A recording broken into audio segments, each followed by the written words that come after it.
Okay, hello guys, welcome to the introduction. This is the first aspect of the course, and the introduction is just me telling you what took me into this broiler business, what led me into this broiler business, how did I start my broiler business. So that is what I'm going to discuss with you right now. Okay, so around July 2021 at my workplace, I was beginning to find the work kind of boring because it's been the same routine over and over again for 10 years, and I was like, I cannot longer continue with this.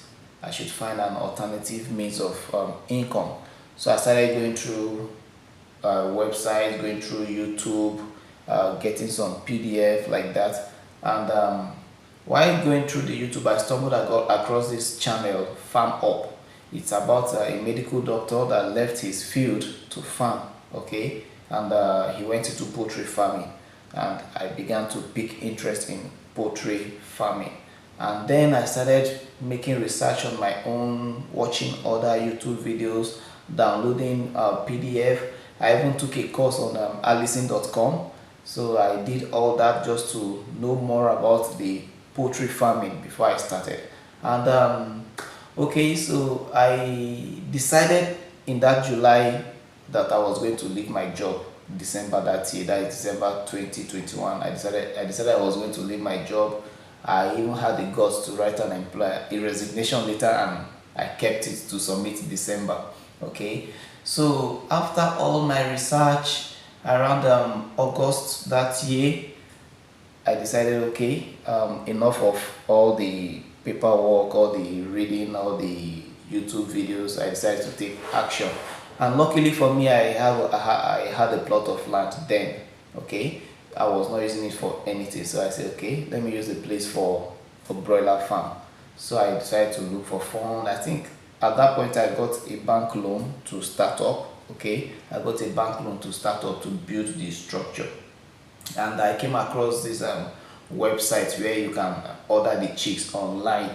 So I started building the structures, and when the building got to a particular level, I decided, okay, I think it's time I order the chicken now, because I was thinking, if you've ordered something online before, like products on online platform like Jumia, Amazon and stuff like that, it takes some time before they come. So I was thinking it's going to be like that. The chicken cage was still under construction. My birds arrived the following day, and there was no space to put them. I cannot just leave them in an open, uncompleted chicken cage. So what I did was very, very funny, guys, very, very funny. I took a drastic measure then. So I had to evacuate one of my room where I was staying. I'm staying in a 3-bedroom flat. I had to occupy 2 and use the 3rd room for brooding. So when the chicks arrived, I decided to use the 3rd room for brooding. And guys, that was when I began to know that what I'm seeing on YouTube and other PDF books are not actually what it is. Okay, so it's very difficult. I have to wake up early in the morning before I go to work to change the brooding paper, have to feed them before going to work, and when I come back from work, the routine, I start the same routine all over again, and it's not very easy. Okay, so after like a week and 3 or 4 days or so, the cage was ready. So I decided to move them to the farm where they are supposed to stay, and thinking the problem will solve, but no. Even though I employed a worker immediately, the problem did not solve. In fact, it was even worse, because I have to come back from work, just get home. Sometimes I don't even get home. I go straight to the farm, and I stay there till 9, like that, 8, 9, and it was becoming overwhelming. I was burning out. So I decided, okay, what do I do? How can I run this farm without my presence? How can I run this farm and have time for my own self? Because I really, really want to run the farm, but it's taking my time, it's taking all of me. So I decided, okay, professionally, I'm a QC inspector. I'm a lead auditor also, certified. So I said, okay, if companies are being run on systems, then my farm could be run on the system too. So I decided to implement systems on the farm. I decided to generate reports, record, things like that. I created a procedure for my worker to use and I tested and tested and tested to see that the system can run smoothly, and thank God it was working. Okay, it was working. Although I have to revise my system a lot of time, but it was working. Okay, so that was what I did. I implemented the system on the farm. So even when I'm not there, the worker then know what to. He knows what to do at any particular time, and he knows how to keep record and report to me, even when I'm not there. Okay, so that was how I started my broiler business, implementing system and freeing myself from the stress of going to the farm every day. Okay, then okay, I told you I was about to resign that year, December. Okay, around November that year, okay, December that year, God blessed me with a job. I left the company. It was as if God was waiting for me to take action. So when I took that action, I made that move. That December that year, I got a job in another company. I went there while still running my farm. Then I think I worked in that company for a year and a month or a year or 2 months, and God blessed me again with another work in the Middle East, and I'm still working in the Middle East. Okay, so that is my story. That is how I started. It wasn't an easy road, but I had to make it easy for myself. From my professional ideas and my professional knowledge, I implemented a system on my farm that could run. Okay, imagine if I had not implemented a system then and I travel out of the country, that means the farm will not be running. Okay, but you guys, you can see from my various videos, if you are following me on YouTube, that the farm is running even while I'm still working out there in the Middle East. Okay, so that is my story about how I started my broiler farming, right? So in the next slide, we are going to go to module 1. This is module 1, and module 1 is about the history and origin of broiler chicken. I am going to use one of my YouTube videos for this module 1. I already created a video talking about the history and origin of broiler chicken. So in order not to repeat myself, I'm going to just extract that video and play it for you guys for module 1. Okay, then module 2 we go into the course proper. All right, so let's just watch that video now, and that will be for module 1. Today we'll be talking about the origin and history of broiler chickens. Broiler chickens have come a very long way, and they have a very interesting origin. And this video is also going to help to remove the belief among a lot of people, because they believe that broiler chickens are as a result of sophisticated genetic science in the lab. But this is not true. It was mainly as a result of crossing of different breeds, so we can get the characteristics that we want in a chicken. Okay, so that is how broiler chickens were developed. Okay, from my last video, I made a statement that broiler chickens were genetically modified, and someone thought I meant they were actually genetically produced in the lab, but that was not what I meant. They were not produced in the lab. When I mean genetically modified, I mean the traits are modified. Okay, I'm talking about the traits. So, and it's as a result of selective breeding. For example, if you have a trait in a particular bed, and you have another trait in another bed, and the two traits in the two different beds are favorable, you try to cross those two beds together, so you can have the two different traits in one bed. Okay, so you cross them together. That is what I meant by genetically modification. Okay, so I think I should have used genetical selection. Okay, so the birds are genetically selected, and I'm going to show you how it started and how it is being done and how we got our present day broiler chickens. Okay, so with that being said, domestication of chickens started about 8,000 years ago, and it started in Southern Asia, Thailand to be precise. They started keeping birds at home for egg production, for rituals, and also for fowl games, that is fowl fights.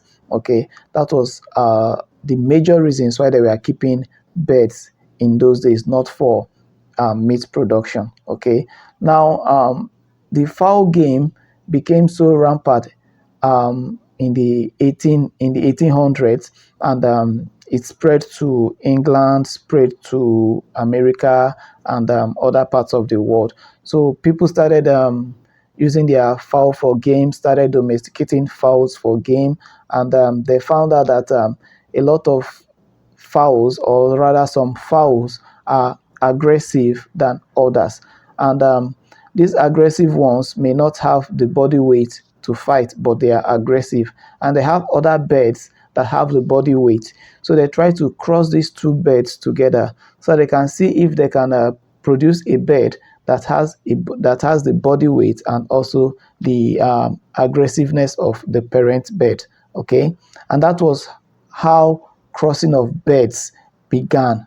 Okay, so several breeds of birds were produced from this method. We have plenty breeds of birds that were produced as a result of crossing one bird with another, all in the name of getting a lot of traits together inside one bird. When I mean traits, I mean character. They are trying to get a lot of character from different birds into a particular bird.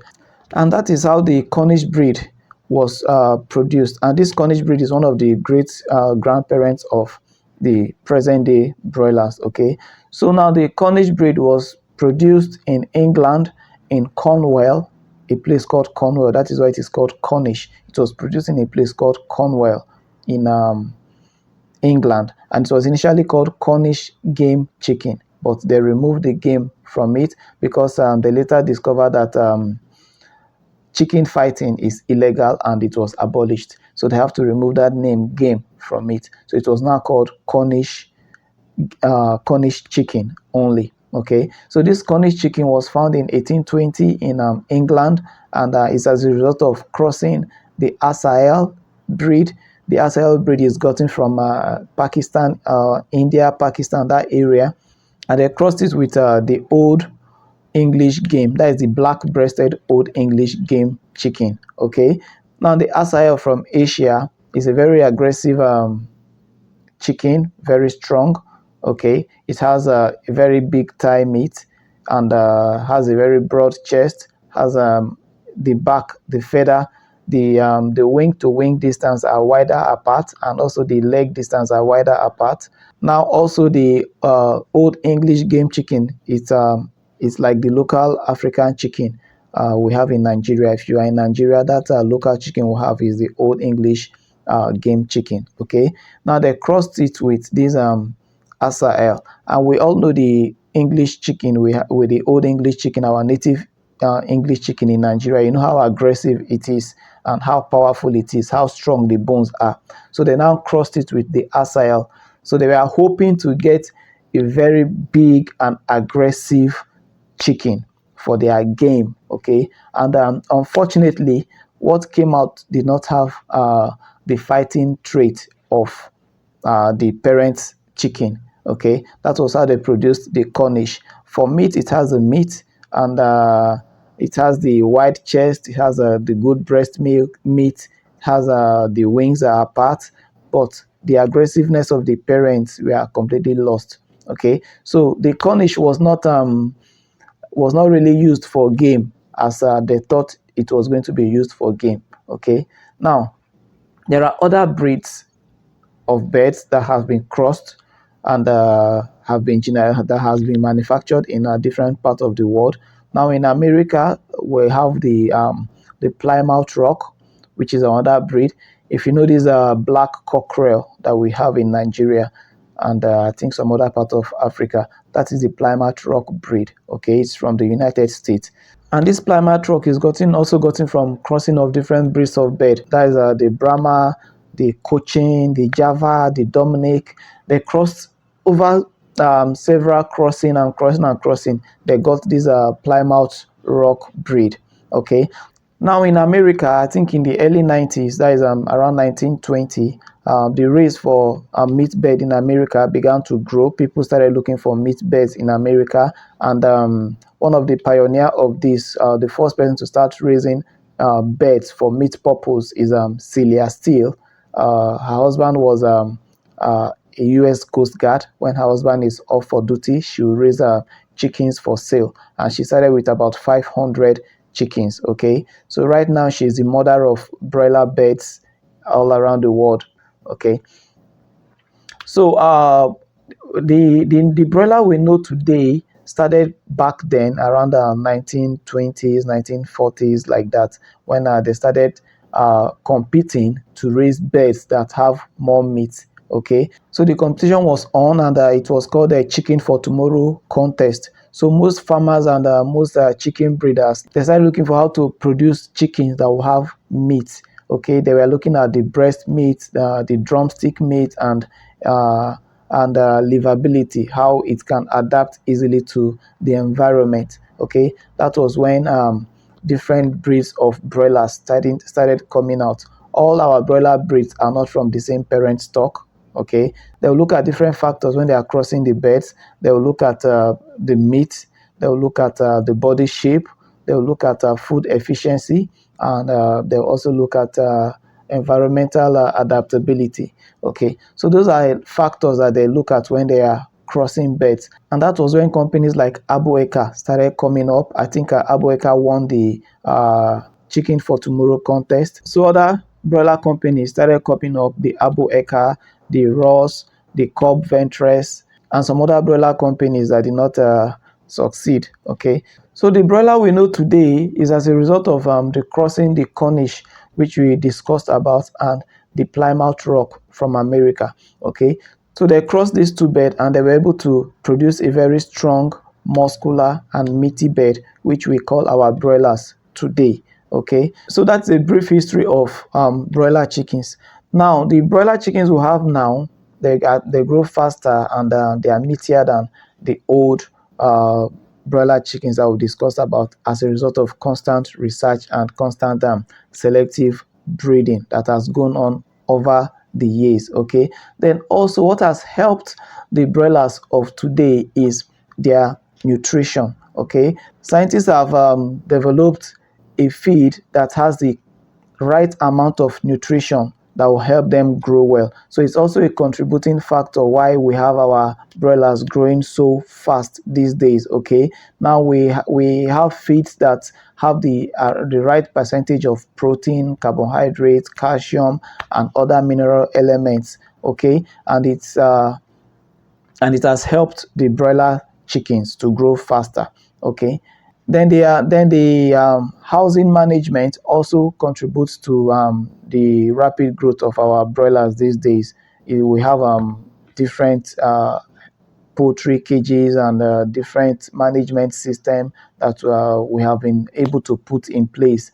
Now let me talk briefly again on the selective breeding, so that you understand it more, the selective crossing. Okay, so I said most of our modern broiler is from the cross of the Cornish and the Plymouth Rock breed. Okay, now the Cornish has a good meat production, has a high feed conversion rate, has a broad and muscular body. Okay, so the Plymouth, which is from the United States, on the other hand, has a good growth rate, has a strong bones, has a good egg production. So they crossed these two breeds together to produce our modern day broilers. Okay, I'm going to explore ways how the crossing is being done. Okay, now first of all, they select the pure line, which is the grandparents. When I mean pure line, they'll look at a particular trait in the grandparents, and they will allow the birds of that has that particular trait to cross themselves. Then they have another trait, there's another character that they like from the grandparents, and they will segregate them so that those ones will also cross themselves, so that you have one line of the birds having one character, and the other line of the birds having another character. Okay, like another line can have meat development, while another line can have strong bone or egg laying characteristics. Okay, now they separate them like that. Okay, so now these pure lines are now crossed to produce the parent stock, and this parent stock has a better characteristics than each of the grandparent stock, which is the pure line that I discussed about. So when you see people buying parent stock and rearing to produce broilers, it is this parent stock that is gotten from the grandparents that they are rearing. Okay, so this parent stock has the better characteristics like than the pure line stock. So when this parent stock crosses, they give us the broilers that we have now in our market. And this final broiler now has the characteristics of rapid growth, large breast meat, stronger bones, and disease resistance characteristics, and some other characteristics like that. Okay, so that is how our broiler chickens are produced. This is just a brief explanation. Okay, this genetic selection, it has been going on for years, and it has developed, it has improved over the years. Sometimes they use genetic studies not to modify their gene, but it makes it easy for you to identify a gene easily that have a particular characteristics. Okay, and they make the selection very easy. Okay, so this is to tell you guys that broiler chickens are completely healthy. It's not something that was generated in the lab. Okay, it was something they were crossed, one breed crossing another to get the broiler chickens. Okay, so in case you have that belief that broiler chickens are something that are manufactured in the lab and they are filled with chemicals and stuff like that, it is not true. Okay, so they are very healthy for consumption.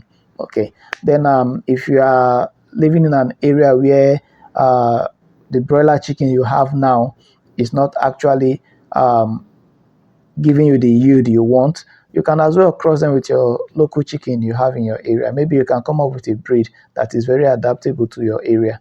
Okay, so that's just the idea behind it. Maybe I'll be trying something like that on my farm very soon. I know many people must have tried it before because there's nothing new under the sun anyway.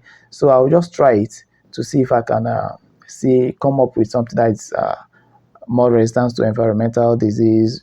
I talked about heat-related diseases. If we can get a bed that will adapt to the heat in Africa, like our local beds, then I think it will be good for us. Okay, so it's just something you reason and try to experiment on your own. It's not something very difficult.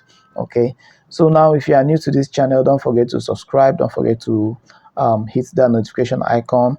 Don't forget to leave a like, and I am very interactive in the comment section, so try to leave comments and I will get back to you. Okay, so thanks for watching this video. I hope this video will break the belief in people's mind that broiler chickens are something that are manufactured in the lab and are not fit for consumption. Okay, so this is Oche from Grover Farms. Peace. I'm out.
Okay guys, welcome back. This is module 2. Okay, and in module 2 we are going to discuss about the different departments of the broiler farm.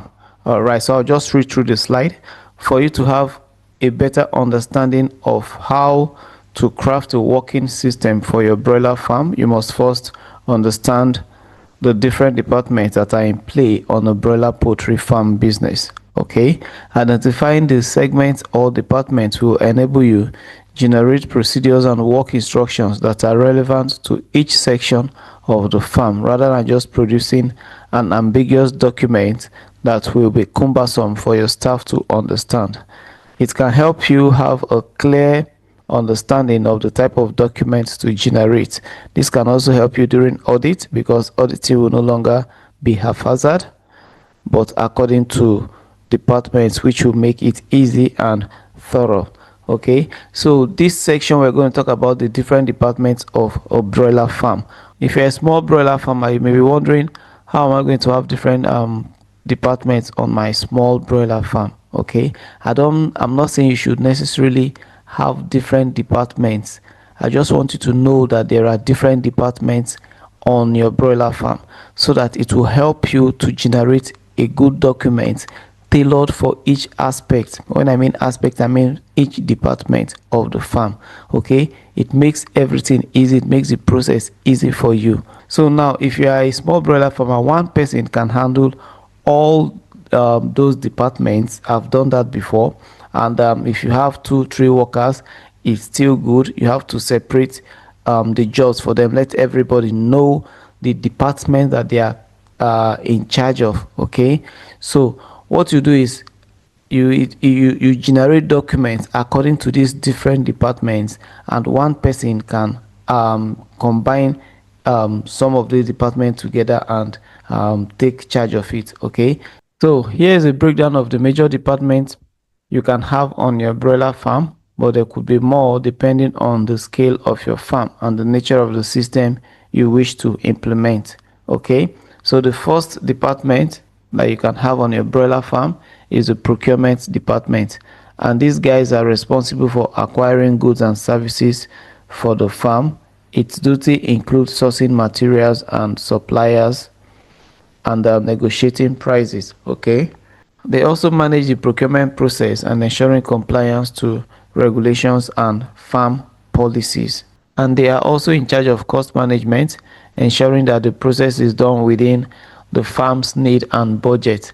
So they have to manage the cost so that you don't just go and start purchasing things that you don't need, and things that are way above your budget. So these guys are the one that will manage your cost for you. It's also involved in risk reduction.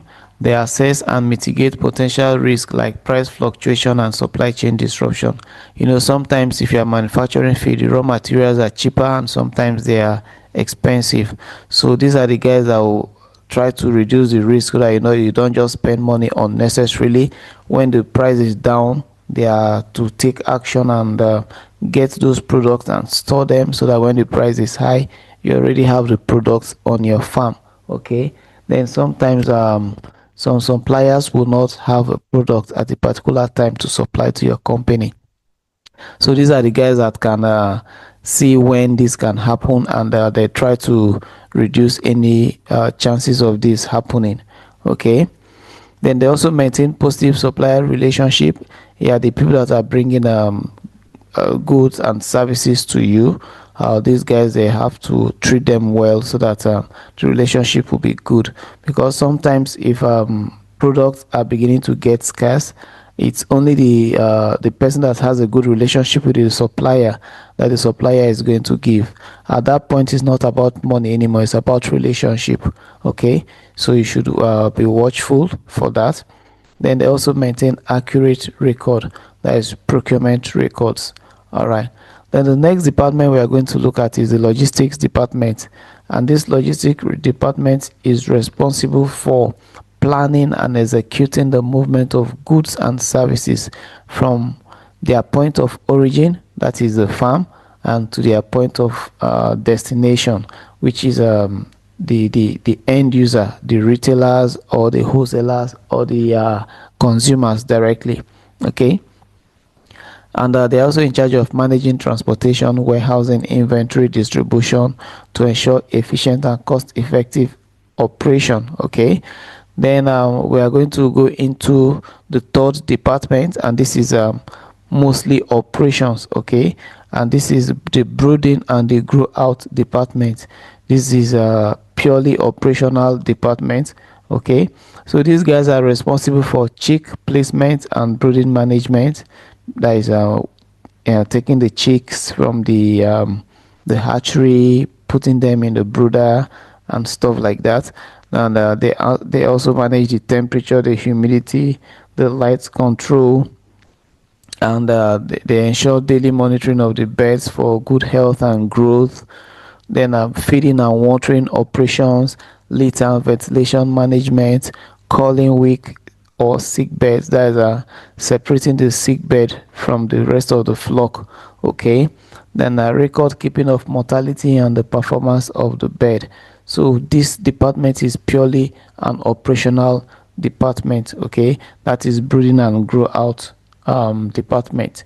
Then the next department we are going to look at is the feed and nutrition department, and they're responsible for formulation and procurement of balanced feed. Okay, if you are formulating feed, these guys are responsible for it. If you are buying feed, they are the one to search for a good product, a good company, and to get you a feed that is balanced for your birds. Then they also manage feed storage and inventory. They are also in charge of daily feed distribution. Okay, since they take the inventory, they want to distribute to the guys in the brooding and the grow out department so that they can use it to feed the birds. Okay, now they also monitor the feed conversion ratio. Okay, we'll talk about feed conversion ratio very soon. The next department is the health and biosecurity department, and they're responsible for the vaccination schedule, routine medication and supplements, disease prevention and monitoring. Okay, biosecurity protocol enforcement, that is a disinfection, visitors control, using of the foot deep, making sure that the net is not open for birds to fly in, that is the chicken net and stuff like that. Every protocol of biosecurity, these are the guys that enforce it. Okay, then in case there is a disease outbreak, these are the guys that swing into action. Okay, they are the emergency response squad when it comes to disease outbreak. Then the next one is farm maintenance department. Definitely you have some machineries in your farm, the drinkers, the feeders, even the building. Okay, so these people are responsible for repair and maintenance of equipment like feeders, drinkers, ventilation system, that is for a big farm that uses mechanical ventilations. Okay, then electrical and plumbing repairs. If you are using automated drinkers, the plumbing work needs to be fine to avoid leakage and wetting the liters. Okay, so these guys are responsible for that. Then a cleaning and disinfection task between production cycle. Okay, they perform that task because they are the maintenance guy. Okay, then the next department, which is a processing and preservation department. Okay, these guys are responsible for selection of birds with the right slaughter weight. Sometimes all the birds don't grow uniformly. Some will reach a target slaughter weight before the others. So these guys are the guys that will select the ones that are right for slaughter. They are to slaughter the bird, they are to do the defeathering, the gutting and cutting of the chicken meat into sizes needed by customers, and the preservation of the chicken meat during and after processing. These are the guys that do it, and this is done with refrigeration, blast freezing, and cold room storage. Okay, then there is another department which is very important in a broiler farm business, is a sales and marketing department. These guys are responsible for finding and managing buyers, setting and negotiating prices, processing orders and delivery, managing customer relationship, which is also very, very important. Exploring new markets. Okay, they go about looking for new customers, new retailers, new wholesalers, restaurant guys, like that. Then another department, which is our number 9 department, is the finance and record department. Okay, these guys are responsible for tracking of daily expenses and revenue, payroll management, budgeting and financial planning, reporting profitability and losses. Okay, then inventory management. They also manage the quantity of feed, the medicine, the supplies that you have. These are the guys that keep record of them financially. Then we go to the human resources, because even if it's a small farm, you need someone to work for you. So this department is also very, very important in your small broiler farm. And in a bigger broiler farm, I don't think the importance can be overemphasized. Okay, and these guys are responsible for staff recruitment and training. They perform the interview, do the training and stuff like that. Assigning daily tasks. These are they'll tell you what to do. They'll tell you your job description and stuff like that. Okay, then staff welfare and conflict resolution. These are the people that take care of your staff. Okay, and if there is a conflict among the staff, these are people that will resolve the problem peacefully. Okay, then performance evaluation. Okay, they check the staff to see who is doing better and how to get an incentive system, okay, to boost their morale, to put more input into the work. All right, then the next department, which is very, very important, but people don't take it the people don't take it that serious, is the waste management and environmental control. Now, the broiler farm produces a lot of waste, and if not managed properly, it's going to affect the birds, it's going to affect your business, and it's going to affect the environment, the people living around you, the town, the community around you. It's going to affect them too. So the waste management and environmental control department is responsible for managing manure and litter disposal, controlling odor and the farm pollution, exploring byproducts like compost or biogas. That is what can you do with the byproducts. These are the people that are in charge of that. Are you going to use it for compost, or you're going to dig a pit and try to convert them to biogas, which is another form of using those wastes. Okay, in a small farm, 3 to 4 of these departments may overlap. That is, one person can handle feeding, health, and brooding. Okay, while in a large farm, each department may have dedicated team and managers. Okay, now I will show you a small broiler farm organizational chart. Okay, so I can see the organizational chart. That means the flow from the top management to the least worker. That is what is called organizational chart. Now, the top of the organizational chart is the farm owner or the manager. Okay, and these guys are in charge of the overall supervision, the decision making, the farm growth planning. Okay, then down the ladder we'll have the production supervisor, or the lead worker if you want to call it that way. Okay, so they handle daily birds management and report to owner. Okay, so they take care of the chick brooding, the feeder and water management, the bird health check, and the daily record. That is the mortality, the feed intake, the sales record, and stuff like that. Then down the ladder again, we'll have the health and biosecurity officer. Now, this could be the same person as the production supervisor in a very small farm. I told you some of these activities could be overlapped. In fact, in a farm, one person can do all these activities that are in different departments.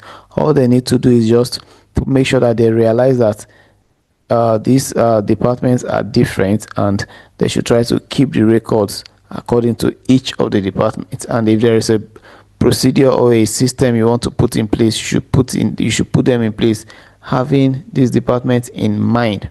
Okay, now the health and biosecurity officer, like I said before, it could be the production supervisor on a small farm, and they're in charge of vaccination, medications, biosecurity enforcement, okay, cleaning and visitor control.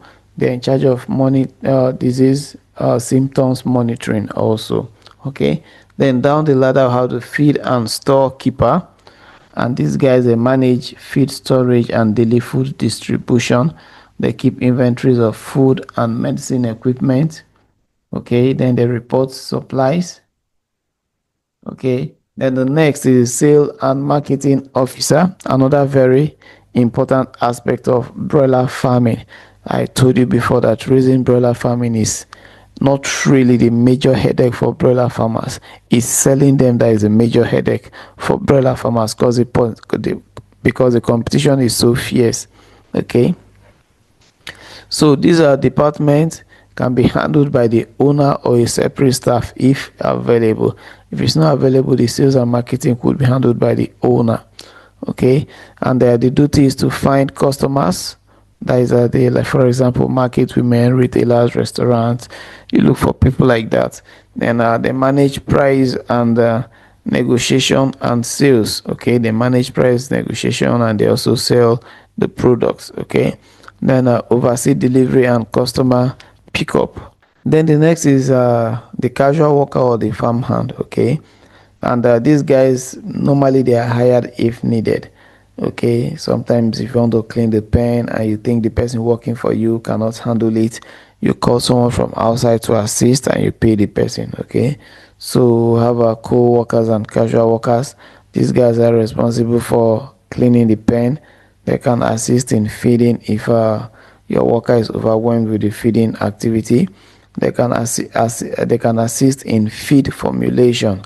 Feed formulation is not what you just do like that, and it's not as easy as it looks. Before you start grinding, you start mixing and stuff like that. So you can get an external hand to help in the process. Okay, then pack beds for sale. These are the guys that will go to the cage and get the beds and give it to the logistic guys to go and distribute. Okay, then they also handle manure disposal. These are the guys that will go to the cage and get the manures out and will dispose them off. Okay, so if you want to combine the roles for the people working on your farm, this is an easy way to do it. Optional combined roles for cost saving. Okay, and the roles could be combined just like I said before. Health and biosecurity officer, production officer. This can be one person. The feed and stock keeper, production supervisor, can be another person. Then the sales and marketing officer, which is usually the farm owner or the manager of the farm. This is a visual summary of small broiler farm organizational chart. That is the flow in a chart. We have the farm owner or the manager, the supervisor, or production supervisor, which does the daily bed care, okay, feeding them and stuff like that. Then the health and biosecurity workers, yeah, this could be the same person. That is the health and biosecurity, the feed and storekeeper, the sales and marketing. Okay, then sometimes you can hire people to do your marketing for you. Okay, there is somebody that usually come to my farm with people to get my beds, and after he goes with the bed, I need to pay him, okay, for bringing people to me.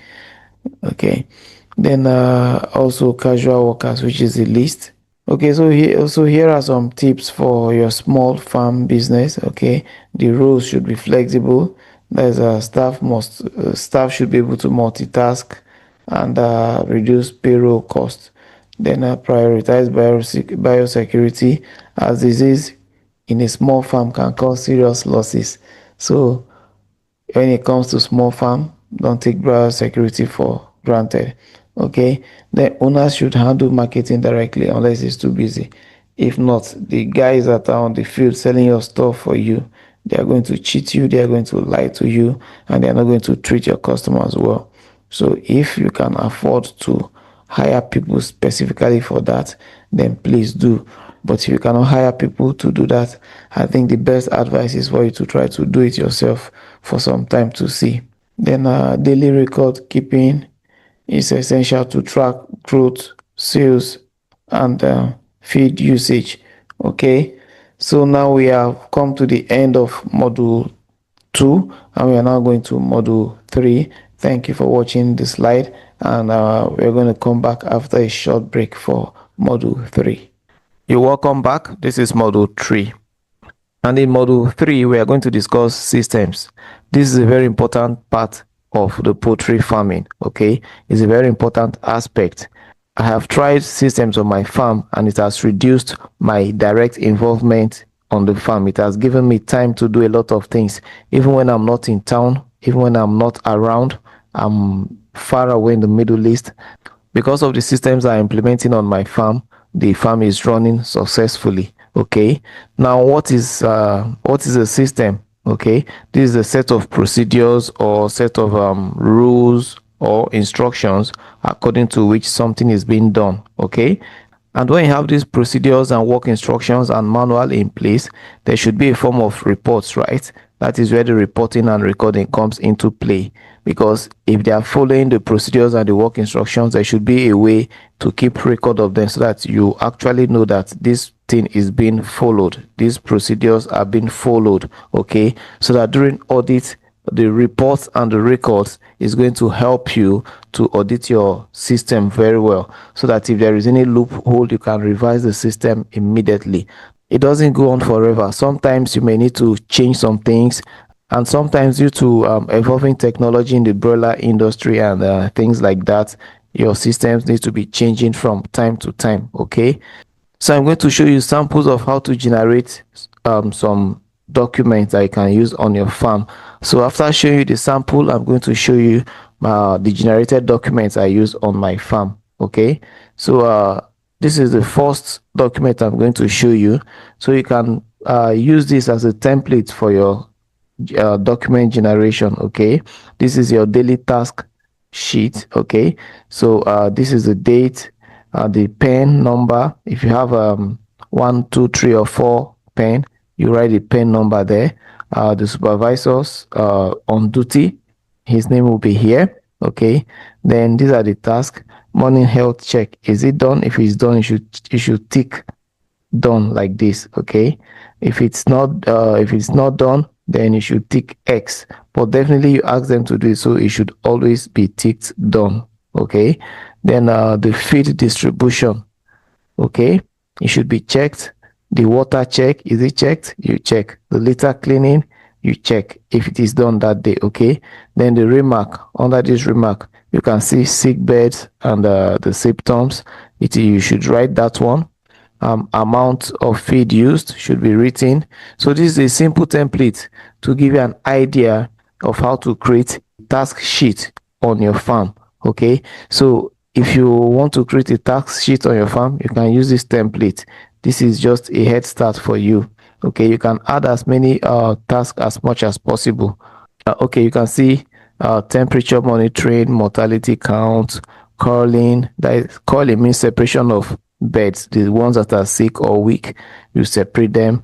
Okay, so it's also going to be recorded the medication and vaccination, what kind of medication were they administered, understand, and things like that. Then evening inspection also. Then equipment checks like the feeders, the drinker, are they in good condition? So all this is what you check in your task sheet. Okay, it can be more than this, it can be smaller than this, depending on the extent to which you want to do your inspection. Okay, the next document is our daily record sheet. Okay, you can see the date, the number of beds, the feed that is given, the dirt, the calls, that is the ones that are separated, the medicine and vaccination given, then extra notes. Okay, so the date, this is the date. If you have a 2,450 beds, for example, the feed given is 180 kg. So this is a record. Okay, number of deaths that day is 5. Number of beds that are separated, 2. Medication given is a vitamin supplements like that. Then this notes, I think this note should be somewhere here. Okay, it's because of the display that the note is coming here. Then the note is some coughing observed. Okay, so this is our daily record sheet. Then the next document is going to be our sales record sheet. Okay, you have the date, which is this one. The customer name is Mama Grace. Okay, let me remove it from this view so that you see the document very well. Okay, so now you can see our sales. You can see the date is 18/7. The customer's name is Mama Grace, for example. Then the quantity sold, that is kg or bed, 120 beds. The price per unit, for example, is 3,500. The total amount is 420,000. Is the payment received? That is it completely paid? If it's completely paid, you write yes. If it's not completely paid and there is a balance, you write the balance here. So this is a template for our sales record. Okay, then the next template I'm going to show you is the food and supply inventory sheet. Okay, so this is just a template that you can use to develop your own. I'm just giving you an idea, but I'm going to show you my own. Okay, and I'm going to give you a copy of my own so you can tweak it anyhow you want to use it. Anyhow you want to do it, you can tweak it and add or subtract some things from it. It's going to be editable. Okay, then the date, the item supplied is the starter feed. The following day, which is 17, for example, the item supplied was vitamin booster. Okay, for the quantity received, it was 20 bags. For the booster, 10 sachet. Then quantity used, 5 bags. For the booster, quantity used on that day is 1 sachet. Then the balance is, if 5 bags is gone out of 20 bags, then the balance should be 15 bags, right? And if 1 sachet is gone out of 10 sachets, the balance is going to be 9 sachets. Okay, then the quantity of feed, the supplier of the feed, XYZ feed. Then the multivitamin booster, the supplier is Vet Supplies. Then the delivery, that is extra note. Is it fresh? Is the bags torn or whatever you observe? You put it here as an extra note. All right. Then also, if you want to include this is optional. That's why I put it optional. After everything, if you want to have a weekly summary so that you can see everything in one report, you can do it like this too. Okay, so this is a week ending 27. This birds that are alive are this. Total feed used for that week is this. Total death for that week is this. Total sales for that week is this. And any main issue observed that week, for example, you observe respiratory symptoms, right? It should be written there. Okay, then format for the reports. Okay, you can keep record in a notebook. If you have a big notebook, you can keep, like I keep notes on I use notebook because I don't have a system, I don't have a computer on the farm yet. Okay, so they don't use Excel sheet, they use notebooks. Then consider using a whiteboard or a pen. If you have a whiteboard, you can put the board somewhere and use that board to assign your daily task. Okay, then record should be updated every morning or evening depending on how you are doing it. Okay, because sometimes there are activities going on in the night also, so it should be in the morning or in the evening. Then also, since I'm not always on my farm, I get pictures and videos from cameras. Okay, they make a short video or picture showing me their daily task, and also they make a short video of the birds so that I can see the birds and see their well-being from the video. Okay, so you can also try this too, the camera and the picture, and these are very good form of keeping records since we're in the information technology age and everybody has a phone, so it makes this one easier. All right, so I'll show you copies of my document now. Okay,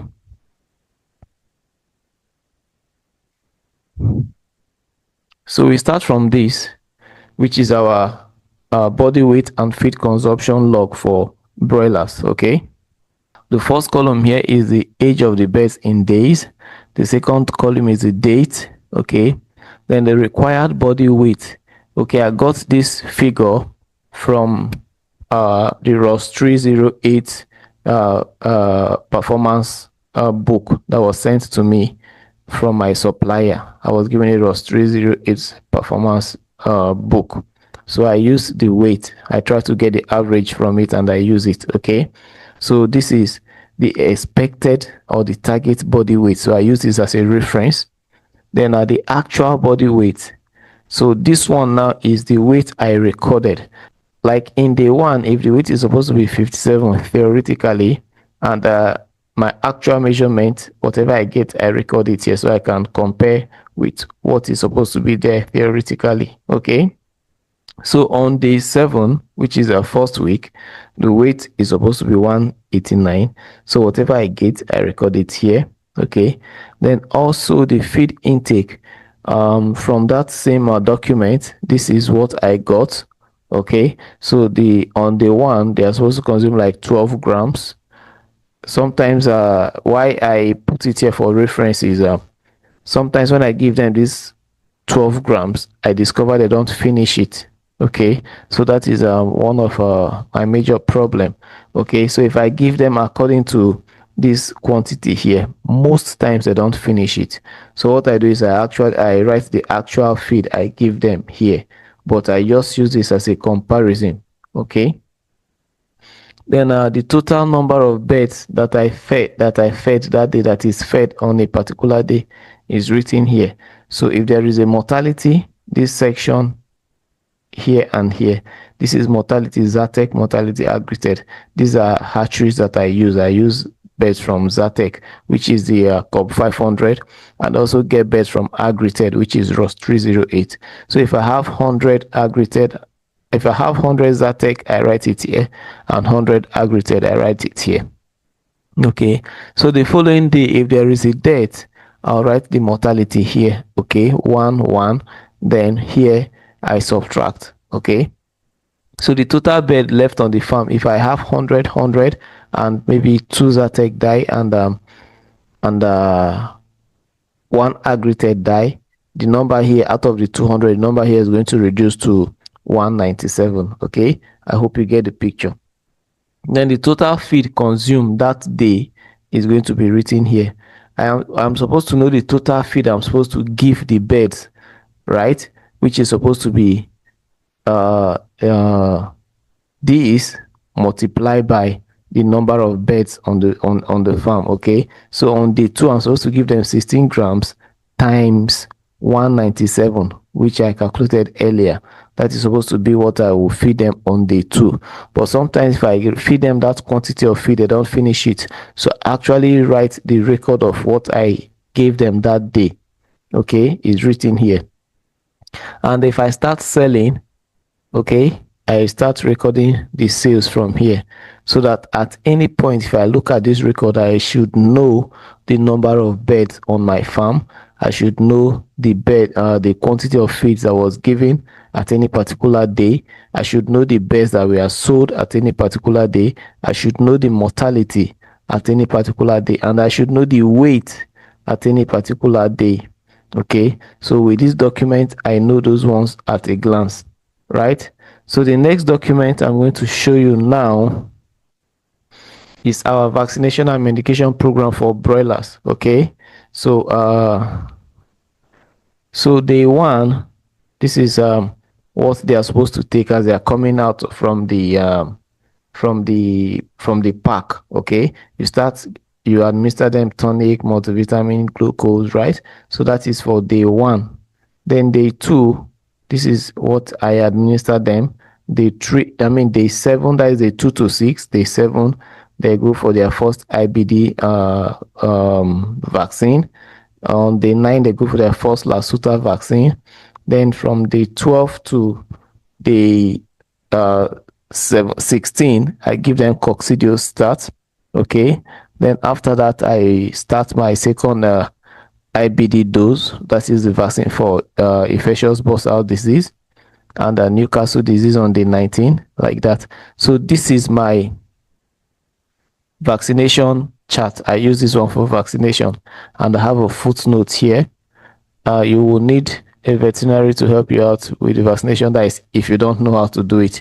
My guys, they know how to do it, so this is just a footnote for them. Okay, then this fowl-pox that is on week 7, I don't even give it to them because my birds don't stay that long on the farm. Okay, then give anti-stress vitamins in water on arrival.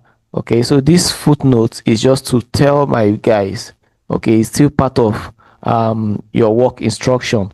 This is the instruction for vaccination. Okay, so it's part of the procedure when it comes to vaccination. Okay, all right. and they are trained on how to do the vaccine.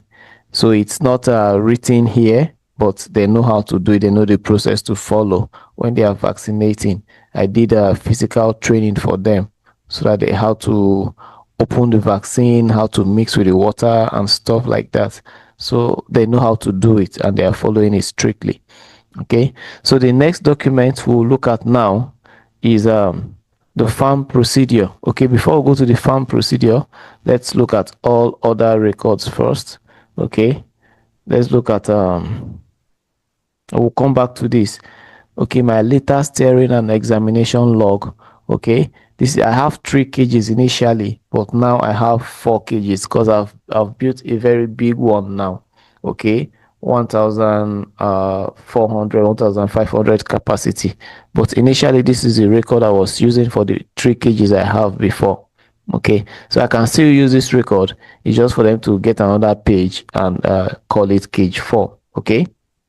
So steering and examination date. So if you stare any day you stare the litter and you examine it, you write the date here. Okay, I think that's just a simple way to check when they actually did the steering and examination. So if you see that you look at this document at a glance and you see that the date that they stir the litter has been long, then something is wrong. And the frequency of stirring the litter is in the procedure that we are going to go back to. Okay, I'm going to show you that very soon. Okay, then the next one is the watering log. That is the quantity, that is how you administer water to them, and every other thing that is related to water. That is our antibiotics, our vaccines that are put in the water, and any other drugs that you put in the water for them. So you can see the first column here is the age of the bird. I just left this side blank like that. Okay, then I will have the date, have the water, the quantity of water in liters, it should be recorded. The number of drinkers that are filled, it should be recorded. Are the drinkers washed and disinfected? Yes or no? The instruction is for drinkers to be washed and disinfected whenever they want to refill. So it's in my procedure, you're going to see it. Okay, the multivitamin added, the brand of the multivitamin, dosage, antibiotics added, the brand of the antibiotics, the dosage, then any other drugs that you add, what is the brand name and the dosage. So it should be written here. So at any particular day, I should know the medication that was added to their water. I will know the quantity of water that they consumed that day, and I also know the number of drinkers that are filled. So normally, if a bird has problem, if the birds are having problem, their quantity of water will reduce. They will take less water, and if they are under heat stress, they will take more water. Okay, so with all this now, you know how to manage the health of the bird. Okay, and also in the feed conversion log, if the quantity of feed they are eating is reducing, then you should know something is wrong. Okay, if it's going down below what is expected, you should know something is wrong.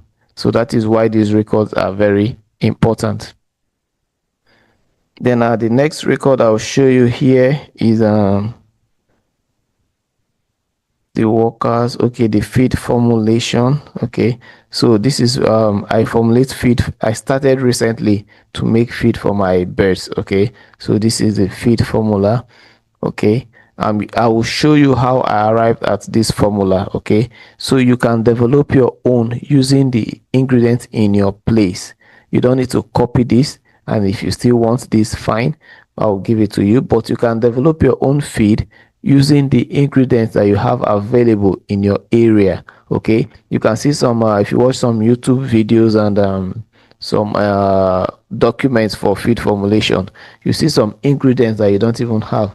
Like in Nigeria here, we don't have sunflower, and they use sunflower a lot.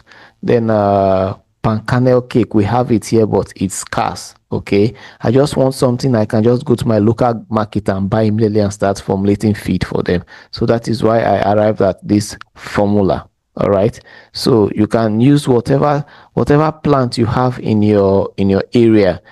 We have plenty plants we can use as carbohydrate source, and we have plenty plants we can use as protein source. So whatever you have in your area, you just make use of it. I'm going to show you how to use the right quantity of feed.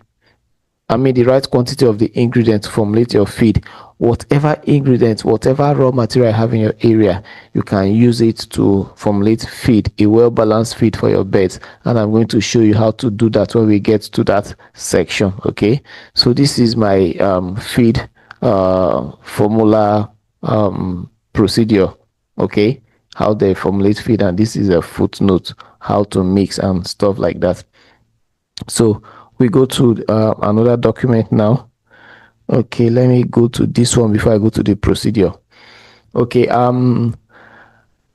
because I want the sales of my bird to happen so quickly, I don't want my bird to remain on the farm for a very long time. I decided to implement a sales incentive for my workers, okay, and even people outside my farm. Okay, so I tell people, if you bring customer for me, I'll give you 4% of every of the sale, and I tell you that 4% is good money. Okay, so this is my broiler sales incentive. Okay, so if you can see the breakdown here, for every live bird sold, the seller shall receive 4% of his or her selling price. The selling price is going to be determined according to the market at that particular time. Okay, then for processed birds sold, you get 4%. If sometimes I sell gizzards separately too. Okay, so for every kg of gizzard sold, you get 4%. Sometimes I sell the legs also, so you get 4% of all. Okay, so this is my incentive plan for people, and you can see it is signed. So when my birds are ready and I just say I want to sell my bird, it doesn't last long on the farm. People just bring people to come and buy them because they're all after the incentive, they're all after the money. Okay, so you can try that on your farm. If you're having problem with selling your birds, you can tell friends, you can tell people around, bring people to come and buy my birds, and you give them commission. Everybody wants money, and this is a way of it's like a win-win situation. Okay, they brought customer for you, they did not lose, they won, and you also won. Okay, so this is my incentive. Okay, so I'm going to go back to the procedure now. Okay, so this is my farm procedure and working instructions. Okay, so brooding, which is the first one here. Okay, brooding shall be provided for chicks from day 1 to day 21. Okay, that is for 3 weeks. I want them to have the best of brooding. That is why I extended mine to 3 weeks, because sometimes during the rainy season the weather still gets cold. Okay, so sometimes even when they are like 3 and sometimes even 4 weeks, if it rains very well and the night is cold, I have to still put on charcoal for them. Okay, so they will not feel too cold, because if the environment is uncomfortable for broilers, I tell you, their feed intake will drop, and if their feed intake drops, their body weight will begin to drop. So you people should be mindful of that also. It's not only during the first 2 weeks that you provide light for them, heat for them. You can still provide heat for them even if they are 6-7 weeks of age and the weather is cold. Okay, now for brooding, these are the instructions, the procedures. Before arrival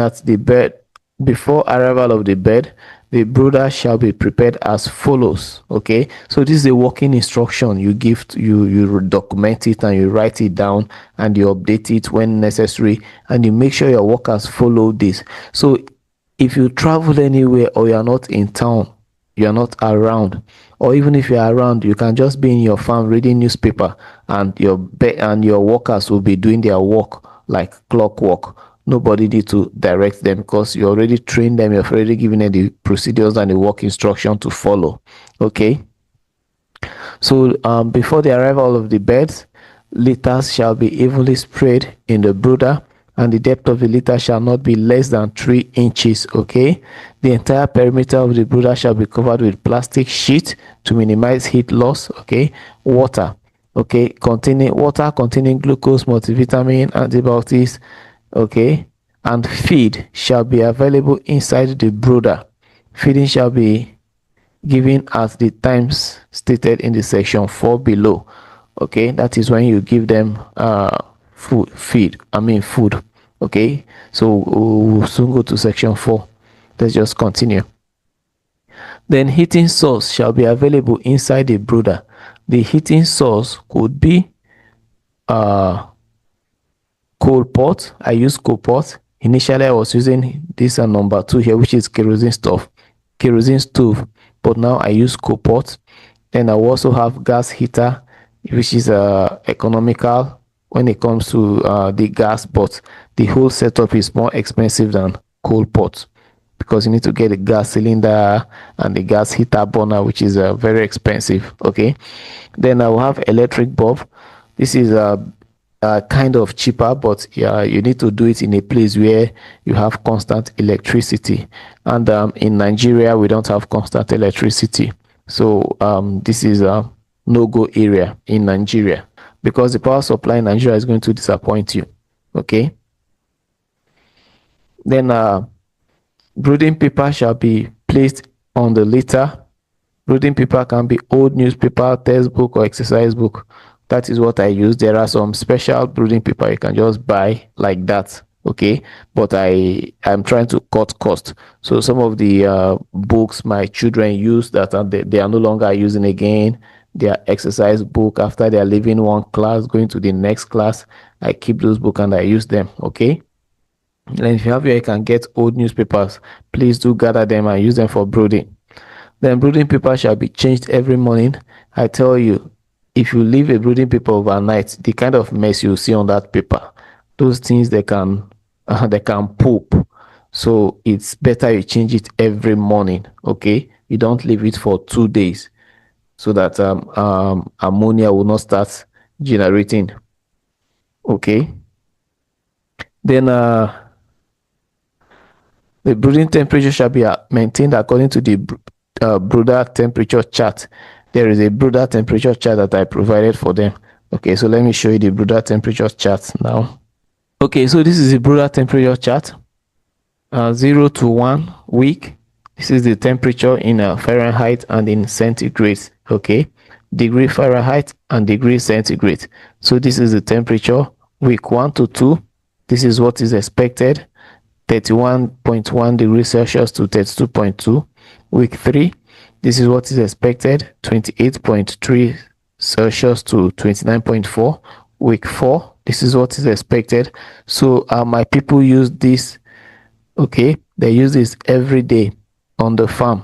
Okay, and just like I told you, even when they are over 6 weeks, if it rains, the temperature falls very well. Sometimes it falls to, in Nigeria here, sometimes it gets to 18 degrees centigrade, and you see the birds trying to they don't move as agile as before. You see them trying to gather themselves together.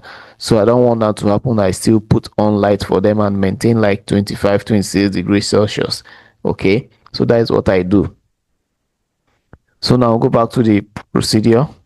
So feed shall always be provided according to the time stated in section 4, which I said we are going to get there very soon. Okay, so the records should be kept. Okay, this is an instruction. Records of the quantity of feed given to brooding chicks per day shall be generated and maintained. Very important. So it's an instruction. They don't fail to follow it. The feed per day per chick, as stated in the chick performance table, I showed you the chick performance table before, shall be followed. Multivitamin, antibiotics, vaccine, and so on shall be administered to the brooding chicks' water according to the medication and vaccination chart, and dosage should be according to the prescription of the drug manufacturer. I did not write dosage on my vaccination and medication chart because the manufacturer, they know better the dosage that is supposed to be, so they follow the dosage on the pack of the drugs, not any written dosage. What I tell them is the days they are supposed to give them the medication. Okay, so I don't tell them the dosage, so they follow the dosage of the manufacturer for the drugs. Then the next one is weak chicks shall be separated and put in a sick bay. I have a sick cage. I have a cage where I put the sick birds for observation. So weak chicks shall be put there, and they shall be observed and treated. So the next we are going to be looking at is instructions on how to enter into the poultry houses. Okay, personal protective equipment, which is PPE, shall be provided for the farm workers.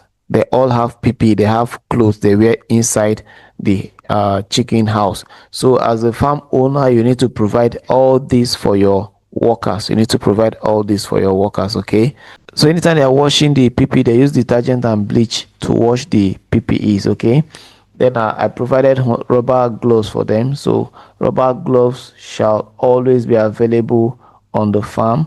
Rubber boots shall always be available on the farm. The availability of this means they need to wear it. Okay, so they use it always. Coverall shall always be available on the farm. Foot dip containing disinfectant shall always be available at the entrance of every poultry cage. Okay, very important. You can see those instructions. I made them bold to intensify the severity. Okay, then visitors shall not be allowed close or into the poultry cages. Visitors are not to come close or into the poultry cage. Is an instruction given to them. Okay, then procedure for entering into the poultry cage proper. Okay, so now treated coverall, rubber boots and rubber hand gloves must be worn before entering into any of the poultry. Then the food dip at the entrance must be used before entering any of the cages. The cages door must remain shut at all time. Then now we talk about feeding. Okay, the feed shall be in pellets, crumbs or mash form.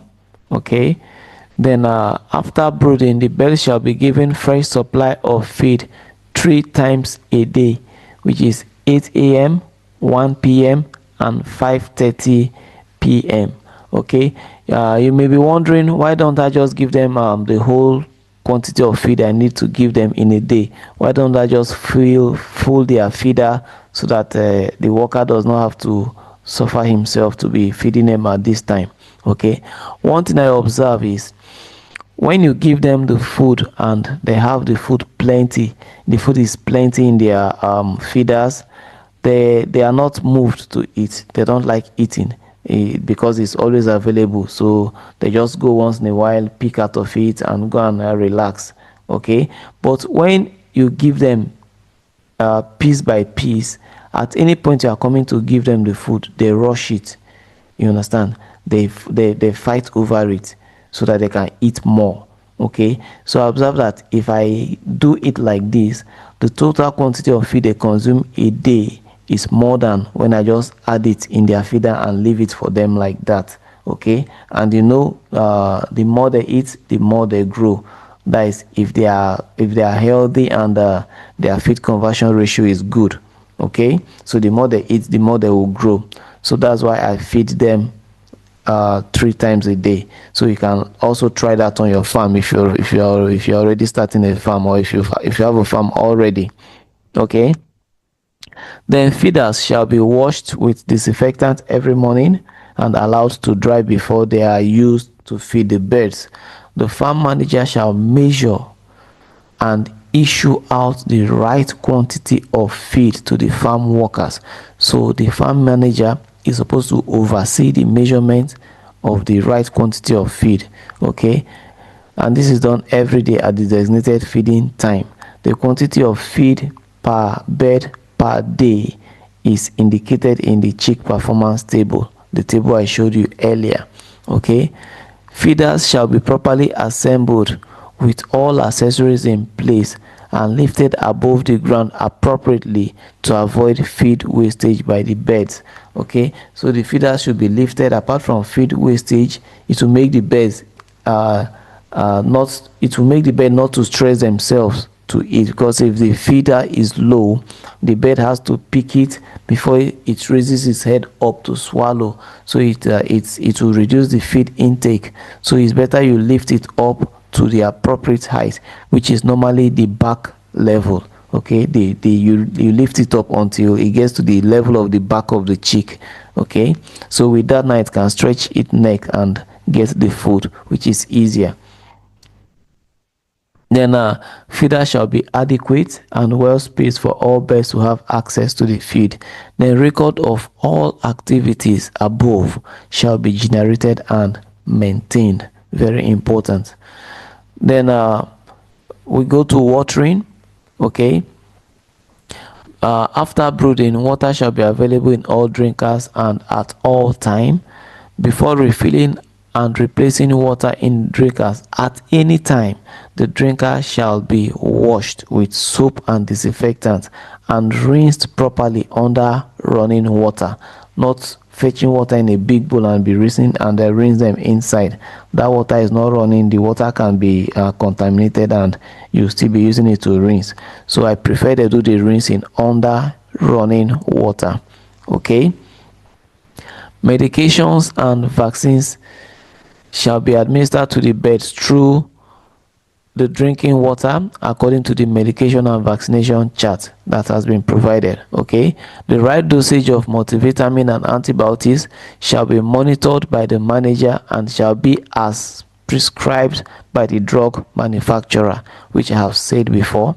Okay, the water storage tank, that is the overhead tank that we store the water for the entire farm, shall be washed and sanitized on 28th of every month. I intentionally put that date there so that everything will be time specific.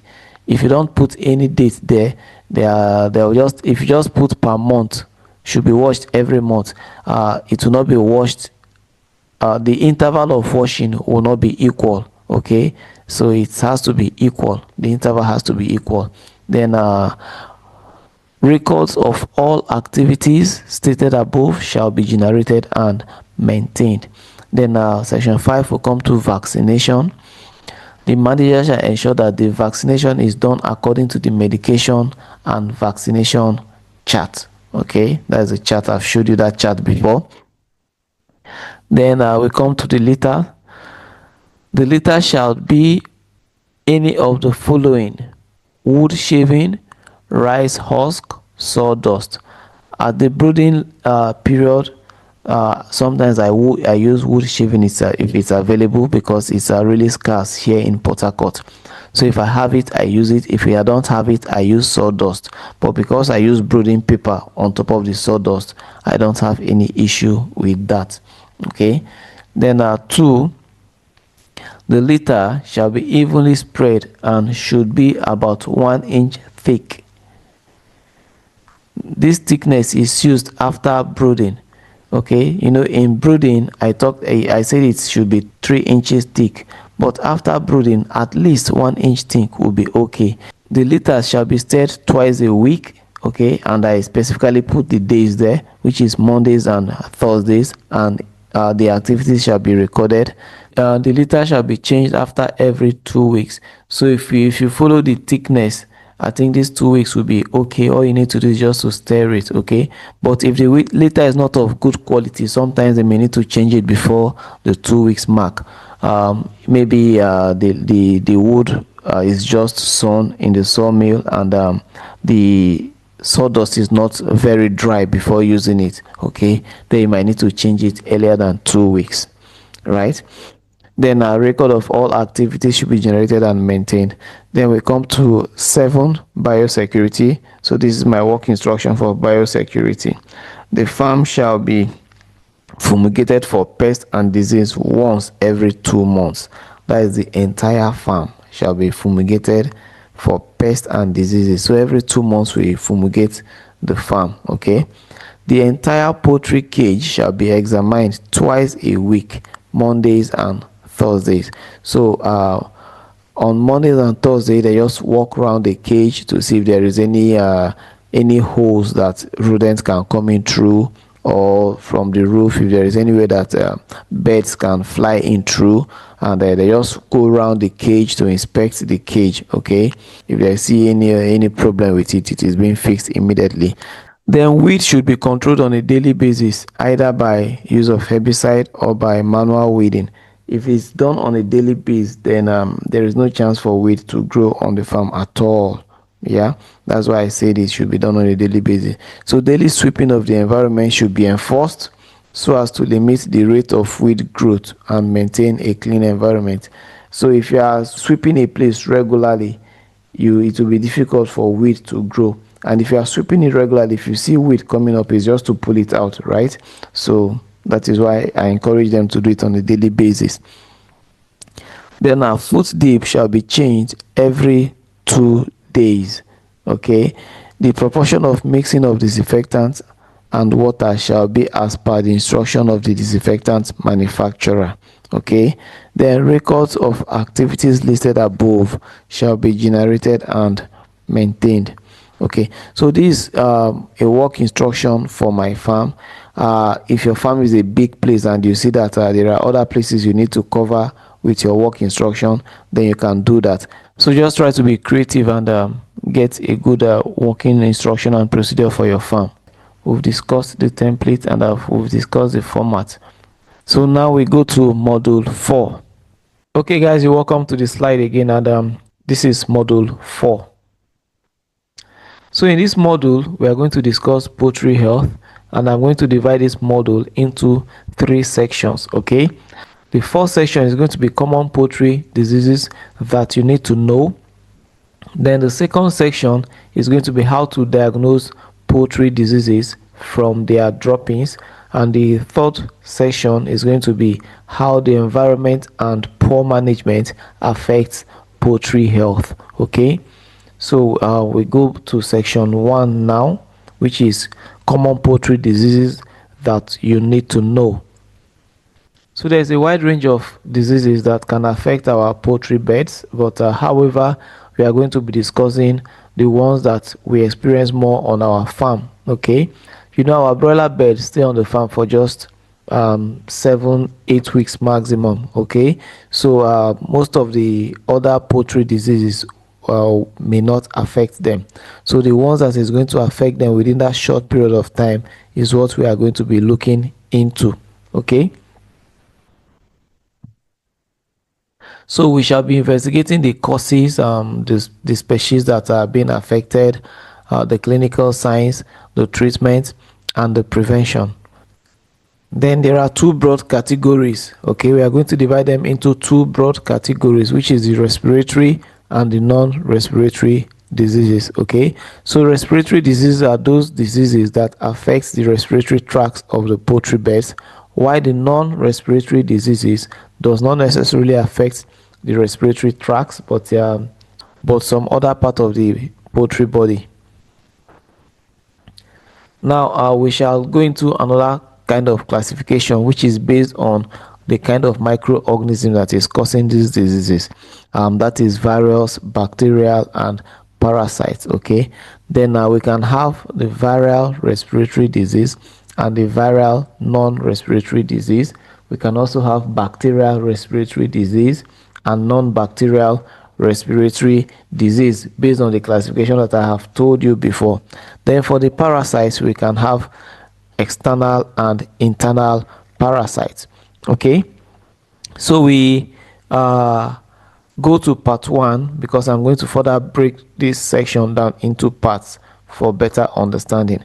Okay, so part 1 is going to be viral respiratory diseases. Okay, so the first on our list here is the fowl pox. Let me zoom this so you can see. So this is the image of a bird that has fowl pox. You can see the blisters on the comb and close to the mouth. Okay, so that's symptoms of fowl pox. You can see this injury is like the nostrils is being eaten off, and even the comb is being eaten off by the virus. So this is also a sign of fowl pox. So fowl pox is also known as sorehead or bed pox. It is not the same as chicken pox in human. The human disease does not affect the poultry and vice versa. So fowl pox cannot affect human being, and chicken pox, which is the human disease, cannot affect birds. Okay, so the species that are affected are chicken, turkey, duck, quails of all ages, right? Then the clinical signs, there are two types, the dry and the wet. Okay, the dry type form lesions on unfeathered areas, that is swollen like you see in the picture, on the areas without feather, which is the head, the legs, the vents. Okay, then the symptoms of this dry type is weakness, putting wings in a coat like posture. You know that kind of posture that birds used to have whenever they are sick. Then retarded growth or stunted growth, decline in egg production for laying birds. Then the second is the wet type. Okay, this one now form lesions in the mouth, not outside. Now inside the mouth, inside the pharynx and the larynx. These are the areas inside the throat of the bird. Okay, and the trachea. This obstructs the upper air passage. It can lead to suffocation of the birds. Okay, then transmission is through direct contact between infected birds, so it is being transmitted from one bird to another. Then mosquitoes are the primary spreader and reservoir of fowlpox. The mosquitoes are infected when they feed on the blood of the infected birds with fowlpox. Okay, and they transmit it to another bird. All right, and there is no treatment available for fowlpox, so it's only vaccination. Then prevention is to kill mosquito around the area. Vaccination are available for fowlpox. There is a wing web vaccination method for chicken and thigh stick method for turkey older than 8 weeks. And most times this fowlpox affects birds from 7 weeks old. It affects broilers from 7 weeks old, so you may not need to vaccinate them against fowlpox before you sell them. So I don't even vaccinate against fowlpox, okay, because my bird don't stay that long on the farm. This is broilers, they are not layers, they are not cockerels. Okay, then the next we are going to discuss is the Newcastle disease, which is also a viral respiratory disease. Okay, so let me zoom this picture here. You can see how the neck of this is twisted. The neck of this bird is twisted. This bird is having Newcastle disease, right? You can see another bird having Newcastle disease. You can see the event here. You can see the poop, how it is. Now this one has a twisted neck. Okay, and this one too, the neck is twisting. So these are signs of Newcastle disease. Okay, so affected species are, it affects all bird and can also affect human, causing flu and conjunctivitis. So this disease can also affect human. So when handling birds with this disease, you need to be careful. Okay, then the clinical signs, there are 3 forms: the mildly pathogenic, the moderately pathogenic, and the highly pathogenic. Okay, the highly pathogenic is the velogenic type. Okay, so the velogenic form attacks internal organ and are very deadly. Mortality ranges between 10 to 80%. So Newcastle disease is very bad disease, so depending on the pathogenicity. So signs could be watery discharge from nostrils, harsh chest, that is a very hoarse breathing. Okay, labored breathing, they can be gasping, facial swelling, paralysis, trembling, and twisting of the neck. The twisting of the neck is when the disease is affecting the central nervous system, so it begins to make the neck twist. Okay, then decrease in feed and water intake, then drop in egg production. So the transmission is short distance by airborne route, introduction of contaminated shoes, caretakers, feed deliverers, visitors, tires of vehicle, dirty equipment, feed, sack, crates, and other wild birds. They can transmit this disease. Could also be from infected birds via blood flow, secretion, excreta, and breath. So infected bird can also transmit this disease. Okay, then the treatment, there is no treatment, but sometimes you can use antibiotics for 3 to 5 days to prevent secondary infection. So because the immune system will become weak because of the viral disease, whether it's a Newcastle disease, the body will now be prone to other secondary infection, other secondary bacterial infection. So to prevent the secondary bacterial infection, we use antibiotics. But for the Newcastle disease that is affecting it, there is no treatment for that. Okay. So prevention, vaccine, good sanitation, implementation of complete biosecurity program. Then the next on our viral respiratory disease is infectious bronchitis, also called cold. Okay, so let me show you a picture of this. You can see a bird suffering from infectious bronchitis. You can see the eyes is shut, is gasping for air. You can see apart from the eyes, you can see that the nostrils, watery substance is coming out of the nostrils. You can see some of the sawdust is attached to the nostrils, sticking to the nose because of the watery substance. You can see the eyes. The eyes are watery. You can see the eyes are watery and are slightly swollen. Okay, that is infectious bronchitis. So affected species are chickens only. It doesn't affect turkey, quail, or whatever. It affects chicken only. Then the clinical sign is a decline in feed and water consumption, chirping, watery discharge from the eyes and nostrils, labored breathing. So you hear the breathing noise in the night. So there is a drop in egg production. The eggshell becomes rough and the egg white becomes watery. That is in case you are keeping layers. Okay. Transmission, very contagious, spread by air, feed bag, infected dead birds, infected houses, and rodents. These are transmitters of this disease.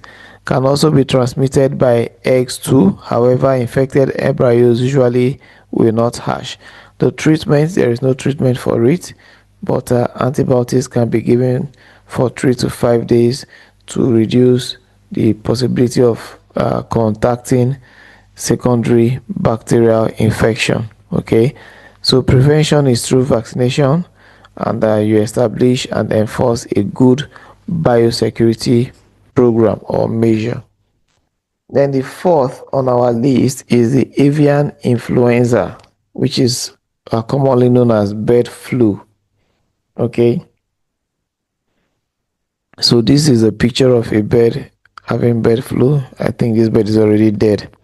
So you can see the purplish wattle.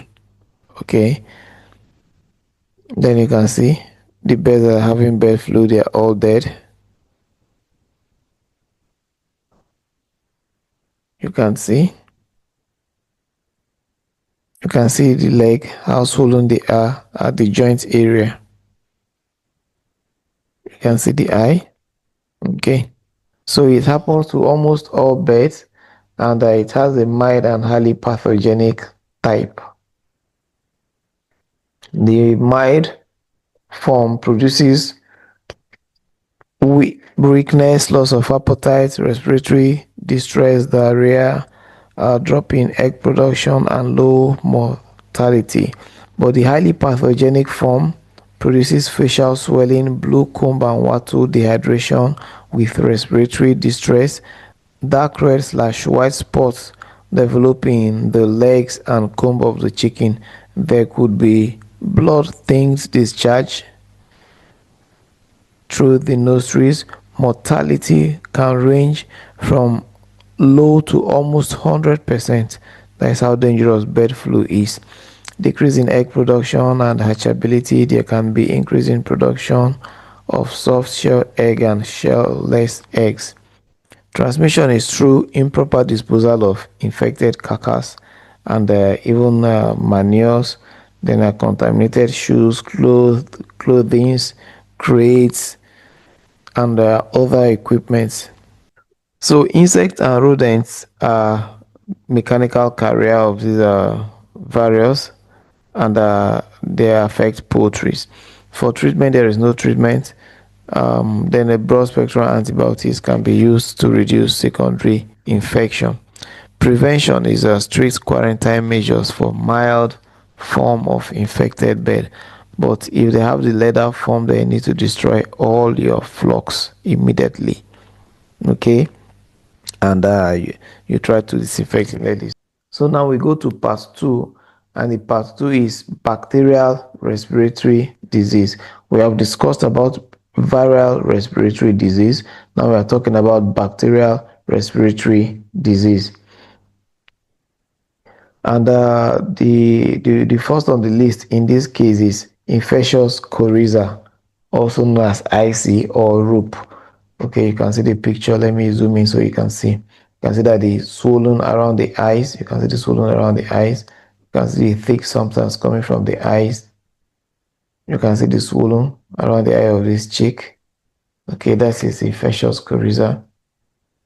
So you can see the swollen.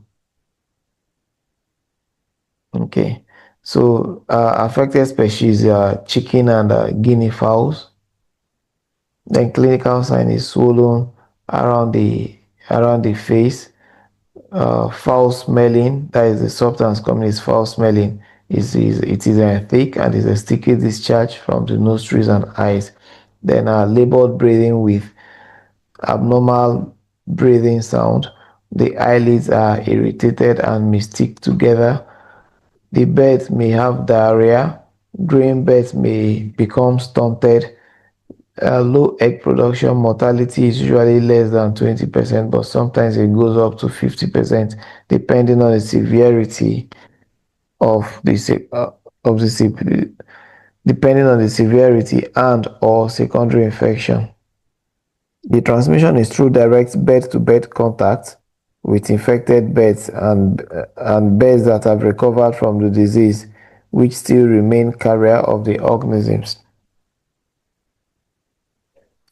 Through inhalation of airborne respiratory droplets from an infected bird, they can contract it also. Then contaminated feed and water can also cause infectious coryza. Then the treatment is water-soluble antibiotics or antibacterial can be used. For example, sulfur-dimethicillin is a preferred treatment, but if not available, other effective treatment is sulfamethoxam, erythromycin, tetracycline can also be used as alternative treatment. Prevention, good management and good sanitation. Avoid mixing flock. Then a vaccine is available and it is administered under the skin, back of the neck. Each chicken should be vaccinated 4 times starting from week 5 of age, with at least 4 weeks interval between injections. Vaccinate again 10 months of age and twice a year thereafter. Okay guys, so we'll go to part 3 immediately. Okay, the part 3 is viral non-respiratory diseases. First on this list is Merek's disease, which is our number 6 overall. Okay, so we have the pictures of a bird that is infected with Merek disease here. Okay, you can see the paralysis on the leg. Let me zoom in another picture. Okay, you can see that the legs are sprayed. They cannot control it. The leg is always spreading whenever they want to walk. So these are pictures of birds that have Merek disease. Affected species, chickens between 12 to 25 weeks are the most commonly clinically affected. Then the clinical sign. Merek disease is a type of avian cancer.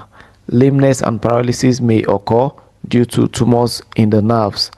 Okay, tumor can occur in the eyes and cause irregularly shaped pupils and blindness.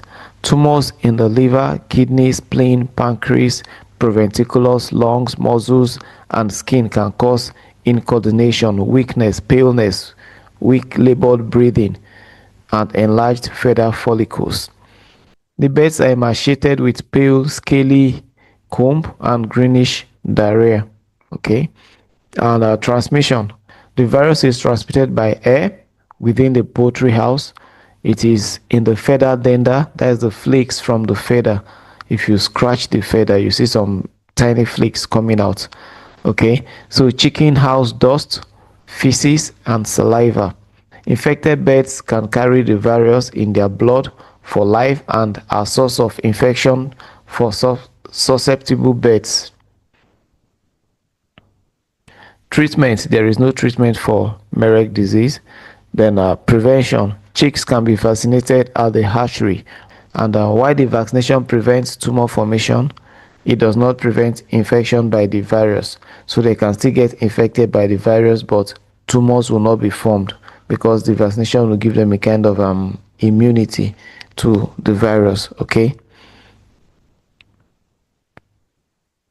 Then the next on our list is infectious bursal disease, which is also called IBD or gumboro or infectious bursitis. All right, so you can see the pictures of birds that are affected with infectious bursal disease. That is a gumboro. You can see they have this whitish diarrhea coming from their vents, and the vents are stained with their feces. You can see how they are not looking healthy at all. This is another bed that the vents are stained. That is because the bursal, which is close to the anus, is being infected. So you can see how they are weak.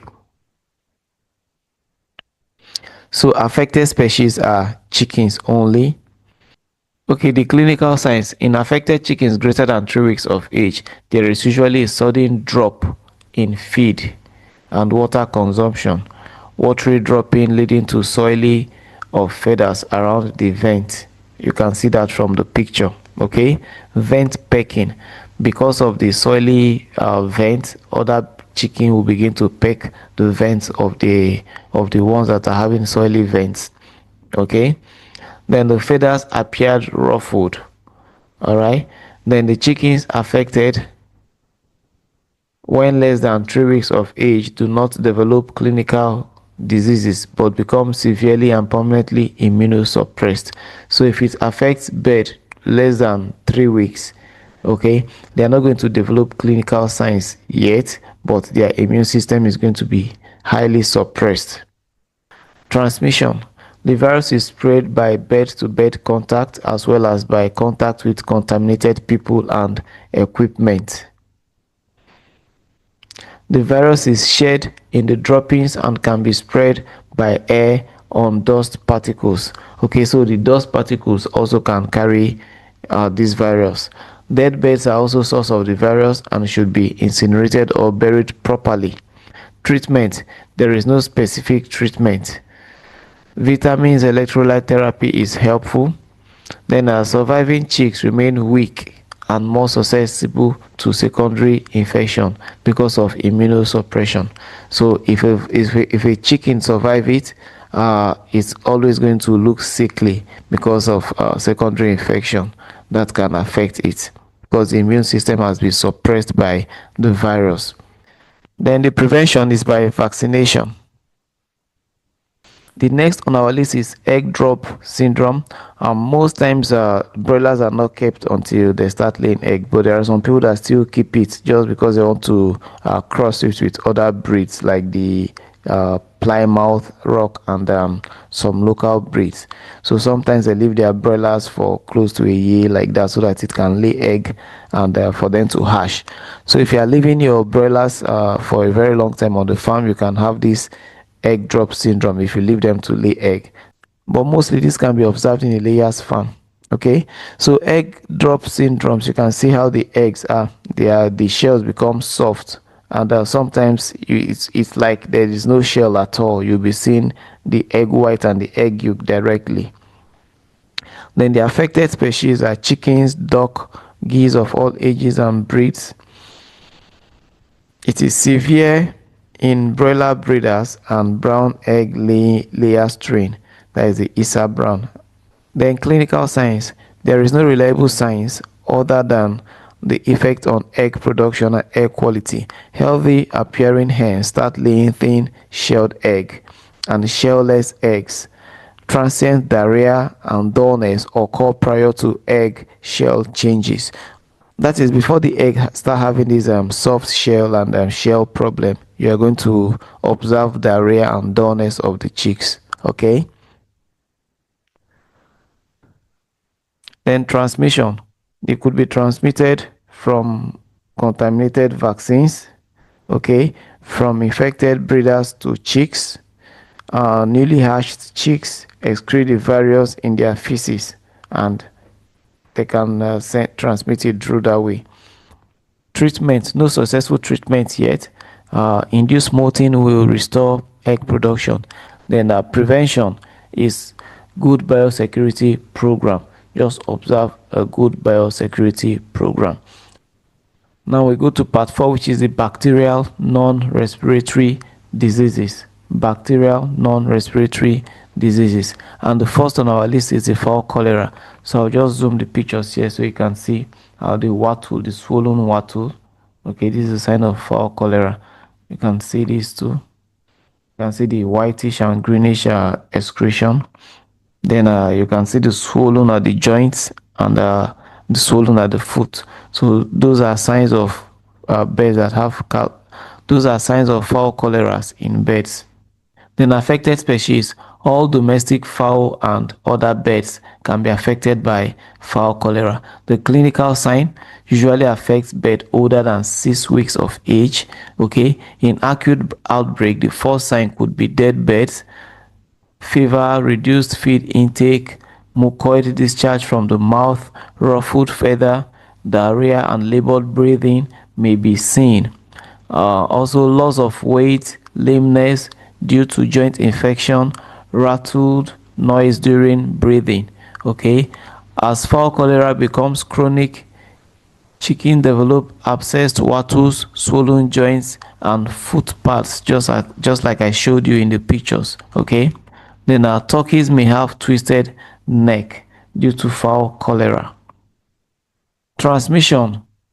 Okay, first is a flock addition, when you mix flocks together. Then the next is free flying birds, infected environment, predators, and rodents. Treatment. Flock can be medicated or vaccinated or both. Antibiotics can be used but require high level and long-term medication to stop outbreak. The prevention is through vaccination, but should only be done when there is a problem of fowl cholera on the farm. Okay, then you control rodents also as a way of preventing fowl cholera. The next on our list is a pulorum, and it is called bacillary white diarrhea, BWD. And you can see the pictures. If you've observed your chick having a dried pasted vent like this, then you should know it's pulorum. Okay, and it affects turkey and chicken. Okay, clinical signs. Death of infected birds and poults begins at 5 to 7 days of age and peak in another 4 to 5 days.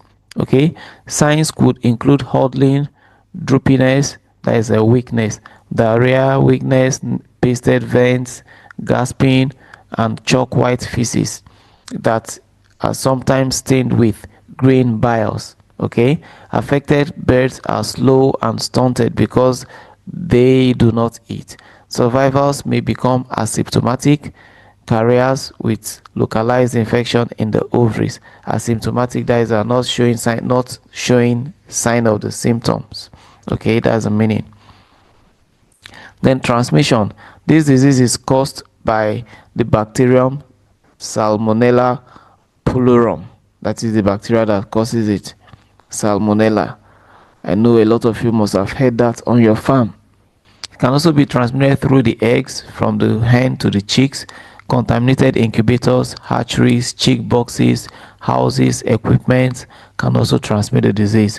Poultry byproducts, feedstuff, infected birds can also transmit this disease. The treatment, several antibiotics can effectively reduce mortality, but none can eliminate it.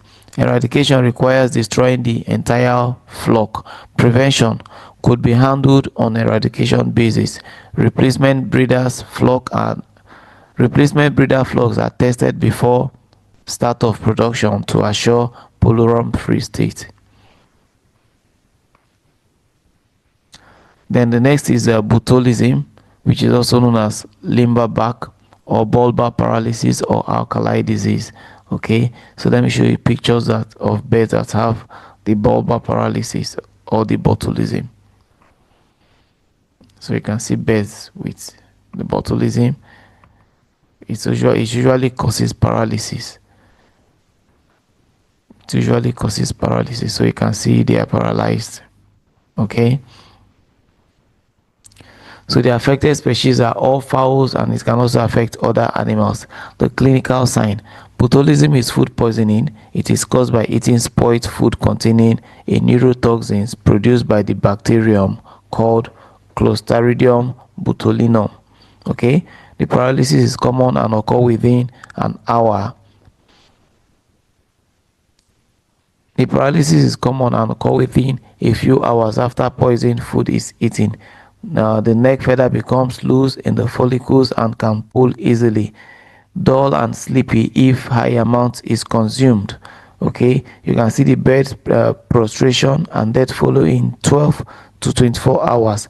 Death is as a result of paralysis of respiratory muscles. Transmission from decaying carcasses on poultry environment, wet litters and other organic matters. Okay, also by flies and maggots from decayed substance may harbor botulism. There is no spread from bird to bird. The treatment: affected birds can be treated with botulism antitoxin injection.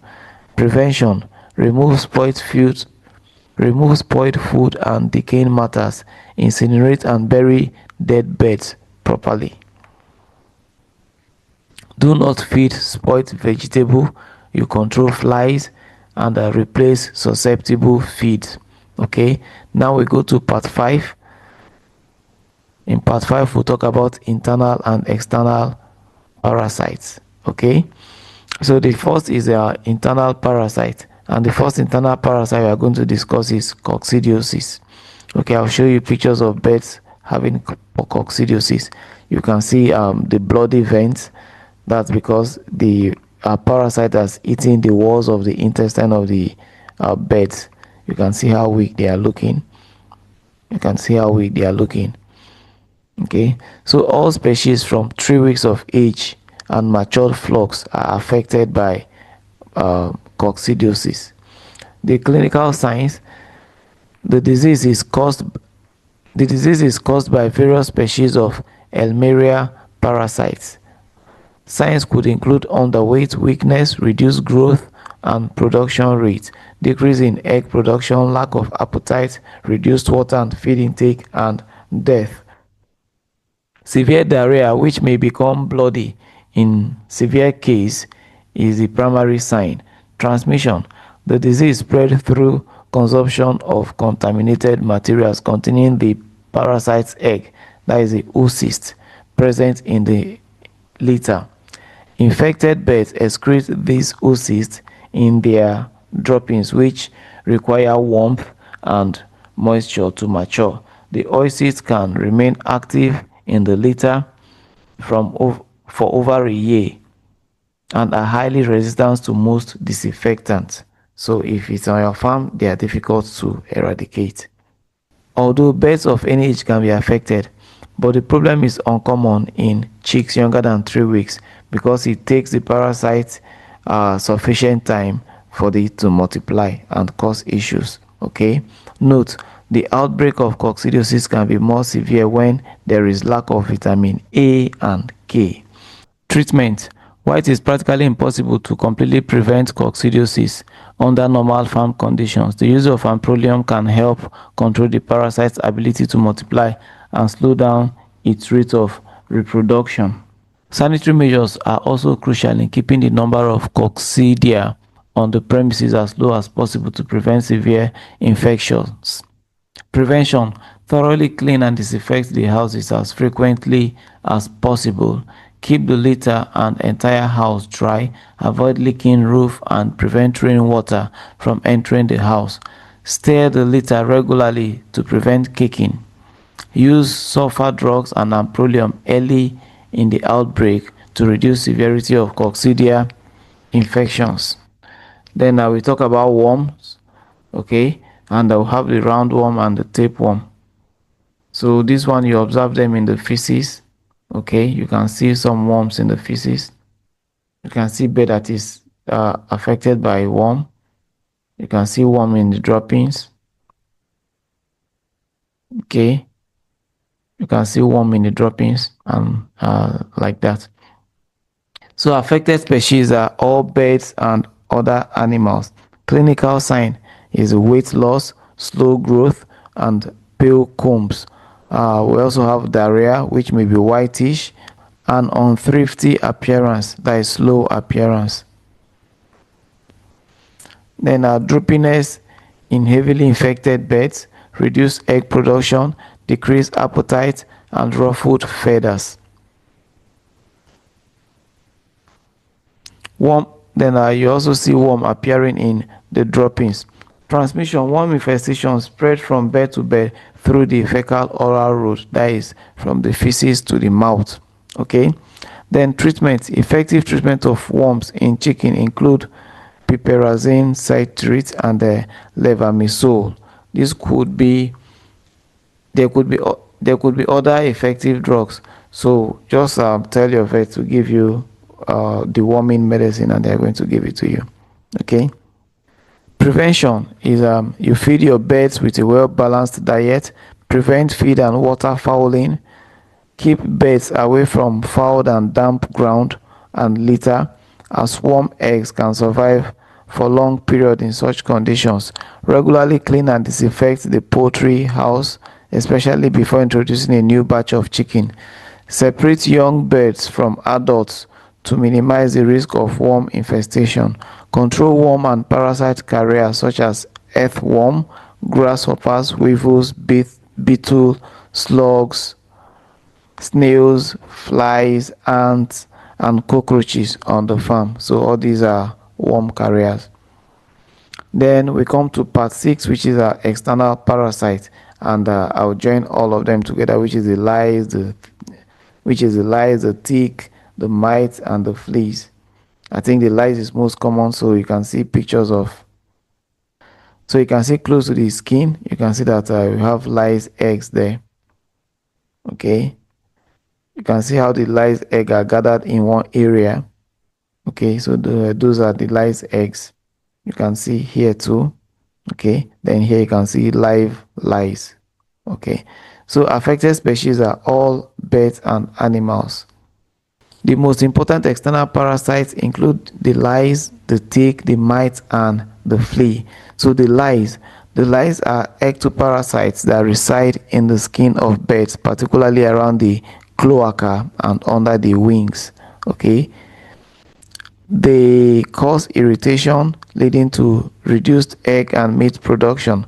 Lice feed on the blood of various domestic animals and birds. Head and feather lice commonly infest fowls, causing them to lose condition. Spraying and dipping with recommended insecticide can control lice infestation. Then mites. Mites are troublesome ectoparasites that hide in cracks of houses and patches and emerge at night to feed. They are bloodsuckers and can lower egg production. Mites are white with dark legs.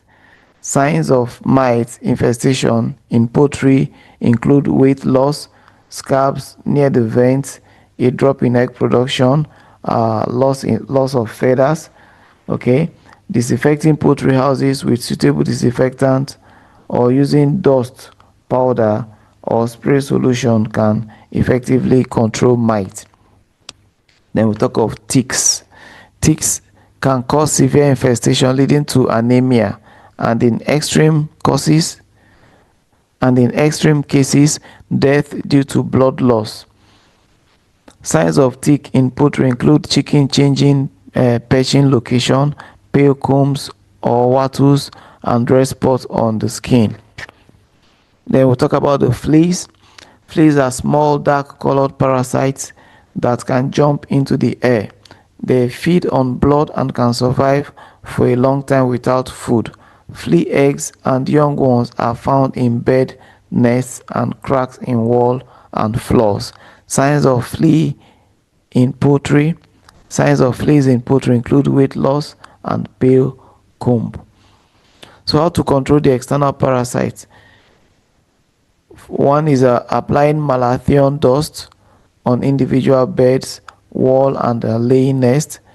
Use the diatomaceous earth and administer bed injections with drugs like ivermectin and or mexodectin.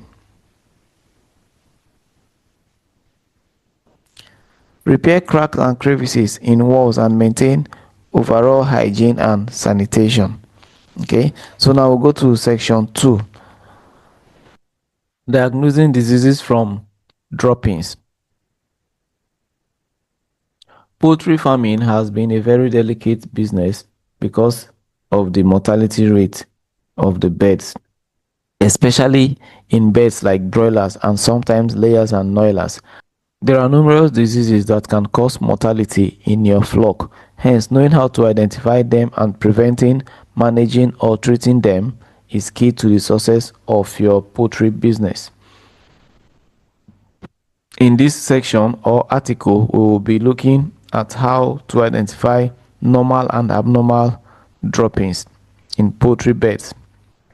Many farmers have overstuffed their beds with antibiotics in a bid to treat them of susceptible ailments from their droppings. It is not all watery droppings that signifies the appearance of a disease as thought by many poultry farmers, as I will be sharing with you soon. Okay, now before we do that, we'll be looking at the digestive tract of the chicken so that you understand this very, very well, because there is a kind of dropping that a lot of people see as an ailment, which is not actually an ailment. And I'm going to show you why we have that kind of dropping. So we'll discuss the digestive tract first of all for you to have a good understanding of what I'll be discussing. Okay, so before we start talking about poultry droppings, let us take a look at how food journey down the chicken's digestive tract to produce droppings so as to have better understanding. Okay, so let me hit this one so that it can zoom a bit. Okay, so this is the digestive tract of a poultry bed. Okay, so now I will go to a clearer picture on the next slide. Now this is a clearer picture. Okay, the food comes through the mouth, goes through the esophagus and enters the crop. And I hope you know the crop. That is the area, that the pouch that you usually find food that is close to their throat. Okay, so that's the crop. And then it goes down. Before the gizzard there is the proventriculus. Okay, it enters there. Then from there it goes to the gizzard or the ventriculus. Then after that it goes to the duodenal loop or the duodenum. Okay, so you can see these two places. It's called the duodenum, and in between the duodenum is the pancreas. Then from there it comes, okay, you have the liver, the spleen and the gallbladder around this area, and the food continues into the small intestine here and comes out into the through the small intestine, and it goes all the way. So before it gets into the large intestine, there is these two other tube called the ceca. One of it is called the cecum, so they both are ceca. Then after that it comes to the large intestine, then it comes to the cloaca, and it comes out through the anus or the vent. Okay, so this is the actual hen digestive tract. So let me read what I wrote here, but that's just an explanation of what it is. Okay, food and water travels from the mouth down through the esophagus and into the crop where it is stored, then move down into the stomach. That is the proventriculus. Digestive enzymes are added and the food moves into the ventriculus, which is the gizzard, which grinds up the food, grits or small stones eaten by the chickens helps in breaking down food in the gizzard before passing into the intestine. The ceca branch off the small intestine and absorb water contained in the fecal matter as it passes through. They serve several purposes, one of which is to ferment matters not previously broken down. Okay, so that is one of the purpose of the ceca. It absorbs water from the fecal matter, and it also helps in breaking down the food. It ferments it, the food that was not previously broken down. The ceca empty out its smelly content several times a day into the large intestine. So this ceca is the major contribution of the different kinds of droppings that we observe in poultry beds. So the ceca empties its smelly content several times a day into the large intestine, which then continues to the cloaca. Ceca droppings has different texture and color from others. It has a strong stink. However, it is a very good indication that the digestive tract is working properly. Ceca poop color can range from yellow to black. The final stop is the cloaca. Here the content that has been passed from the intestine combines with urate. Chickens do not urinate in the usual way. They eliminate waste products from the urinary system in the form of urate, which appears as a white cap on the top of the feces. So we now go to the normal dropping and the abnormal dropping. We'll see how to differentiate them. Okay. Now, normal dropping, there is a wide range of poultry bed droppings that are absolutely normal and cause for no alarm, because there are some droppings that when people see them, they'll start worrying that the beds are sick and things like that. But it's not all of such dropping that that's a bad dropping. So we'll be looking at them now. I'm going to be showing pictures of them now. So in case you are irritated by chicken poop, because I used to be irritated by chicken poop and stuff like that. So if you are the type that gets irritated by sighting chicken poops, then I think you should better go and eat your food now, or if you start seeing the poop, you will not be able to eat. All right, so let's go into the pictures now. So the first pictures I'm going to show you, I'm going to be zooming them one after the other so you can see them very well. These are completely normal poop. Okay, these are completely normal poop. You can see how the poop is with the white urate on it. You can see the white urate. This is a poop that the bed has eaten grass, so you can see that the poop is there. You can see. So these are normal poop, no cause for alarm. These are normal poop. Okay, so I move to the next slide. These are also normal poop, but sometimes the intestinal walls are shaded. So it's a normal poop with shaded intestinal wall. It's normal. If you see this kind of poop, you don't need to worry. It doesn't last. So after this, I don't think you're going to see the bed pull this kind of poo again. It's just once in a while. Okay. So what you do is just to observe it and see if it continues. So if it doesn't continue, then you know it's just a normal thing. Then this is normal chicken dropping for broody chickens. That is chickens that are covering eggs. Okay. If you have chickens that are covering eggs or chicken that are laying egg, you see their poop like this. Okay, you can see how big it is. So you don't need to be scared. So you can see large and greenish and somehow. So you don't need to be there is no cause for alarm. Okay. So those are broody poop. So if you see such poop, no cause for alarm. Then also these are normal poop also, but they are foamy and oily. So if you see poops like this, no cause for alarm, just foamy and oily.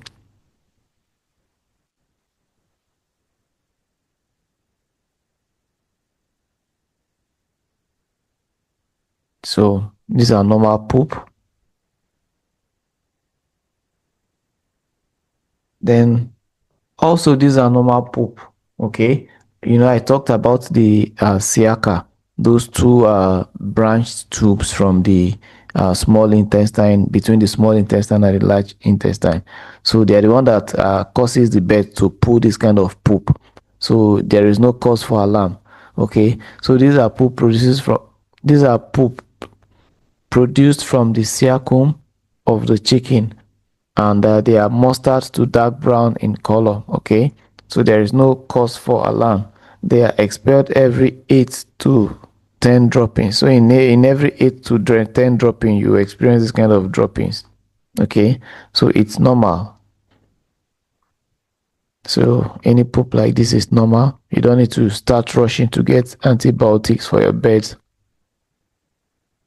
So in every 8 or 10 poop, you see this one because it's normal. Okay.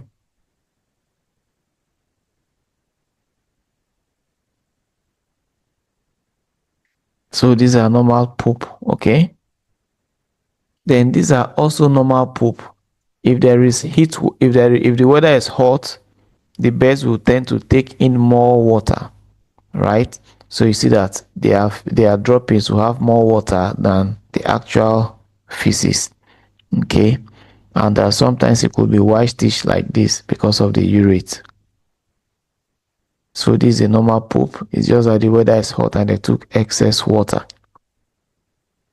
Then the next is a normal dropping, and sometimes this will just happen overnight, and it's quite normal. Okay, so something like this, there's no cause for alarm.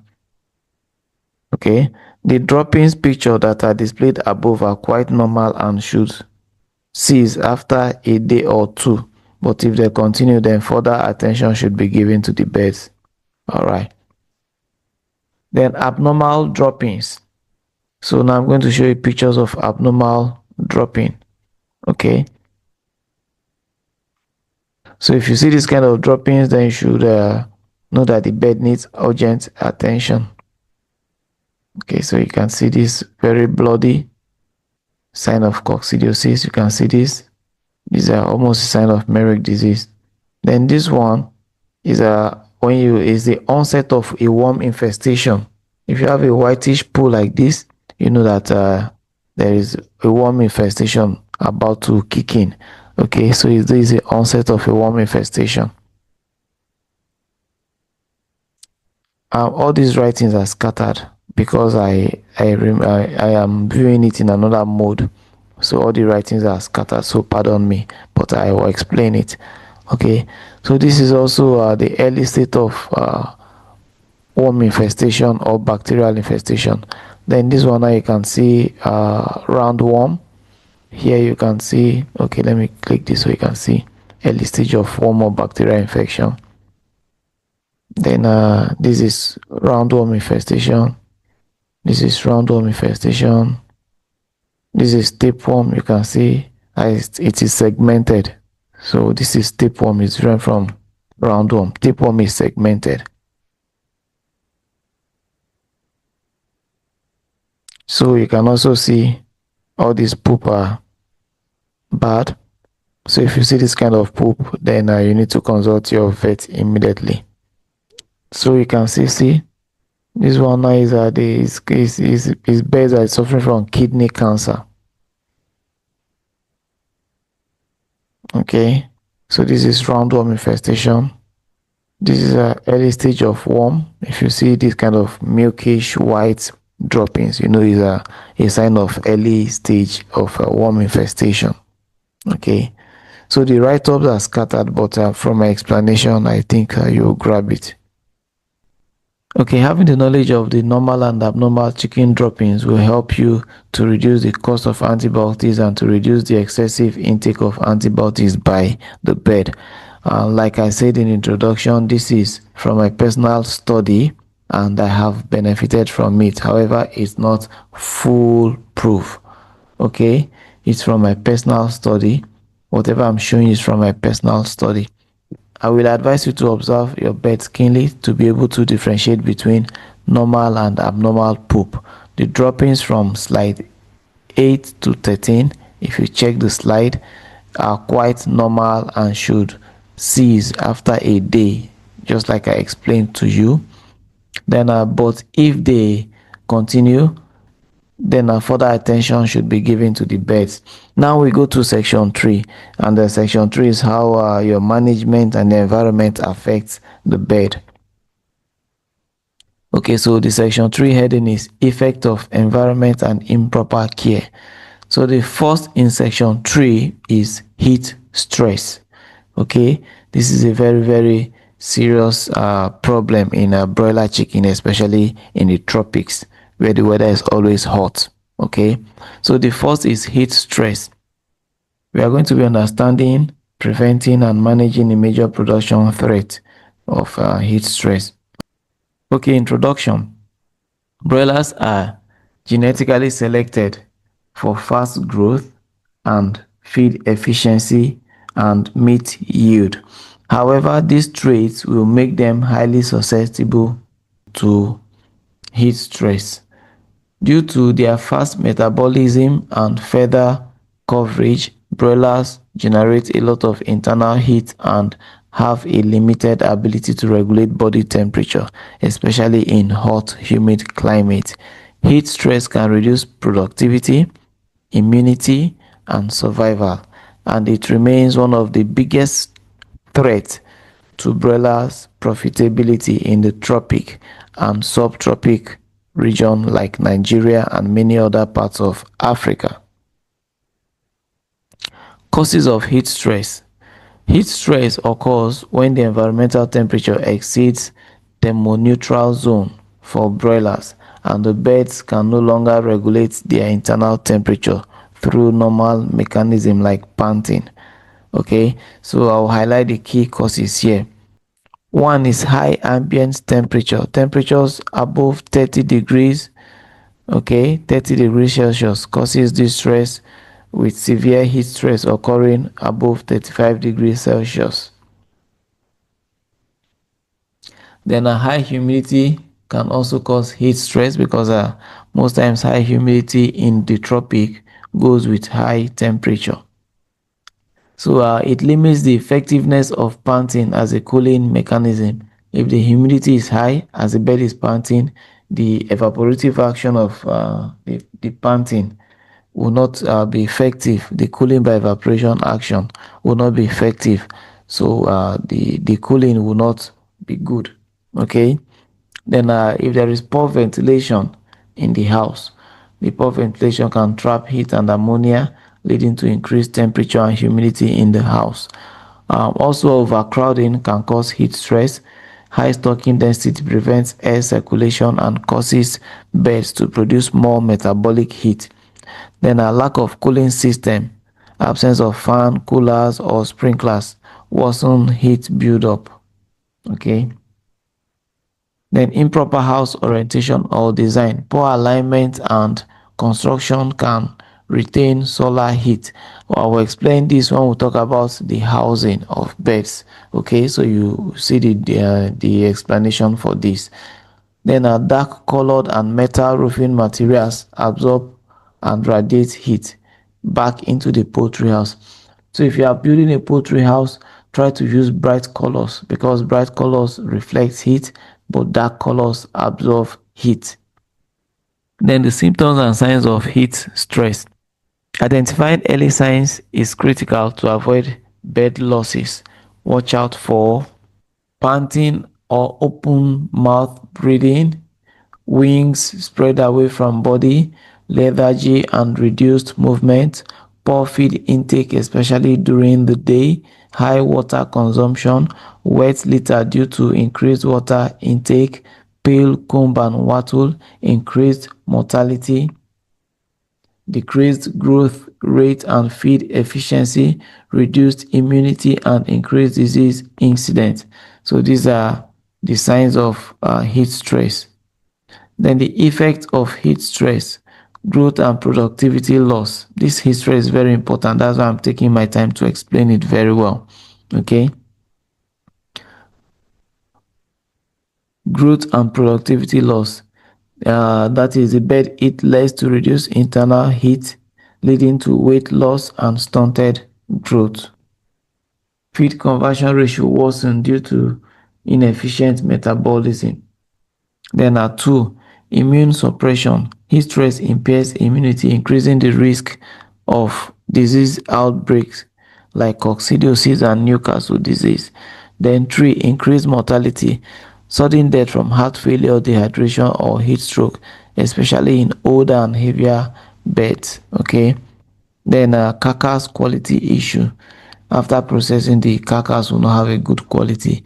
Increased incidence of pale, soft, exudative meat. Then heat stressed bed produce lower meat yield and quality. Fertility and reproduction issues, especially in breeder farms when it comes to broilers. Heat Heat affects sperm viability in male and reduced egg production in female. Okay, now we'll look at the temperature tolerance in broilers. I've showed you this picture before in my document. So this is the temperature tolerance day 1, this is temperature expected day 2, 28 to 31, day 3, like this and like that. So all these documents I'm going to leave it to you. Is part of the package of the course. You get the document, you get this temperature chart. Okay, all right. Management strategies for heat stress. So how do you manage heat stress? Housing and ventilation design. Align house east to west to minimize sun exposure. I will show you the drawing to explain this when we get to housing. Okay, then I use wide open sides with curtain or mesh wire for better airflow. Then maintain 1 to 2 meter space between houses so that there will be cross ventilation. Then insulate roofing, e.g. with foil, straw or ceiling board, so that the heat directly hitting the roofing sheet will not affect the temperature inside the house. Then you can install ventilation chimney, ridge vent or gable fans to expel hot air. Artificial ventilation and cooling, that is the exhaust fan which pulls out the hot air, especially in the bleeder system. They will have circulation fan which promotes the internal flow, the internal airflow. Then foggers or mister sprays fine water mist to lower the temperature. Evaporative cooler, use wet pads and fans to reduce ambient temperature. Sprinkling cool water on the roof, not directly on the bed. Then another way is stocking density adjustment. Reduce bed density during hot season. Suggested density during hot season is as shown below. 1 bed per 1.2 to 1.5 square feet. That is 7 to 9 beds per meter square. Avoid placing too many beds in poorly ventilated houses. Feeding strategy. Feed early in the morning and late evening to avoid heat from metabolism. As the birds are eating, the food in their body is going to be broken down, right? So that is the metabolism. And while the food is being broken down, the body is going to generate some kind of heat. Okay, so that's why we feed them in the morning when the weather is cold, so that even if they rush and the food is digesting, it's not going to affect them. Okay, it's not going to generate extra heat. So avoid feeding during the hottest hour, which is around 11 a.m. to 4 p.m. Avoid feeding your birds that time. Then reduce energy-rich food like maize and increase electrolyte supplements. Then you use high quality, easy digestible proteins to reduce metabolic heat, because as the body tries to break down the protein, if it's a complex protein, it will be difficult to break, and they're going to have an increase in body temperature, which will affect them. Okay, then we also talk about water management. You provide clean, cool water at all time. Flush lines regularly to ensure temperature doesn't rise above 25 degrees Celsius. Add electrolytes, vitamin C or glucose to water during the heat period. Okay, use more drinkers per bed and place them uniformly. supplementation and medication. That is when the heat stress has come. You add electrolytes, that is sodium, potassium, chlorine, vitamin C, and B complex. Use anti-stress formulations and appetite stimulants. Avoid vaccines or medication during peak heat hours. Okay, so now we'll go to monitoring and management of the heat stress. Monitor temperature and humidity with a thermohygrometer. Adjust fan curtains or fans based on reading. That is, you read the temperature on the gauges and you adjust the fan and the other mechanism according to the reading you got. Observe birds.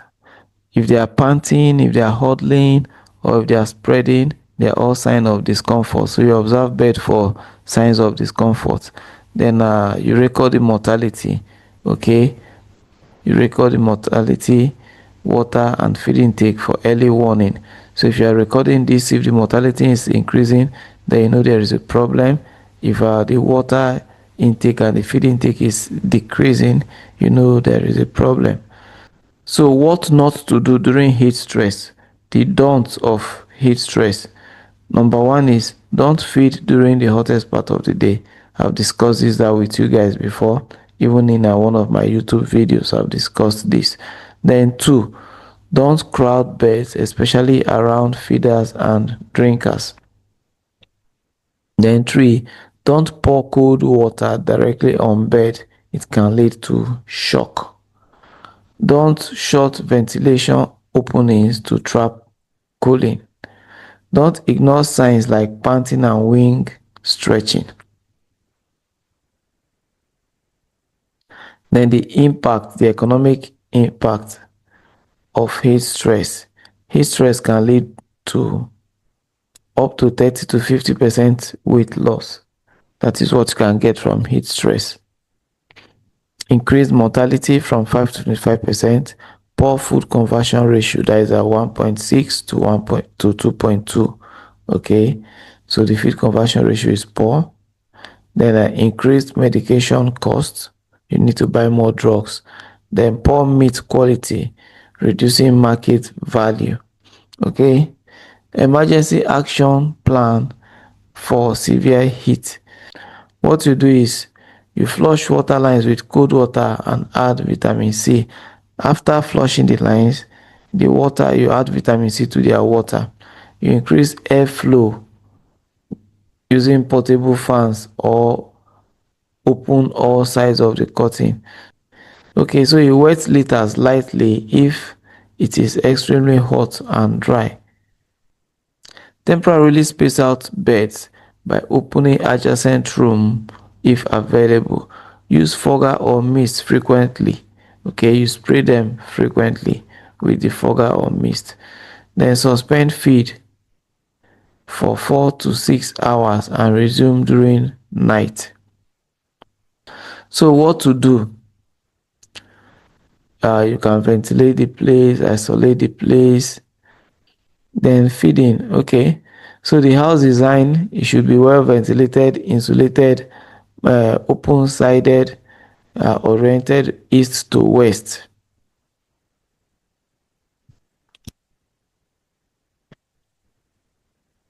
Then ventilation, it can be natural, it can be mechanical. Mechanical is when you use fan, you use vents, you use chimneys and stuff like that. Then as stocking density, you reduce it during heat period. Then feeding, morning and evening. Then I use less energy dense, more digestible food. Morning and evening, and you feed them with less energy density and a more digestible food. Okay, water, cool, clean, accessible, electrolyte enriched. That is how your water should be. It should be cool, clean, accessible, and it should be electrolyte enriched. Supplement vitamin C, B complex, electrolyte. Observation, watch for signs, panting, drooping, inaptness. So these are our final thoughts on heat stress. Effective heat stress management requires planning, observation, and rapid intervention. Heat stress is not just a summer issue, it is a constant challenge in many tropical climates. The difference between success and failure often lies in small preventive steps taken consistently rather than emergency action after birds are already in distress. When you design your house, plan your feeding, and train your workers with heat stress prevention in mind, your broiler farm will thrive. Okay, another disease that can be caused by environmental factors and the broiler management is sudden death syndrome. Sudden death syndrome, SDS, also known as flip over disease, is a fatal metabolic disorder observed in fast growing broiler chickens. So this disease is not caused by virus or bacteria or parasites, whether internal or external. Okay, it's just a metabolic disorder as a result of management. Okay, it is characterized by a sudden and unexpected death of seemingly healthy bird, often without any preceding signs of illness. So what is SDS? SDS is a non-infectious condition where birds, usually 3 to 5 weeks old, die suddenly, often flipping onto their back, hence the nickname flip over disease. The syndrome mostly affects males and the birds with rapid growth. Okay, the syndromes mostly affect males and the birds with rapid growth rates, particularly those in intensive production system. So the causes of sudden death syndrome is SDS is multifactorial. Okay, SDS is multifactorial and its development is often linked to a combination of genetic, nutritional, environmental and management factors. So there is no issue of being infected by virus, bacterial or parasites. Okay, so the first one we look is the genetic predisposition, then high growth rate. Birds that gain weight very rapidly, especially in the early weeks, are very vulnerable. Overfeeding intensifies the risk. That is why you need to know the exact quantity of feed to give your birds. Then environmental trigger, like a sudden noise, light flicker, or sudden temperature change can induce stress and cardiac arrhythmia. Okay, that is like sudden stroke. Then history is a known trigger of metabolic disorder that may lead to SDS. We've discussed history before. Then feeding factor. Feeding energy-dense rations without proper balance of vitamins and mineral, okay, can cause SDS. Then high-fat diet, especially with oxidized fat, can cause SDS. Ad libitum feeding without unrestricted access to feed 24/7, that is feeding your birds continuously because without a restriction. Then nutritional imbalance in their feed can cause SDS. The imbalance can involve low magnesium, low vitamin E, electrolyte imbalance, selenium deficiency are implicated in SDS. Okay, then clinical signs and observation. SDS typically has no obvious clinical sign before death. However, you may observe the following. Birds that appear healthy one moment and suddenly flip on their back and die. That is the sign. The death occurs very rapidly. Then legs paddling and wings flapping just before death. That is, you see them trying to shake, like they are shivering before death. So you should know it's a sign of SDS as a result of muscle spasm. Then death often occur at night or early morning when birds are resting. Then postmortem findings: pulmonary congestion, hemorrhages and full crops. All these are things that you discover after they are trying to do postmortem findings. They will discover this. Then postmortem lesions. Okay, good body condition, full gizzard, proventriculus and intestine. You see that everything is fine with them, but they still die. enlarged congested liver and lungs, heart failure signs, cardiac dilation, pericardial effusion, then a hemorrhage in heart or breast muscles may also be noted. Effect of SDS on broiler farms: economic loss due to sudden bird death, disruption of growth uniformity and flock planning, increased feed conversion ratio due to loss of high performing birds, poor return on investment due to mortality during peak growth. Then how to manage SDS. Okay, so look at the management and prevention strategies. There is no specific cure for SDS. It is not a virus, it is not a bacteria, it's not a parasite. Okay, so it's just an issue with the management. Okay, so prevention and management rely heavily on control of environmental, nutritional and management factor. Okay, then I will look at the feeding management. Avoid overfeeding in the first 2 weeks. Then phase feeding with properly balanced nutrients. Then lower dietary energy during early growth. Okay, so the energy content of your food should be low. Okay, so if you follow my feed formula that I'm going to show you, the energy content in that feed formula is good. It's what is required for the bird in the starter stage. Okay, then you can also get from you can also get good products from the market, good starter feed from the market, okay, with balanced energy level. Reduced feeding hours, controlled feeding, or provide feed in intervals. Skip a day feeding. If possible, you can skip a day. That is, if you start or experiencing sudden death on your farm, you can just keep feeding them for a day.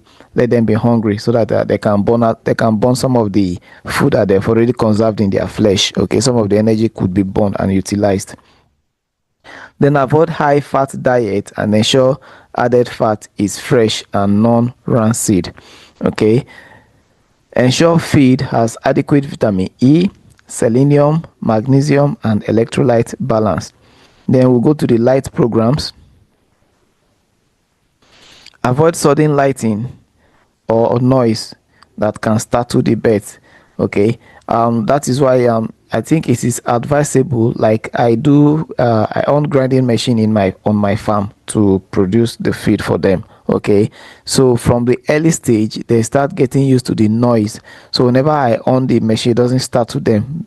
Okay, but if you bring an old bird to the farm that does not understand the noise, once you start the engine, it's going to startle them. Okay, so alternatively, you can move the machine far from their house, and if it's close to the road, the honking of a trailer can also startle them, so you avoid such situation. Okay, use a consistent light dark cycle. 24 light, 24 hours, for example, 24 hours light, 1 hour darkness, or 20 hours light, 1 hour, 4 hours darkness. So you just use a cycle that is consistent so that they get used to it. Okay, provide dim lighting during rest period. During rest period, don't just turn off the light completely.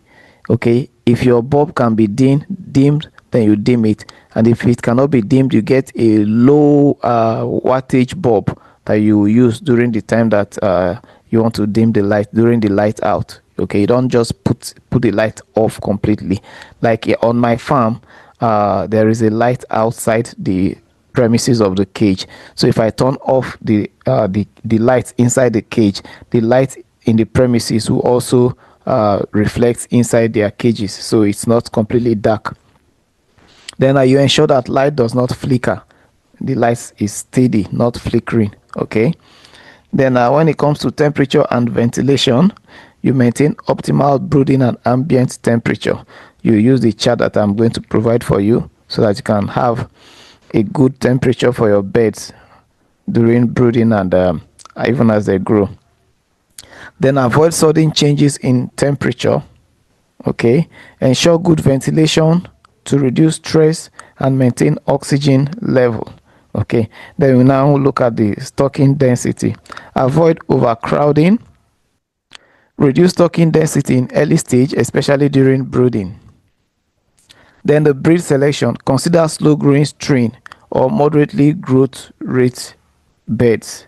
Okay, if SDS is recurrent, like the COP 500 and ROS 308, they have a faster growing rate. So if you are experiencing that among your beds and you've tried what you need to do and it's still happening, then you can go for the Abo Eka breed. Okay, it has a slower growth rate, or you can go for the Marshall or Obasanjo Marshall. They have a slower growing rate. All right, it's going to help you. Then the health management: prevent respiratory and cardiac arrest, prevent respiratory and cardiac stress, vaccinate against major diseases, use antioxidants and multivitamins during period of stress. Okay, then how to keep the record. Okay, monitor and record keeping, track and compare daily mortality trends so that you know the one that is caused by SDS. Identify patterns related to feeding, environment, and lighting.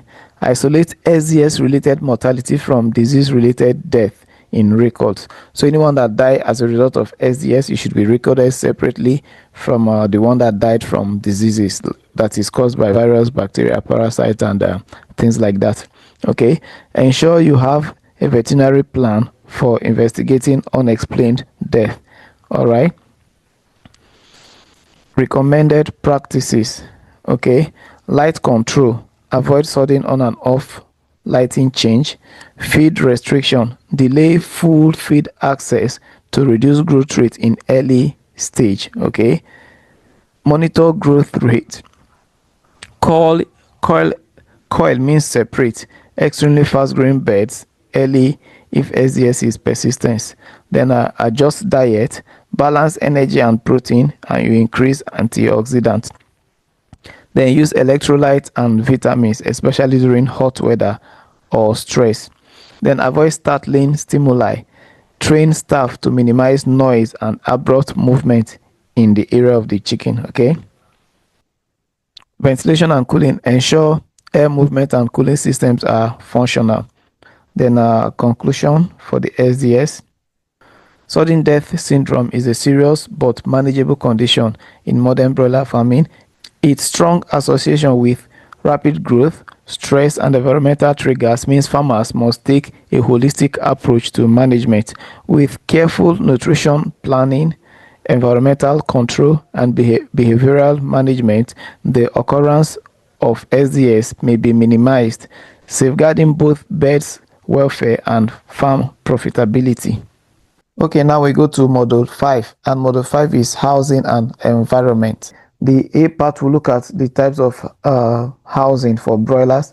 The first we are going to look at is open-sided houses, and this is suitable for tropical climates with good natural ventilation. And this is a picture of an open-sided houses. Okay, so this is a picture of an open-sided houses.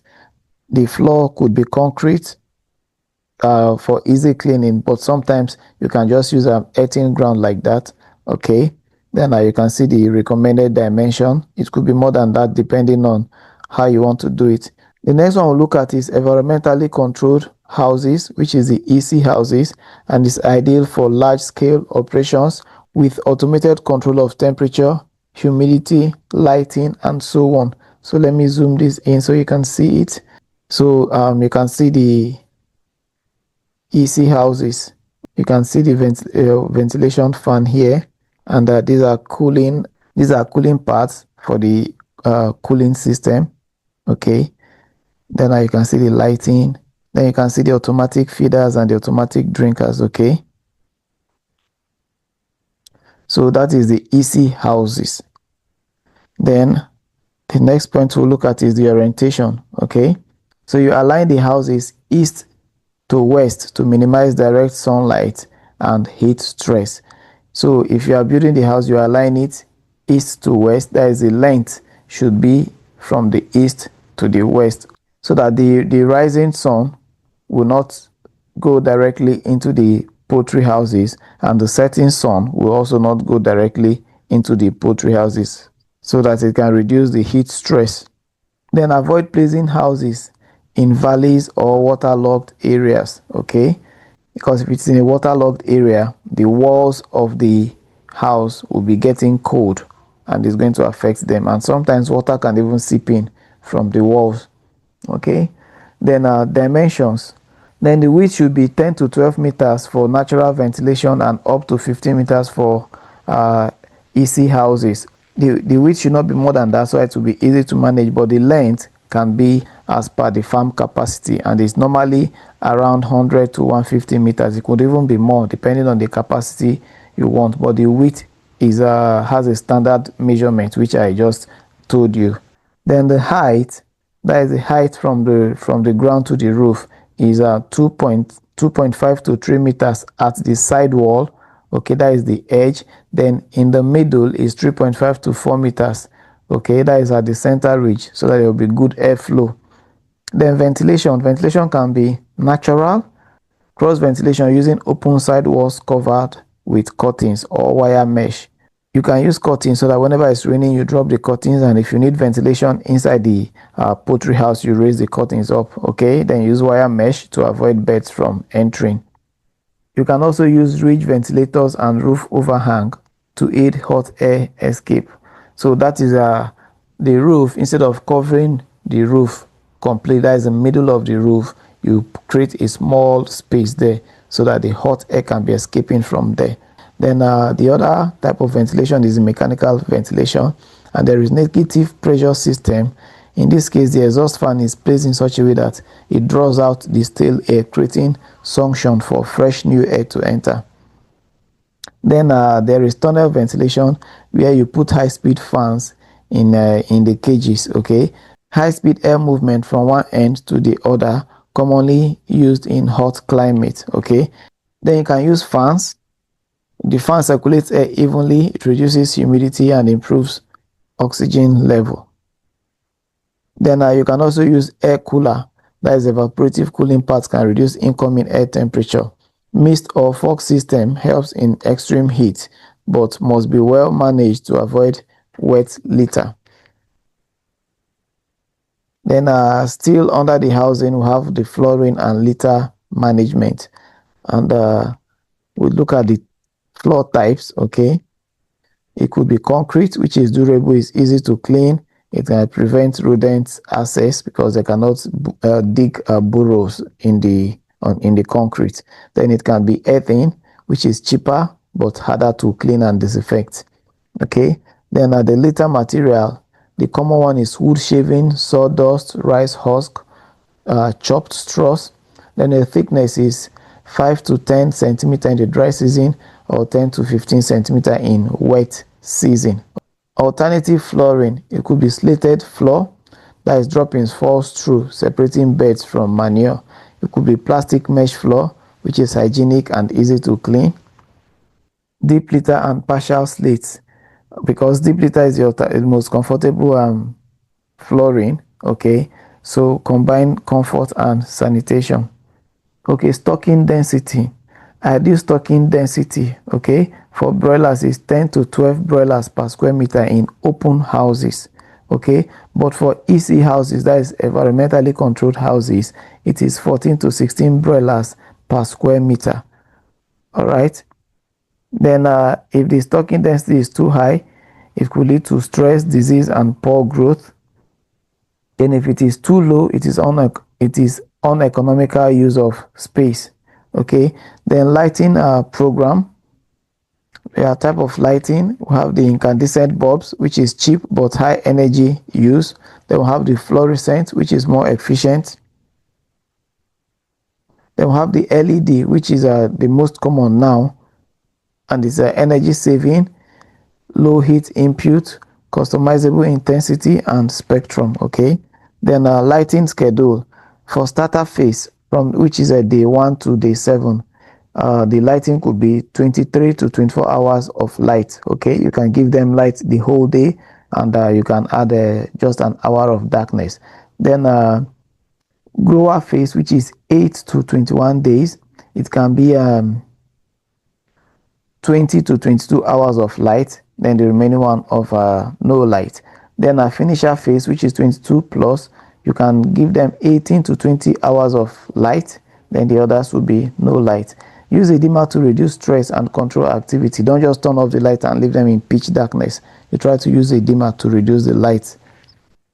Then location of broiler house. Where a broiler house is located should be well-drained land above flood level. Well-drained land above flood level, and it should be away from other poultry houses to reduce disease risk. Then downwind at least 500 meters from residential areas or other farms. Access, then it should be in a place where you can access clean water and reliable electricity. Cost-effective housing materials. Okay, we look at those materials that you can use to build house that are cheap.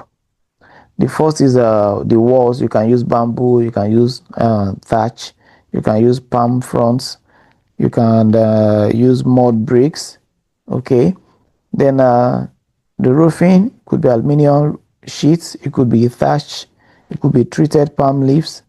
Okay, the flooring could be compacted soil with lime, and you can use concrete slab or stone chips. Okay, then the curtains, it could be UV sterilized plastic sheets or shade nets with side walls. I use plastic sheets. Okay, then for air movement and temperature control, use fans to ensure uniform airflow in the house. So if you can afford fan, if your place is not well ventilated, that there is an easy movement of air, then you can add fan to it. Okay, natural air movement is enhanced by open ridge, high roof, and vents. So the roof should be high. It's going to help in a natural air movement.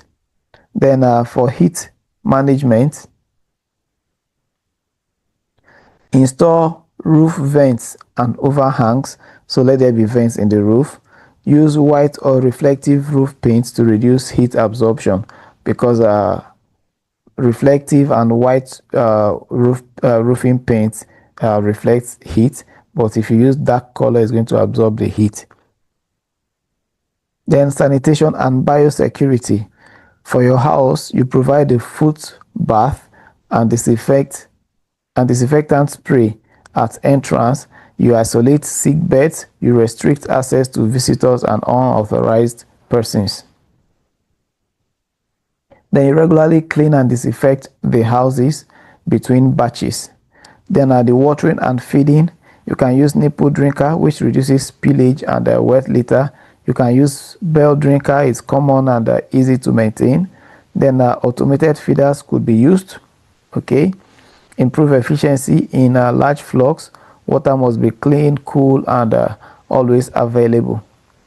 Then environmental factor, optimal temperature is between 32 to 35 first week, 21 to 25 finisher stage. This is going to be found in the chart I'm going to give you for the temperature. Okay, so don't worry about that. Don't worry about memorizing this now. Okay, then humidity, you keep between 50 to 70%.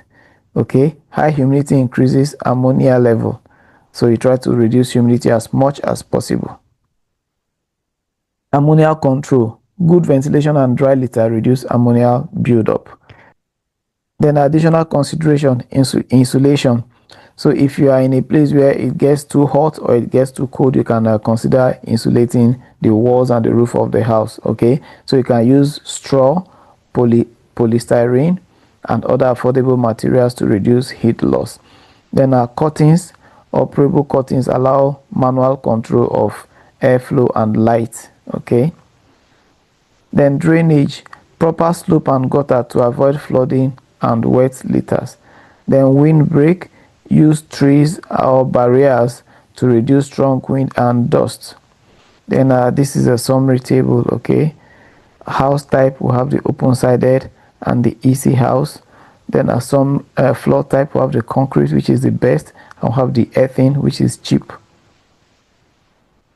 Then litter, it should be dry and it should be between 5 to 15 cm thick. It should be between 5 to 15 cm thick. Now the density is 10 to 12 beds per meter square for open house, and 14 to 16 for environmentally controlled house. Then light, you can use LED preferred, and you should follow the lighting schedule. In fact, it's difficult to get tungsten bulbs now, and even fluorescent bulbs, so LED is most common now. Then ventilation, it could be natural or tunnel ventilation with fans. Okay. Temperature and humidity. Temperature ranges from 21 to 35 degrees Celsius, and humidity should range between 50 to 70% relative humidity. Then our location, it should be elevated, it should be well drained, it should be away from other farms. Then cheap materials for building the houses. It could be bamboo, it could be thatch, it could be local wood, it could be plastic sheets. Okay, so that is that for module 5, which is about the housing. Okay, now we go to module 6, and module 6 is biosecurity, another very important part of broiler farming. Okay, so biosecurity is one of the most critical components in a successful broiler farming operation. It involves all the preventive measures taken to reduce the risk of introduction and spread of infectious agents. So let me define biosecurity to you properly. Biosecurity refers to protocols and practices used to protect poultry from infectious diseases and external biological threats. It minimizes the risk of disease entry, spread, and persistence within and between the farms. Why is biosecurity important in broiler farms? Prevent costly disease outbreaks like Newcastle, IBD, IB, AI, and Salmonella.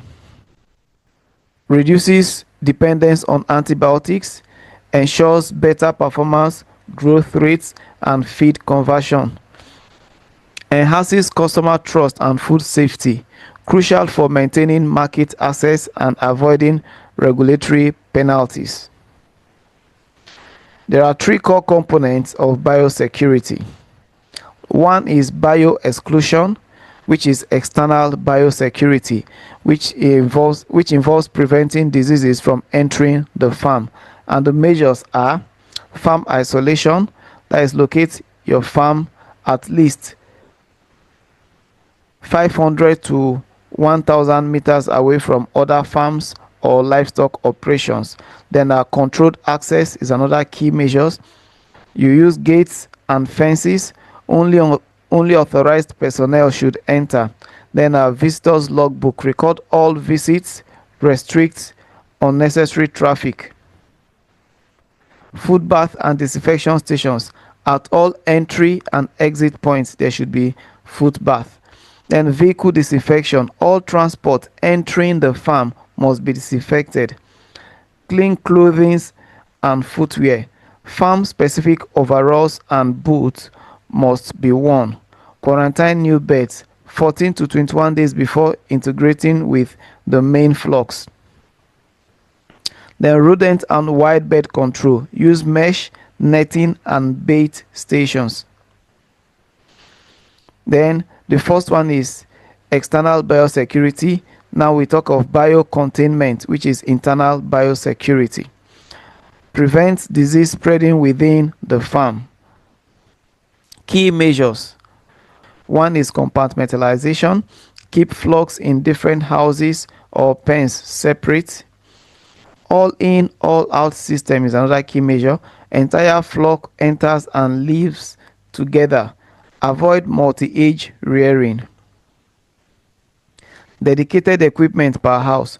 Don't share feeders, drinkers, or tools between houses. Clean before disinfection, CBD. Wash, dry, and disinfect buildings between cycles. Proper waste management. Remove litter and manure far from production area. Routine staff hygiene. Hand washing, gloves, mask, etc. Limit cross-contamination. Separate staff or color code clothes per house. Use color codes for the clothing. Okay, if one of the cage the color code is red, another cage you have a color code of blue, so that the staff will not be wearing the same coverall from one cage to another cage. You'll be able to identify easily. Alternatively, we can use a separate staff for separate pens. Then the third is bio management, which is prepare for outbreaks and ensure disease doesn't persist. Then the key measures in this is vaccination program based on regional disease risk. Then health monitoring, daily observation of symptoms, feed and water intake and behavior. You observe that. You observe symptoms and you also observe feed and water intake. Then lab testing and diagnostics for early disease detection, immediate isolation and culling of infected birds, record keeping, mortality, medication, vaccination, cleaning log and visitors log should be maintained. Then training staff, biosecurity awareness and practical enforcement should be given to the staff. Then we go to cleaning and disinfection protocol. How to do it. This is what it means. Between batches. So you remove the beds and dispose of all litters and feed residues. Then dry clean. You sweep and remove the organic debris. Then you wet wash. That is, use detergent and water, preferably hot water if you can heat a large quantity of water if it's possible for you, then you do it. Okay, then you can also add a disinfectant like chlorine disinfectant, which is like a bleach, into your detergent and water while you are washing the house. Okay, then the third is you dry thoroughly. That is, you keep for some time to allow it to dry, to allow the wet surface to dry. Avoid applying disinfectant on wet surfaces. Okay, then you do the disinfection properly. That is, you use broad spectrum disinfectants. Okay, disinfectants I use most times are bleach, Izal. Sometimes I use a disinfectant containing formalin and disinfectant containing iodine. Okay, so you can get that in most poultry shops. Okay, then fumigate, formalin or alternative agents. I use these ones. Okay, then downtown, you keep from between 10 to 14 days before you bring in the new batch. Don't just disinfect and start bringing new batch after 2 or 3 days. You're allowed to stay for 10 to 14 days. Okay. The next aspect of biosecurity we are going to look is the rodent, wild bird, and insect control. Use rat-proof walls and mesh on vents and opening. Okay, make sure your walls are rat-proof. Cover it very well. Use mesh and some other things to cover the wall so that rats cannot go in. Then keep grass short and surrounding clean so that if there is any rodents crawling under the grass, you will know, because the grass is a hiding place for them. Then you install bird-proof nets. Okay, I use a wire mesh around the cage. Okay, in this area they call it chicken net. So you can use chicken net around the cage so that birds cannot go in, and the chicken net should cover all entry down to the roof. Any entry that is close to the roof, you make sure you cover it with something. Okay, then I use insecticide spray or insect baits. Okay, if you're in an area where you have insects that are carriers of some infection, then you need to use an insect proof net, or you can also use insecticide spray or bait. Okay, you dispose of feed spills and dead birds quickly. You don't keep them for a long time. Okay, another aspect is restricted movements. Staff should not have contact with other poultry elsewhere. So if you are employing someone to work in your farm, you better tell them they should not go and visit any of their friend working in another poultry farm. Their movement to other poultry farms should be restricted. Even their movement around the neighborhood should also be restricted. Okay, avoid borrowing equipment or vehicles from other farms. Then place clear signage for restricted area. Change clothes and use hand sanitizers between house visits. Then medication and antibiotics only use when prescribed by vets. Keep a medicine record book. Do not use expired or illegal drugs. Observe withdrawal period before slaughter. This is very important. I also made a video concerning this observation of withdrawal period. A lot of farmers don't do that because the regulations in this part of the world is not that strict, but it is very important you should observe withdrawal periods. Okay, now let me give you a biosecurity plan and the standard operating procedures. You can use this and develop on it further. Okay, you create written protocols for visitors and staff entry. Okay, this should be available. Then a cleaning and disinfection schedule, you should have this. Outbreak response plan, in case there is an outbreak, what will be your response? This should be added in your standard operating procedures. Then emergency contacts. Okay, if there is an outbreak, who do they call immediately? Okay, like in my case, they call me immediately and I later call a vet to visit the place. Then feed and water hygiene should have record of them.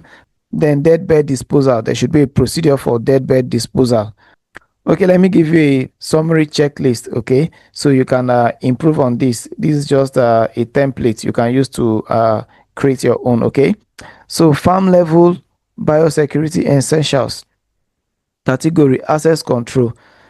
Then the essential action is fences, gates, food bath, logbook. Then personnel: clean clothes, trained staff. Cleaning between batches, proper disinfection, rodent control. You can use bait, you can use trap, then you can seal your feed very well. Bird control, net and covered vents. Equipment, house specific tools only, don't share equipment with another house. Then our waste management, remove compost or burn them.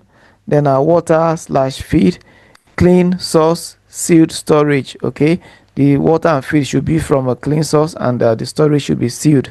Then records, visitors record should be kept. The health record, that is the sick and stuff like that. Then our cleaning logs should also be kept. And I will give you a final tip here: biosecurity must be continuous. It is not occasional, it is continuous. Okay, one weak point can compromise the entire system, so there is no time for overlooking any of the measures put in place.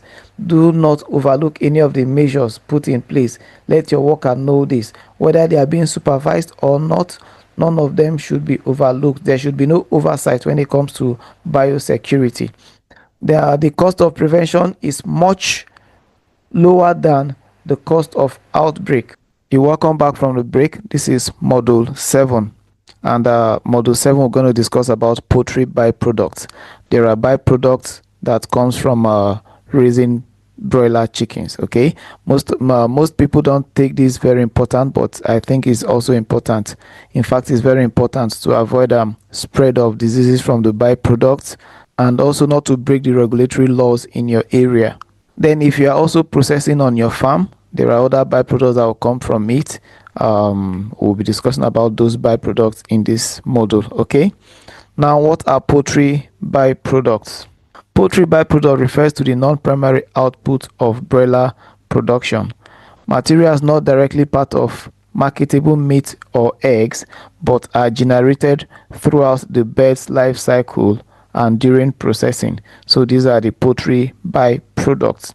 Okay, now the key poultry byproducts in a broiler farm are going to be listed now. So the first one is the used litter, that is the manure or the bedding.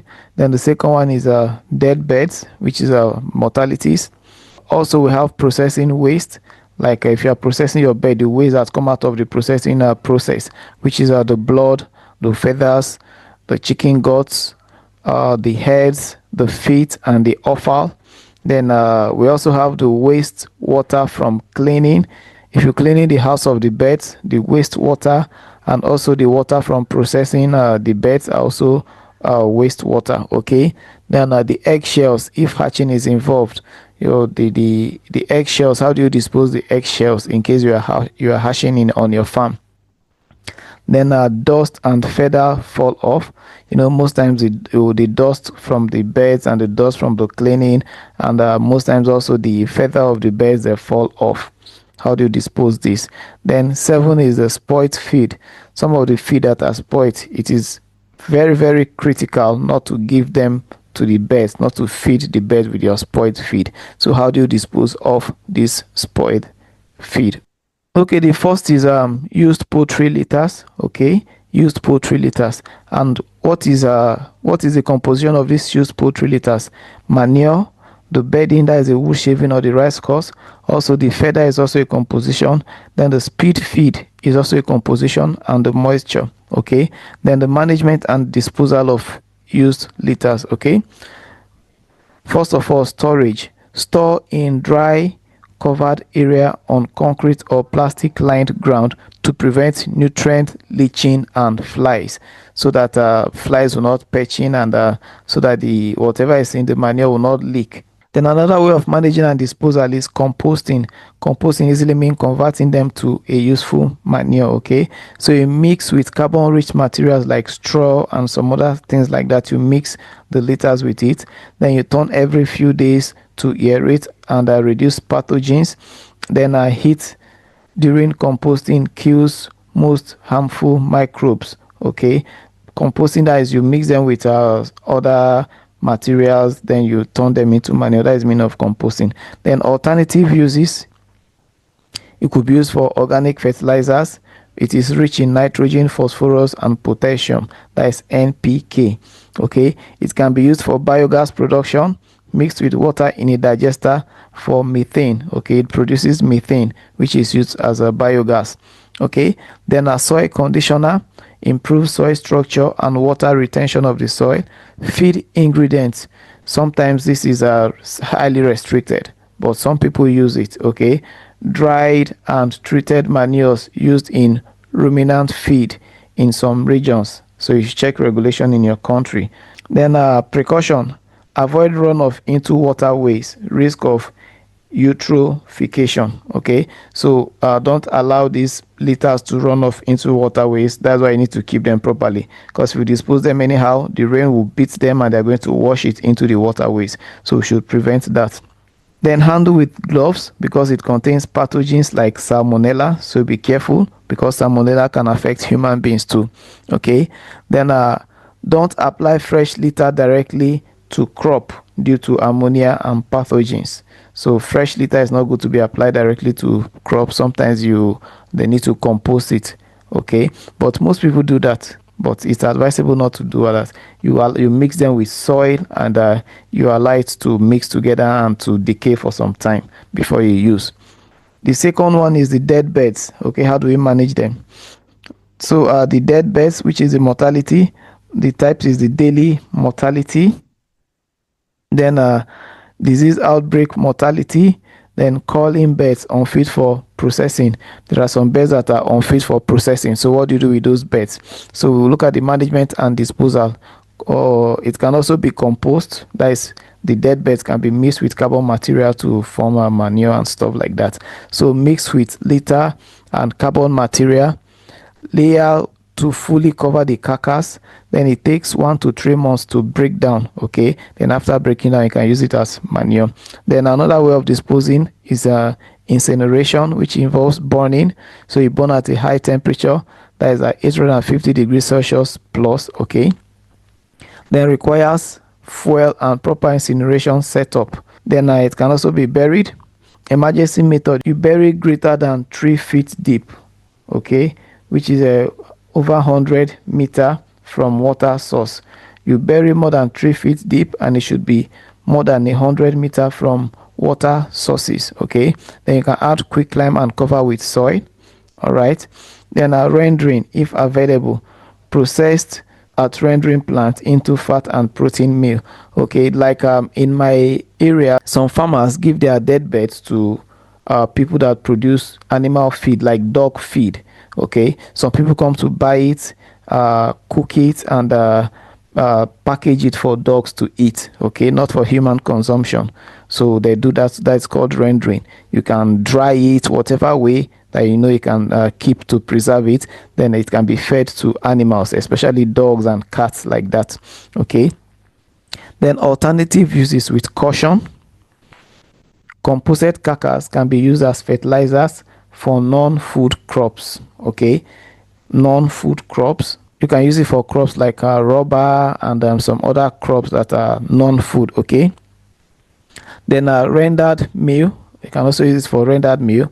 They are not common in small farms, but in larger farms they do it. And even in small farms, I told you, some colleagues in my area that do this farming, they sell their dead bed to people that make dog feed. Okay, so it can be used in animal feed, subject to local law. So it depends on the law in your area. If it is permitted, fine. It is not permitted, then don't do it. Then precaution, never leave carcass exposed, because it attracts scavengers and it spreads diseases. Okay, Then avoid burial in waterlogged area. Handle using PPE because dead bird carries pathogens. Then our processing waste, which is our slaughterhouse byproducts, and they include the chicken guts, that is the intestine, the liver, and stuff like that. Then the blood, the feathers, the head, and the feet. Then how do we manage and dispose them? The blood. Blood are collected in hold tanks and can be dried for blood meals. Okay, sometimes the blood meal are also used in making the chicken feed, and it can be given to other animals as well. Then the feather are processed into feather meal. They are rich in protein but low in digestibles, so there is a way to process it. Okay, then the guts, they can be composted or rendered. Composting is turning them into manure, or rendered, which is turning them into feed for animals. Okay, then feet and the heads. In my part of the world, we eat the feet and the head. Okay, so people order for feet and head separately, so you can sell the feet and the head, while some people want their chicken whole with the feet and the head included. Okay, so it is sold as delicacies in some markets, otherwise rendered and composted. I've talked about rendering and composting. Then alternative uses. Okay, blood meal, high nitrogen organic fertilizers or animal feed additives. Feather meal, protein source for livestock feed after hydrolysis. That is the process of breaking it down into a digestible form. Okay, then digestive enzymes extracted from the guts in industrial settings. That is the digestive enzymes in the guts of the bird that helps to digest the food. It could be extracted, and that is done under high technical industrial settings. Okay, then pet food industry, which I told you, some people come to get the guts and the dead birds from some farms in my area. They use it for animal feed, so it could be done in an industrial level. So some parts used in making pet meals. Then the precaution should be handled promptly to prevent rot and odors, and disinfect all processing tools and areas. They must be stored in closed containers, if not disposed immediately. Okay, then the wastewater. Okay, the wastewater could be generated from cleaning of equipment, floor, and carcasses during processing. Then the management of this wastewater, sedimentation tanks. Okay, you can let solid settle before discharge. Okay, don't just discharge everything with the pieces of flesh that are inside it. Let the pieces of flesh settle, then you can discharge the water that is above. Then it could be treated biologically. That is a biological treatment. Use aerobic and anaerobic digesters. This is in industrialized settings. Then reuse. After treatment, the water can be reused for irrigation and stuff like that.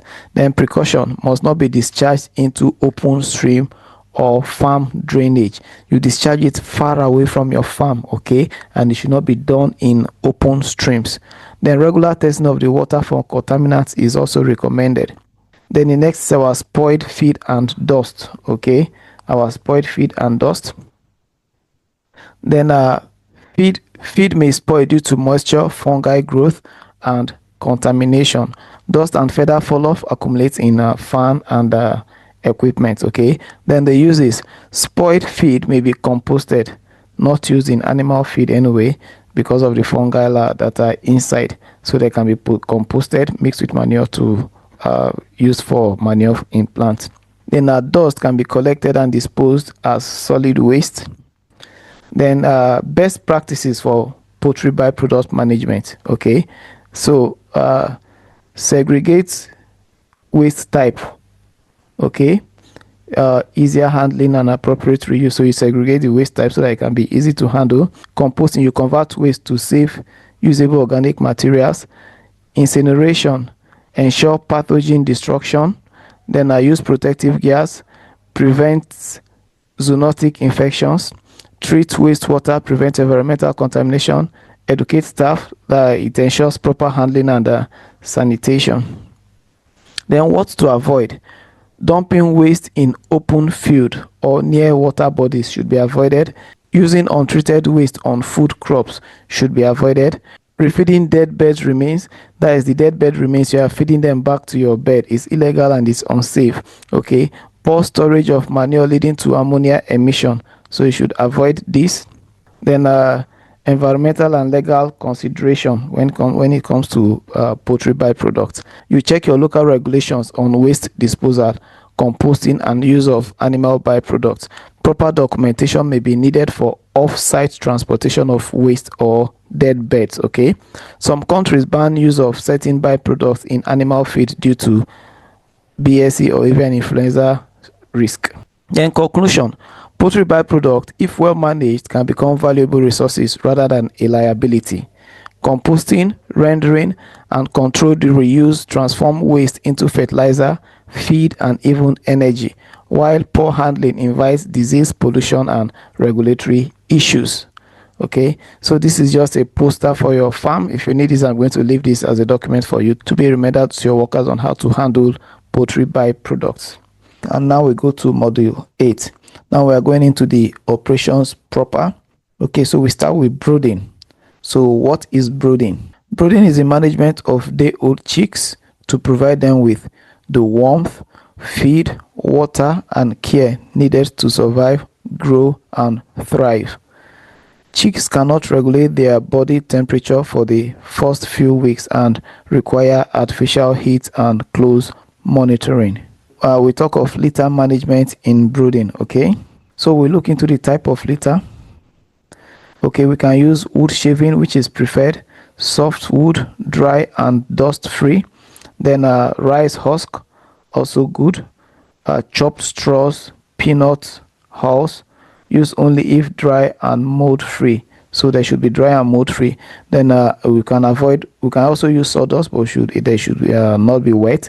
So avoid wet sawdust, sand, or newspaper. These can cause leg problems, caking, or poor insulation. Then thickness of litter, it should be 5 to 10 cm, which is 2 to 4 inches, depending on the season. Okay, cold weather, it should be 7 to 10 centimeter. Then hot weather, it should be 4 to 6 centimeter. The best practices of your litter: you ensure litter is dry, clean, and treated with anti-caking agents like lime or alum if necessary. Then you turn litter regularly and remove wet spots immediately. Avoid high moisture to prevent coccidiosis and ammonia buildup. Then we talk about lighting and lighting periods during brooding. Okay, first 7 days you provide 22 to 24 hours of light per day to encourage feeding and activity. Then 1 hour of darkness is enough for chicks to rest and adjust their vision. Light intensity, okay, between 30 to 40 lux. If you don't have what to measure this light intensity, but just make sure that the light is enough for you to read newspaper under. Okay, then use white or warm yellow bulbs. Avoid red unless managing aggression or cannibalism.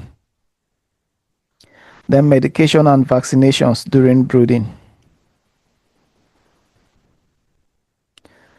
Before arrival of the chick, you clean and disinfect the house. You fumigate and you allow the place to rest for at least 5 to 7 days. You prepare the foot dips and hand sanitizers at entry points. Okay, then common vaccines during brooding. Between 1 to 3, you can vaccinate against Newcastle and the infectious bronchitis, which is a eye drop or spray. Then from 5 to 7 days, you can vaccinate against Gumboro, which is a infectious bursal disease. Then from 10 to 14 days, you can give them a booster for Newcastle disease or Gumboro if needed. Other health measures: antibiotics and coccidiostats in water or feed may be used preventatively based on farm history and vet advice. Vitamins and electrolytes in water, especially vitamin A, vitamin D, vitamin E, and the vitamin B complex to relieve stress. Then feeding, types of feeding. The starter are usually fed with crumbled or mashed feed, okay, with high protein and energy. Crude protein is between 20 to 23%. Metabolized energy is between 2,900 to 3,000 kilocalorie per kilogram. Nutritional requirement for starter, okay, is crude protein should be 22% on the average. Then energy should be around 3,000 kilocalories per kg. Then calcium is 1% of the feed. Phosphorus is 0.5% and methionine 0.5%. Then I will talk about the feeding practices in the brooding. Then provide feed within 2 to 3 hours of chick arrival. Red feed on clean papers or chick tray for 3 to 5 days to simulate feeding. Feeders should be cleaned daily and feed up to 1/3 to avoid spillage. Don't fool it because the chicks will spill it, okay? Feeders and waterers. You can use 1 tube feeder for 50 chicks, and you increase the height as the bird grows. Then provide 1 drinker per 50 chicks. Clean and refill regularly. Raise feeders and drinkers to chick back height to avoid waste, okay? Then I'll go to heating and temperature control of the brooder. Temperature guide, I am going to give you this, okay? So you can just listen to this. Don't worry about jotting it down, okay? Day 1 is 32 to 34 at chick level, then reduce by 2 to 3 degrees per week until 21 to 24 degrees Celsius by week 3 to 4, okay? Then there are different types of heaters. We have the charcoal stove, which is locally available. This is what I use. Then I have the gas brooders. This is more expensive. Infrared bulbs and electric brooders. This is cheaper, but if you're in an area where the electricity is not stable, then I don't advise you to go for this because you might be disappointed, okay? Then I also have a brooder ring to keep the chick around the heat source. You just get a small demarcation in a ring form and they put the heat source in the middle so that the chicks will not scatter and go and pile in one place, okay? Then our chicks' behavior as a thermometer. So in case you don't have a thermometer, you can also use the chicks' behavior as a thermometer, okay? If they are huddled under the heat, then you know that the environment is too cold for them, and if they stay away from the heat, you should know that it is too hot. But if they're spread evenly, then you know that the temperature in the brooder is comfortable for them. Then pre-arrival preparation, what to do before arrival of the birds. You preheat the house 6 to 12 hours before arrival so that the house will be warm, the walls and even the litters will be warm before they come. You turn on heaters, lights and check temperature at chick level. You arrange brooder guard in a circular shape to prevent cornering and piling. You place clean paper with feed and water before chick arrival. You check that all equipment is functional and biosecured. Then on chicks arrival, you unload chicks quickly into preheated brooding area. You give sugar and vitamin water for 2 to 4 hours to combat transport stress. You monitor chicks for activities, noise, feeding and hydration, okay? Then we'll talk about the stocking density during brooding. 30 to 35 chicks per square meter, that is during brooding until 14 days old. Then reduce to 10 to 15 chicks per meter square after brooding as bird grows, okay?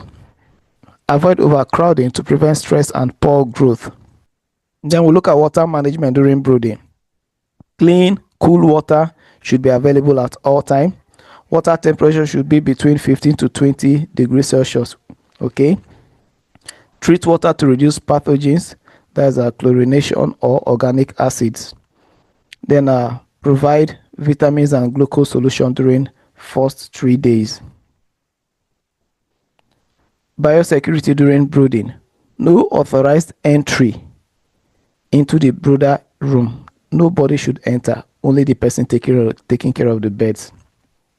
Then use foot bath, hand washing and PPE, that is boots and coveralls. Remove dead chicks daily and record cause of death. limit visitors and avoid mixing with older birds, clean feeders, waterers, and remove wet litter daily. Daily monitoring checklist. These are what you should check on your farm daily, so you can use this as a template. You get an Excel. You can do it on an Excel form and print it, or you get a notebook and make lines on it. Then you use different columns for different check. Temperature and chick behavior should be recorded. Litter condition and moisture should be noted. Feed and water intake should be recorded. Mortality count should be recorded. General chick activity and vocalization should also be recorded. Then summary table of key brooding parameters. So this is just a template for you to use.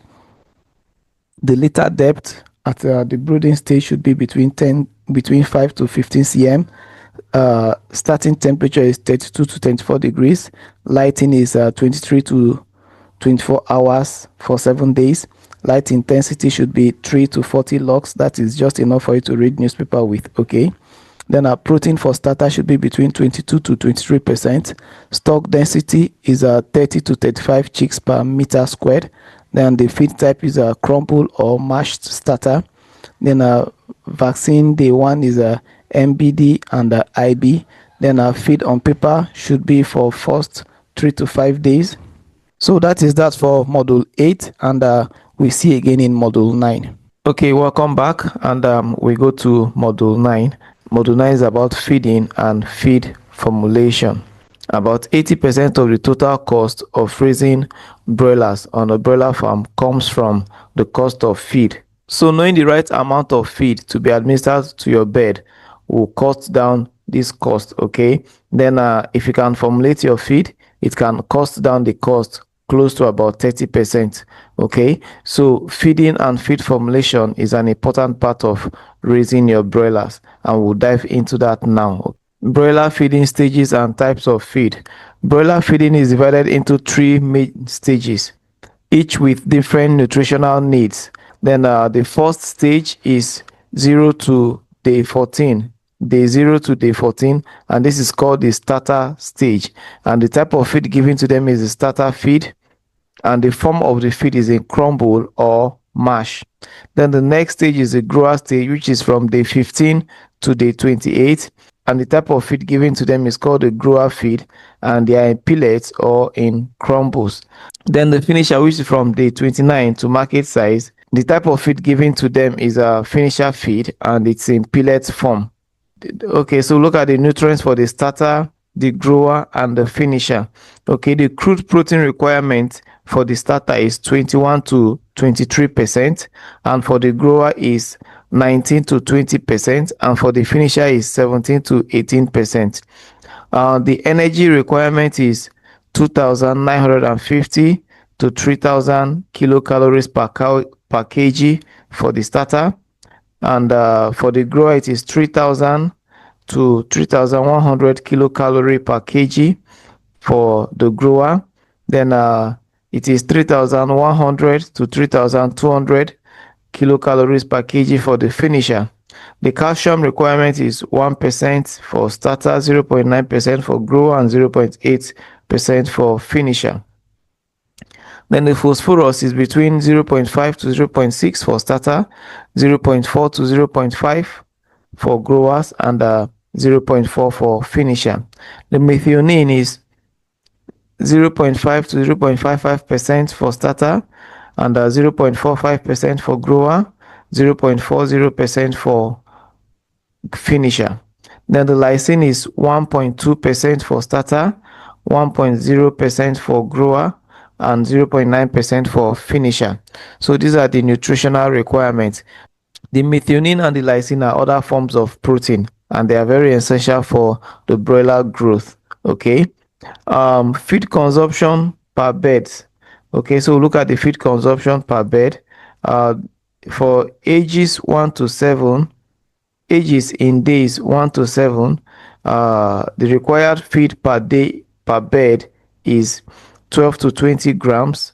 Cumulative feed per bed is about 120 grams. Okay, therefore from age 8 to 14 days, the feed per bed per day is about 25 to 35 grams, and cumulatively it's about 300 grams. Then from day 15 to day 21, it's about 45 to 55 grams, and cumulative is about 700 grams per bed. Okay. Then day 22 to day 28, the feed per bed per day is about 60 to 75 grams, and the cumulative feed intake, that is throughout the week, the total is about 1,200 grams. Then from day 29 to day 35 and above, the feed per bed per day is 30 to 100 grams, and the cumulative is approximately 1,800 grams. So the total feed per bed till growth age is about 3.2 to 3.5 kilograms. Okay. So if you have knowledge of this required feed per bed per day, you will know the quantity of feed to give to your birds. You will not have to give them excess feed, and if they are eating far below this required feed per bed per day, then you know that something is wrong. Okay, so having the knowledge of this is very important. Then I will look at the feed additives and their roles. Okay, so first of all, look at vitamins and minerals. They help in the immunity, in growth, and in bone development. Coccidiostat in the feed is used for control of coccidiosis. The probiotics and the prebiotics, it helps in the digestive health. Then enzymes, that is the phytase, it boosts digestion of fiber and phosphorus. Sometimes if you have too much corn bran, maybe due to cost, you have to increase the quantity of corn bran in your food. The corn bran is difficult to digest, so you need these enzymes to break down the corn bran into digestible form. Okay. Then amino acids, these are synthetic amino acids, and that is methionine and lysine, essential protein building blocks. Then growth promoters, example organic acids. This improve the gut health and feed conversion ratio. Then I will go to feed formulation using Pearson square. So what is Pearson square? A simple method to balance the desired nutrients, e.g. protein, using two ingredients. So if you have two ingredients that you want to use to make feed, that is the two major ingredients. That is your protein source and your carbohydrate source. So from these two major ingredients, there is a way to balance the required crude protein in the feed, and it is done using the Pearson square. Okay, for example, if you want to create 100 kg of broiler starter with 22% crude protein, that is for 100 kg of broiler starter, you need 22% crude protein. And your ingredient A is soya meal, and you know that soya meal contains 44% of crude protein. Then your ingredient B, which is the maize, which is a common energy source, and maize contains crude protein of 8.5%. So we are going to discuss Pearson square. Pearson square. Hope it's visible. Okay. Now we are going to use two raw materials. We are going to use corn and soya meal in this case. Okay. So we are going to use corn and we are going to use soya meal. Okay, now I told you to ask Google, right? So from Google, the crude protein in corn is 8.5%. It has a range, but this is what I'm using. Okay, then the crude protein in soya meal is 44%, right? So if I want to make 100 kg of feed, how many kg of soya meal and how many kg of corn do I need to make 100 kg of feed? This is going to be our reference weight. Okay, so we are going to work according to this. Now I told you piercing square is when you have two ingredients. It's going to help you, makes the work easy. But ideally, when you're making feed, you have a lot of ingredients to add to it. You have a lot of raw materials to add to it. That is why I said you should follow this series. I'm going to show you everything about feed production. Okay, now the piercing square, okay, I'll just draw a square here because it is called square, but you may not necessarily have to draw the square. Okay, so if we have soya meal here, let me just call it soya, and we have corn here. Now we want to make starter feed, for example. Okay,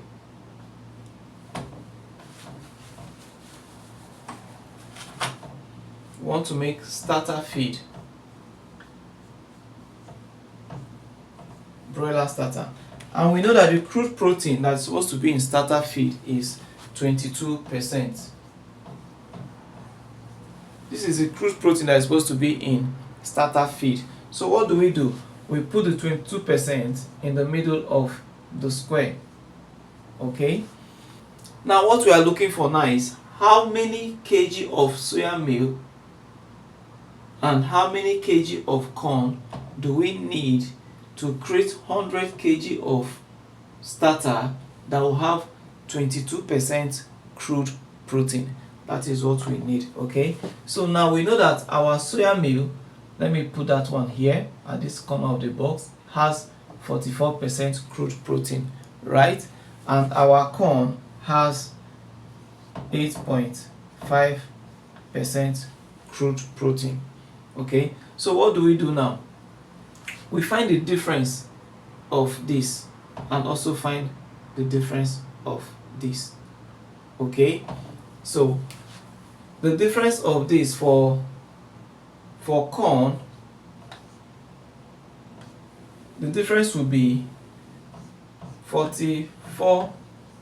That is for this, that is for you to get the portion of corn, you find the difference of soya meal and this in the middle, and for you to get the portion of soya meal, you find this difference. So we are going to calculate the portion of corn first of all. So the portion of corn is 44.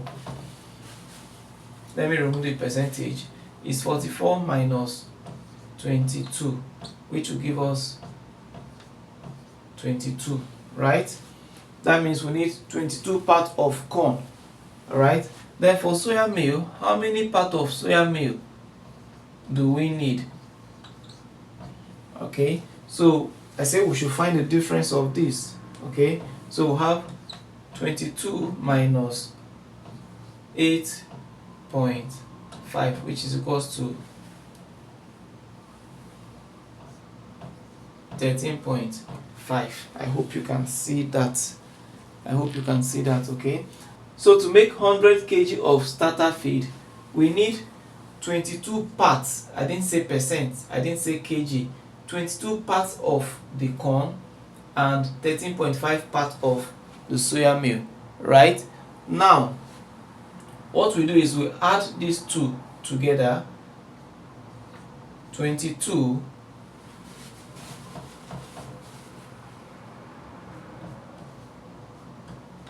so you get the total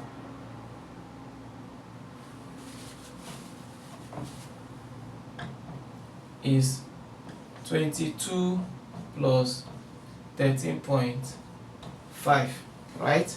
So 22.35.5, what does it give us? It gives us 35.5.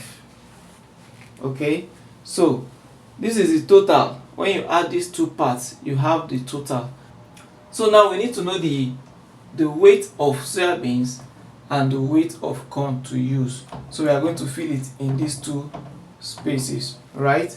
So what we do is, since we know this, we convert it to percentage, right? So percentage of corn is 22 all over 35.5 times 100, right? we'll get the percentage of corn. Okay.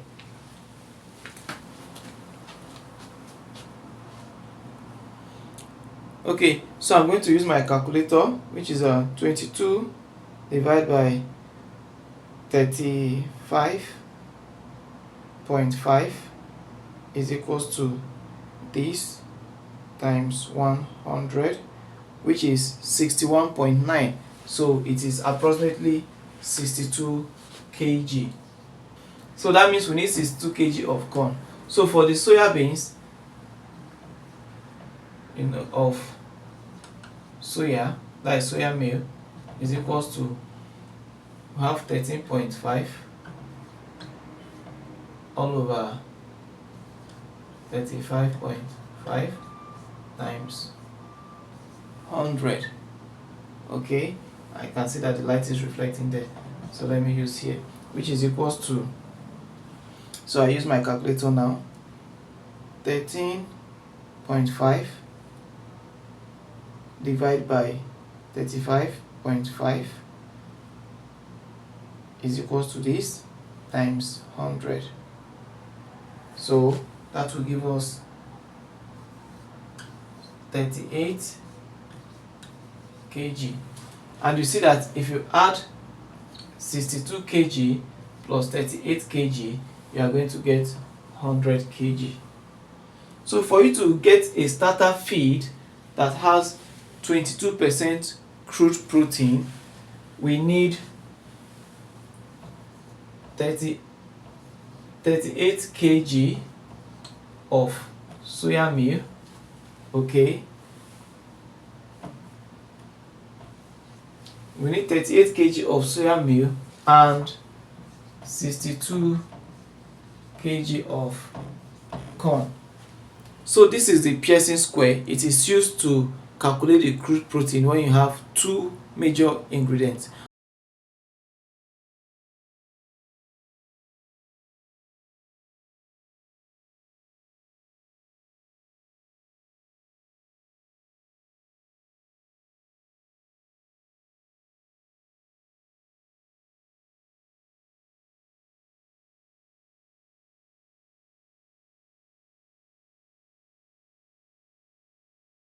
Now we've understood our Pearson square for feed formulation. So what will look next is our feed conversion ratio, FCR. So what is FCR? The amount of feed required to gain 1 kg of live weight. FCR is the amount of feed required to gain 1 kg of live weight. That is, our FCR is equal to total feed consumed all over total weight gained. For example, if 1000 birds consume 3500 kg of feed and reach 2000 kg live weight, then our feed conversion ratio will be 3500 kg all over 2000, which is 1.75. Okay, so the 1.75 will be our feed conversion ratio. Now, what do we need this feed conversion ratio for? Why do we need to monitor it? The benefits are as follows. 1. Measures efficiency. You'll be able to know if the feed is actually making the birds to gain weight, right? If they are eating so much feed and they are not gaining weight, the FCR will be higher. So it shows that your feed is not being efficient. Okay, then the second thing is it helps in cost reduction. Okay, having knowledge of your FCR will help you reduce cost of feed. You know the right amount of feed to give to gain a particular amount of weight. Okay, then identify poor feed quality and disease early. Okay, so if there is a drop in feed consumption, you know that it's an early stage of diseases. And if the birds are consuming feed in the right amount and they are not adding weight, then you know that the feed quality is bad. Okay, then improves profitability. So if you can check your FCR very well, you will know the right amount of feed to give them for them to get a particular amount of weight instead of just giving them food blindly. So it's going to save your cost and it's going to increase your profit. Okay, then sample of feed formula using available ingredients in my area. Okay, now you can manufacture feed whatever ingredient you have in your area. This point is very important. Okay, I manufacture feed for my broilers based on the available raw materials I have in my area. And in my area in Port Harcourt, I have soya beans readily available, and maize readily available. And I also have someone that brings in these products for me from Kano, which is the northern part of Nigeria. Okay, so you can try to do that. Okay, so if you are in any part of the world, try to get an energy source, that is the carbohydrate, and the protein source that you have. So what you do is you go online and you google the quantity of crude protein for that particular raw materials, and you google the quantity of kilocalories per kilogram of that particular raw material. Okay, so that is what you have to do. In my case, my raw materials are soya beans, which is available in Port Harcourt. Maize is available in Port Harcourt. Fish meal is somehow scarce. It is difficult to come by, especially in the rainy season. So sometimes I leave out the fish meal and I use only the soya beans and corn. Okay, so if you can do this in the right proportion, whatever raw material you have, you can use it to manufacture feed. Most of the feed formulas online, you see them including things like sunflower seed, which we don't have in Nigeria. Okay, and some other additives, some other raw materials like that that we don't have in Nigeria. So there are some raw materials that will not be available in your area. So if you google the nutrients in the raw material you have in your area, using the Pearson square, you can actually get the right quantity to use to make your feed. Okay, so let's go into the feed formulation that I have, that is using the raw materials that is available in my area. So each formula is balanced for crude protein, energy, calcium, phosphorus, and essential amino acids using available ingredients. Okay, so for the starter feed, day 1 to 14, for 100 kg of feed, maize you require 45 kg, soya beans you require 30 kg. I use wheat bran. I also get wheat bran from Kano, and there are some markets in Port Harcourt that you can actually get wheat bran. Okay, then fish meal. I use pieces of fish meal.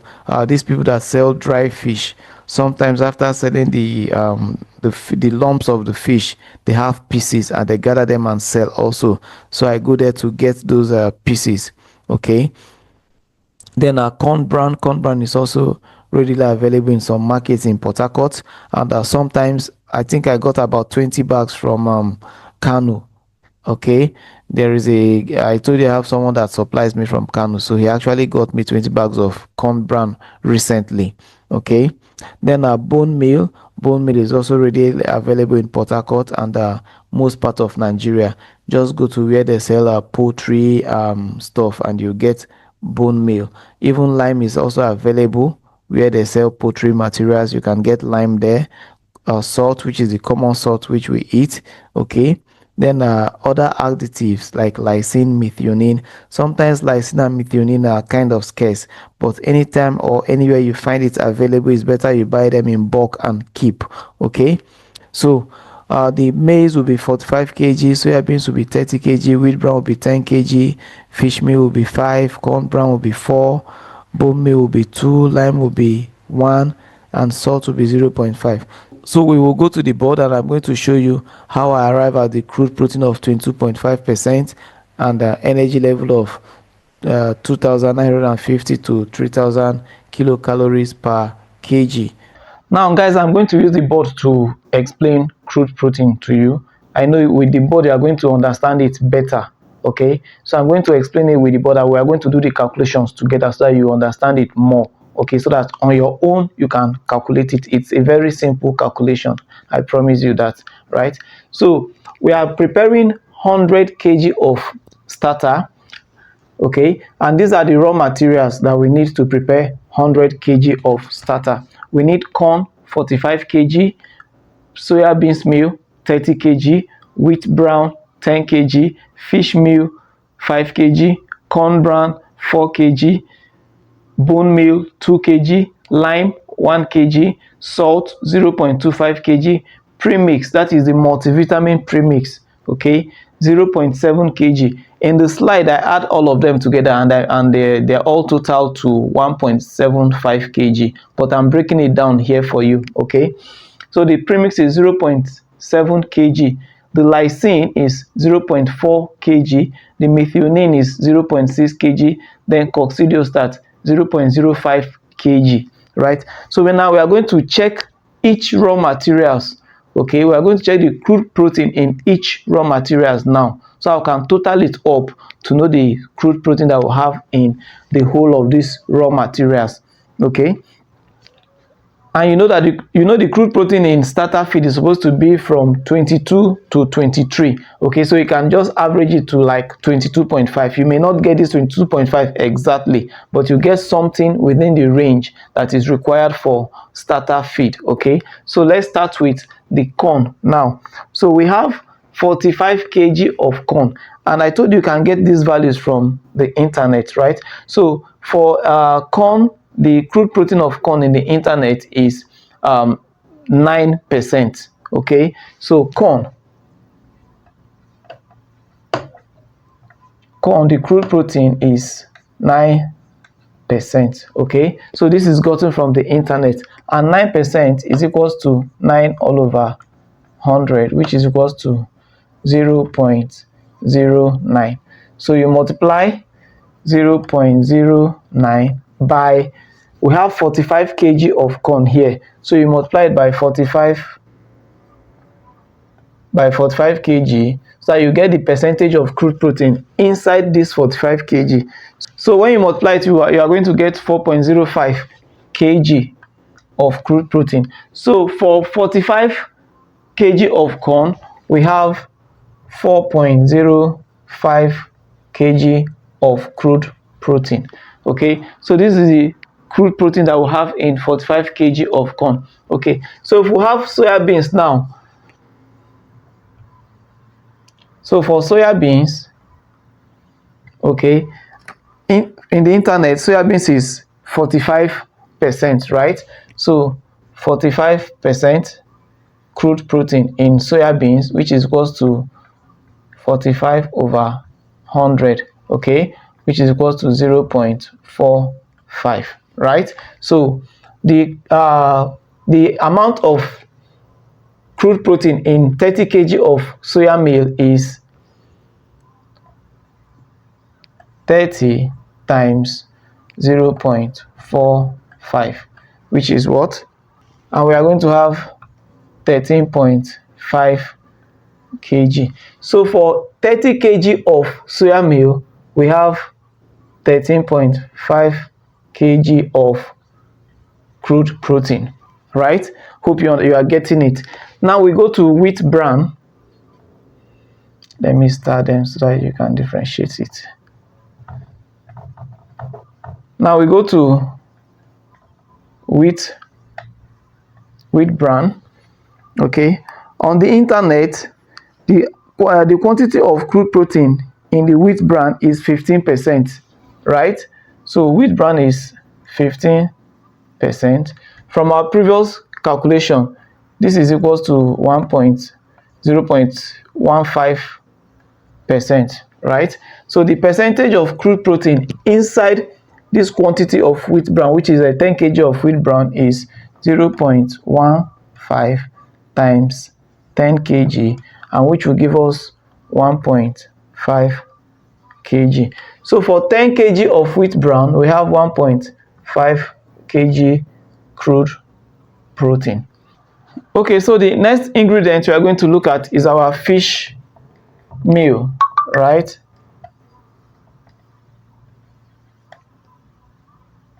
And fish meal from the internet is between 58 to 60 to 70, but I will use 60, okay. I want to use the minimum value so that give or take, because it depends on the type of fish meal you are actually using, okay. It depends on the type of fish meal, the type of fish you are using. So let me use 60.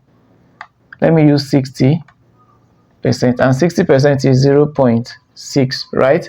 So for 5 kg of fish meal, we have 0.6 times 5, which is equals to 3. Okay, 3 kg. So for 5 kg of fish meal, 3 kg is crude protein. That is for 5 kg of fish meal. Then we come to corn bran.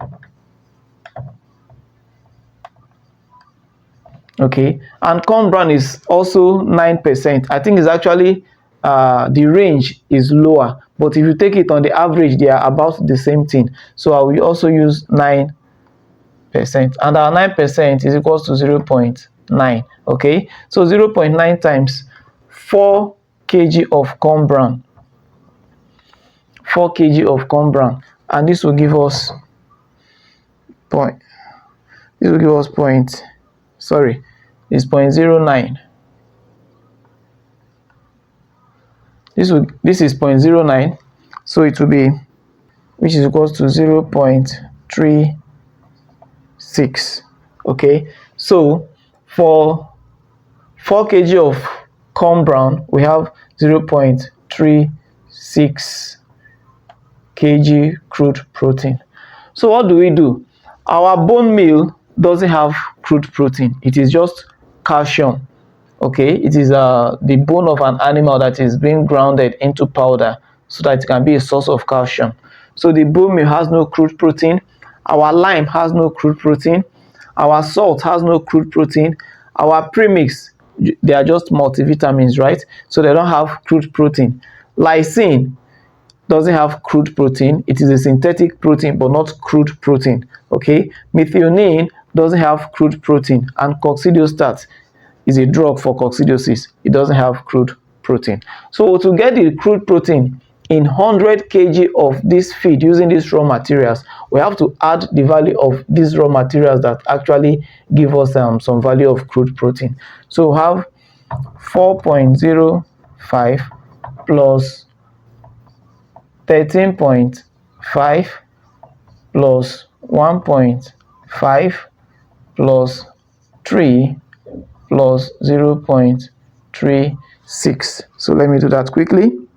What I have here is 22.41, which is close to this, right? I told you this amount of crude protein is a range for starter feed. So our 22.4% crude protein is also good. So for this 100 kg of feed, right, we have 22.4 kg of crude protein. And for you to get it in percentage, is just 22.41 divided by 100, right, times 100, which is 22.41%. So we have 22.41% crude protein. I hope that is clear. Okay, so if you buy this course and it is not clear, you can email me. I can have a live session with you so I can explain this to you further. Okay, now guys, we've calculated for crude protein, so we'll now calculate for energy. I told you energy is equally as important as the crude protein of your feed, but a lot of materials online, YouTube videos, they don't talk about the amount of energy in the feed. They only talk about the crude protein. So this is an advantage for you. If you want to make food, you should not only consider the crude protein, also consider the energy. And the energy in this case is the metabolizable energy, ME. It should be ME, which is the metabolizable energy. I've discussed that in the slide. Okay, so we go and see if our energy content in this feed raw materials is going to be close to this. This is what is required for the starter broiler starter feed. So our metabolizable energy is supposed to be something close to this, within this range, something close to this range. So that is what we are going to check, if all these raw materials will give us something close to this. Okay, so we start with our corn. Here we have 45 kg of corn, right? Now from internet, I told you you can get whichever material you have in your area. you can just Google the amount of energy inside it. That is the amount of ME, metabolizable energy, inside that raw materials, and you are going to get a range of it. Okay, so from the range I've gotten, I picked some average values which I'm going to use for this our discussion. Okay, sometimes they are using range on the internet because the processing method and sometimes the kind of materials, the breed of corn and things like that, or the breed of raw materials are different from one area to another, and the processing method could also be different, so they are using a range. Okay, you cannot get it exact, it is always a range. So we are trying to get something with that is close to this range or within this range. So let's see what we have. So for corn, our energy content from what I got from Google is about 4,000. Okay, is 4,000 kilocalorie per kg. Okay, on the average, okay, it's a range, but I'm picking the average value, so it's about 4,000, and it is per kg. I will have 45 kg for corn, so you multiply this by 45 kg and you have, let me do the addition here, 80 kilocalories. Okay, now this is for the next raw material. Here is our soya meal. Okay, and from internet, soya meal has 2,500 kilocalorie per kg, right? And we have 30 kg, so it will be 30 kg times 25 times 2,500 rather, like it will be 30 kg times 2,500, which will give us 75 kilocalories. Okay, which will give us 75,000 kilocalories. To give us 75,000 kilocalories. Okay, so the next is our wheat bran.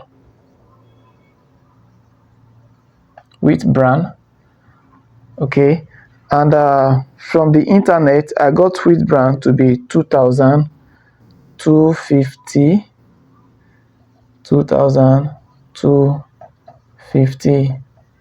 kilocalorie per kg, and we have 10 kg times 10, which is equals to 22,500 kilocalories. In 10 kg you have 22,500 kilocalories. The next is fish meal. I was amazed, the metabolizable energy is very small, and it can actually be neglected when you compare them with the values of when you compare it with these values. Okay, so from what I got here, our fish meal is 3.78 kilocalories. You can imagine, 3.78 kilocalorie per kg times our 5 kg. So 5 kg of fish meal will contain 18.9 kilocalorie. Okay, so the next is our corn bran, and corn bran is 3077 kilocalorie per kg. Okay, and for corn bran we have 4 kg, so it's times 4, which will give us what? Which will give us 12,308 kilocalorie. Okay, so just like we said when we are calculating crude protein, corn has metabolizable energy, soybeans has, wheat bran has, fish meal has, corn bran has, but bone meal, lysine, and lime salt and all these ones here, they don't have metabolizable energy. So we are going to work with only these raw materials, right? So what do we do? So we have known the metabolizable energy in, oh man, please, I think this is a mistake here. This should be 180,000 kilocalorie. Okay, so please copy, correct that please. Okay, so in 45 kg of corn, we have this value of energy. In 30 kg of soya meal, we have this value of energy. In 5 kg of fish meal, okay, in 10 kg of wheat bran, we have this value of energy. The fish meal is negligible, you can as well just leave that one out. Okay, then the corn bran, we have this. So what we do is we get the total energy in these ingredients that we have here, that is the raw materials. So we have 180,000, right, plus 75,000, okay, plus 22,500, plus, I can decide not to add this, but let me just add it, 18.9, okay, plus 12,308. Okay, so this will give us the total energy now. So let me calculate it, and I got 289,826.9. Okay, so this is what I got as our total number, of as our total energy in 100 kg of feed. Okay, so this is the total calories, kilocalories. Okay, so this is the total kilocalories that we need. And remember, the unit of metabolizable energy is kilocalorie per kg, and we have 100 kg. So what we'll do is we'll divide this by 100, which is 289,826 divided by 100, which will give us 2,898 kilocalorie per kg. So I told you it's always a range. Okay, so if our feed has this, I don't think it's bad. It could be from the value I use as my average. Maybe that is what caused the difference here. Okay, because I used average from the value I got on internet. So this, you can see that this is actually close to this. So apart from calculating the crude protein in your feed formula, also try to calculate the metabolizable energy in your feed formula, which is this one. Okay, so I hope this is easy, but if it's not easy, if you're finding it difficult, if you get this course and you're finding it difficult, just send me an email and I will hold a one-on-one class with you and explain this to you further. Okay, so let's go back to the slide and finish with this module.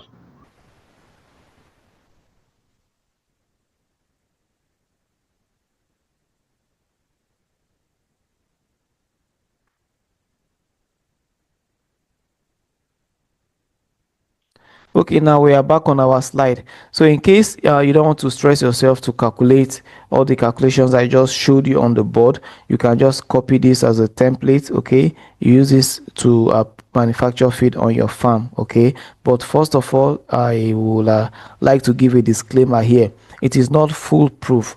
You make a little quantity of it and you try it with some birds. Okay, don't just go all in like that. Try with your birds. If it's good, then you can go all in, but if it's not good, then you stop and you try to see what's wrong with it, or you can go for the commercial feed directly. Okay, so my advice is try it with few quantity of birds first, maybe 10, 20, 50. Okay, so that's my disclaimer. I am doing this from my own personal experience. It is not scientifically proven that it should always be this. Okay, and just like I told you, this is from the raw materials available in my area. So you can manufacture yours with the raw materials in your area using the what I just showed you on the board. Okay, so this is for the starter, this is for the grower, the maize 50, the soybeans 25, the corn, the wheat bran 10, fish 4, corn bran 6, bone meal 2, lime 1, salt 0.25, then other additives 1.75. Then this is for the finisher. Okay, the corn is 55, the soya meal is 20, the corn bran is 10, the fish is 3, the wheat bran is 10, the fish is 3, the corn bran is 7, bone meal is 2, lime is 1, salt is 0.5, and the premix and additive is still 1.75 kg. Altogether will give you 100 kg, and the crude protein in this case will be 18%. Energy will be this 3,100 to 3,200 kilocalorie per kg. All right. So what are the constituents of the additives? That is a premix. You can purchase or prepare a premix including vitamin A, D, E, B complex, trace minerals, zinc, iron, copper, selenium. You can add coccidiostat like amprolium, toltrazuril, or some of the sulfur coccidiostats. Okay. Then enzymes are phytase, oxylanase, then methionine plus lysine. These are the additives in the premix. Now we go to module 10. And in module 10, we are going to be discussing watering, oral drugs, and vaccination. So first of all, watering in broiler farms. Water is the most important nutrient for broilers. It directly influences digestion, metabolism, growth, and immunity. Functions of water: it aids digestion and feed utilization. It regulates body temperature. It helps to support metabolism and nutrient transport. It improves drug and vaccine administration via water. Okay, now we'll go to the water requirements. That is the quantity of water to be taken by your birds. From age day 1 to day 7, you need 4 to 6 liters per 100 birds per day. Okay, from 8 to 14 days, you need 7 to 10 liters per 100 birds per day. From 15 to 21, you need 11 to 14 liters per 100 birds per day. 22 to 28, you need 15 to 18 liters per 100 birds per day. 29 to 35 plus, you need 19 to 25 liters per 100 birds per day. Okay, so this will help you know the quantity of water that you're supposed to give your bird per day. If you are not consuming close to this quantity, then you know that there is a problem. If you are in an area where you need to buy water, with this chart in mind, you can calculate the quantity of water that you need so that you know the exact cost, so you can include it in your expenses when raising your broilers. Okay, rule of thumb: broilers drink 1.6 to 2 times the feed quantity daily. So if the number of feed they take, about 1.6 to 2 times of that quantity is what they consume in terms of water. Okay, then types of drinkers, because we have different types of drinkers. We have the manual drinkers, which has a capacity of 4 to 6 liters, and this is the best for brooding. We have bell drinkers, which have the capacity of 50 to 70 birds per unit, and is best for growers. We have the nipple drinkers, which have the capacity of 8 to 10 birds per nipple and is suitable for birds of all ages. We have the cup drinkers, which has the capacity of 10 to 12 birds per unit and is suitable for finishers. Then I will look at the water quality parameters. Okay, the parameters like pH, the ideal value is supposed to be 6.5 to 7.5. Okay, it's supposed to be completely neutral or within this range. Then the TDS in milligram per liter. TDS means total dissolvable solids. Okay, total dissolvable solids in milligram per liter should be less than 1000. Okay, then bacterial there should be 0 pathogens in your water. Then color and smell, the water should be clear and odorless. that is ideal for human drinking. Okay, and precautions when it comes to the water. You clean the drinkers daily. Medicate and vaccinate only with clean water and chlorine-free water. Add electrolytes during heat stress. Avoid hard water. Test for iron, nitrate, and heavy metals. Then essential drugs for broilers. We talked about the water, now we'll talk about the drugs. Essential drugs for broilers.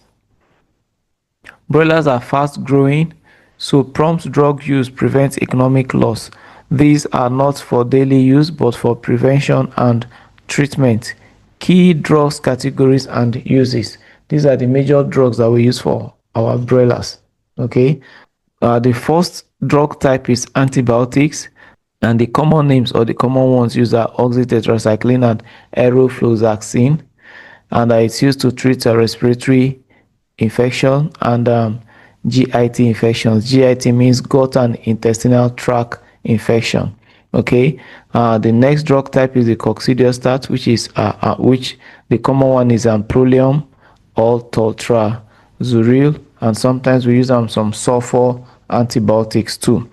Okay. Then the purpose is to control coccidiosis, and coccidiosis is a protozoa. Then the next is anthelmintics, which is the albendazole and lavamisole. Okay, this is used for deworming. That is an intestinal parasite. Then other drug types are electrolytes, the redoxin and the agrivite E. Okay, this is used to manage heat stress and dehydration. Sometimes I use oral rehydration therapy for as our electrolytes. Okay, then I'll have multivitamins, which is an aminovite or vitalite to boost immunity and growth. Then I'll have liver tonic. Example is a Livol and a Hepatocare, and it is used to support the liver function. Then antifungals, which is nystatin or ketoconazole, which is for fungal infection in the feed. Okay, so avoid misuse or overuse to prevent antibiotic resistance. Always follow withdrawal period. Now we go to the vaccine and uses in broilers. Though broilers have a short life, that is 5 to 7 weeks, they must be vaccinated early against common viral diseases. Main diseases to vaccinate against are listed below. So the number one is Newcastle disease, also known as ND, and the vaccine type is Lasota, which is the most common. We also have a Hitchner B1, and the mode of application is eye drop and drinking water. The next one is infectious bursal disease, which is called the IBD or the Gumboro, and the vaccine type is intermediate plus, the other vaccine type. Okay, and mode of application is through drinking water. Then the next one here is Merek's disease, and the vaccine type is HVT, and it is through the subcutaneous injection at hatchery, and it's also through spray and eye drop. Okay, then fowl-pox is optional because it's usually given from 8 weeks and above, and we had to leave our broilers on the farm for more than 8 weeks, so this is optional. And the vaccine type is the fowl-pox vaccine, and the mode of application is the wing web stick. And the infectious bronchitis, that is the IB, and the vaccine type is IBMA5, and the mode of application is through spray and eye drop, just like the Merrick disease and the Newcastle sometimes. Then now we look at the best drug and vaccination schedule for broilers, which is from 0 to day 42. So you can see how it is being spread. Okay, so day 0 is the Merrick disease, which is at hatchery, and the purpose is to prevent Merrick disease. Then when they arrive on your farm, day 1, you give them glucose and a multivitamin in water. This is for energy and immunity boost. Then from day 2 to 3, you give them antibiotics. An example of such antibiotics is oxytetracycline. It prevents early chick infection. Then day 4, you give them multivitamin in water. for stress recovery. The 5 to 6 or sometimes 7, you give them a Newcastle vaccine, that is the Lassa Newcastle disease vaccine, through eye drop or spray, through eye drop or in their drinking water, and it's to prevent Newcastle and to protect them against Newcastle. Then the 7, you continue with multivitamin and you give them liver tonic. This is to boost their immunity. Then at the 8 to 9, you give them coccidiostat. Example is amprolium, and this for coccidiosis prevention. Then at day 10, you give them your Gumboro vaccine, which is in drinking water, and that's the first dose of the Gumboro, and the purpose is to prevent IBD. Then day 14, you give them a Newcastle disease vaccine, which is the Lassa in water, and this is like a booster for the first vaccine that you've given them before. Then on day 16, you give them the second dose of the IBD, which is also the IBD booster. Then the 18, you continue with multivitamins, which will make them recover from the vaccines. Then day 21, you deworm them using a levamisole, and it's for internal parasite control. Day 25 to 28, you continue with antibiotics or repeat vitamins, which is optional based on the flock health. Okay, then at day 30, which is optional, the fowl pox, which is given at the wing stab, and the purpose is in risky regions where you have fowl pox infection in that area, you can vaccinate them against fowl pox. Then at day 35, you deworm them again so as to clean the guts before the market. And day 36 to 42, you observe the withdrawal period, that is a no medication, drug-free period before slaughter. So I'll give you a summary kit to keep on your broiler farm. Make an Excel copy or you make a PDF copy, print, and you use it to it's a quick reminder of the vaccine and the antibiotics that is needed on your farm. Okay, so item, category, and example. So the item category and the examples. So the first item category is your vaccine, and the vaccine you need is Newcastle disease Lassa, the IBD vaccine, and the Merex vaccine. Okay, then the second category is antibiotics, and the most important ones are the vaccine and the oxytetracycline. Then the next category is the vitamins, and the example of the vitamins is Aminovite, Supervite, Vitalite, depending on the one you have in your area.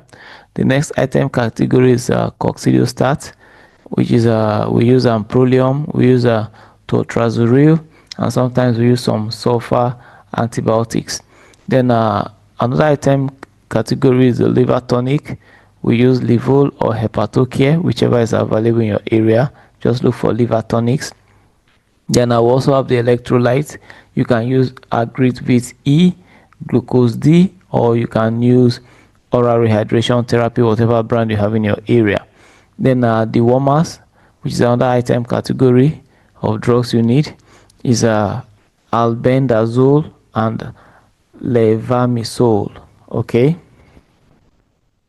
Then okay, let me just give you some additional recommendation. Always record vaccination and treatment, very important. Then use chlorine-free water for vaccine administration. Observe withdrawal period 3 to 7 days before slaughter.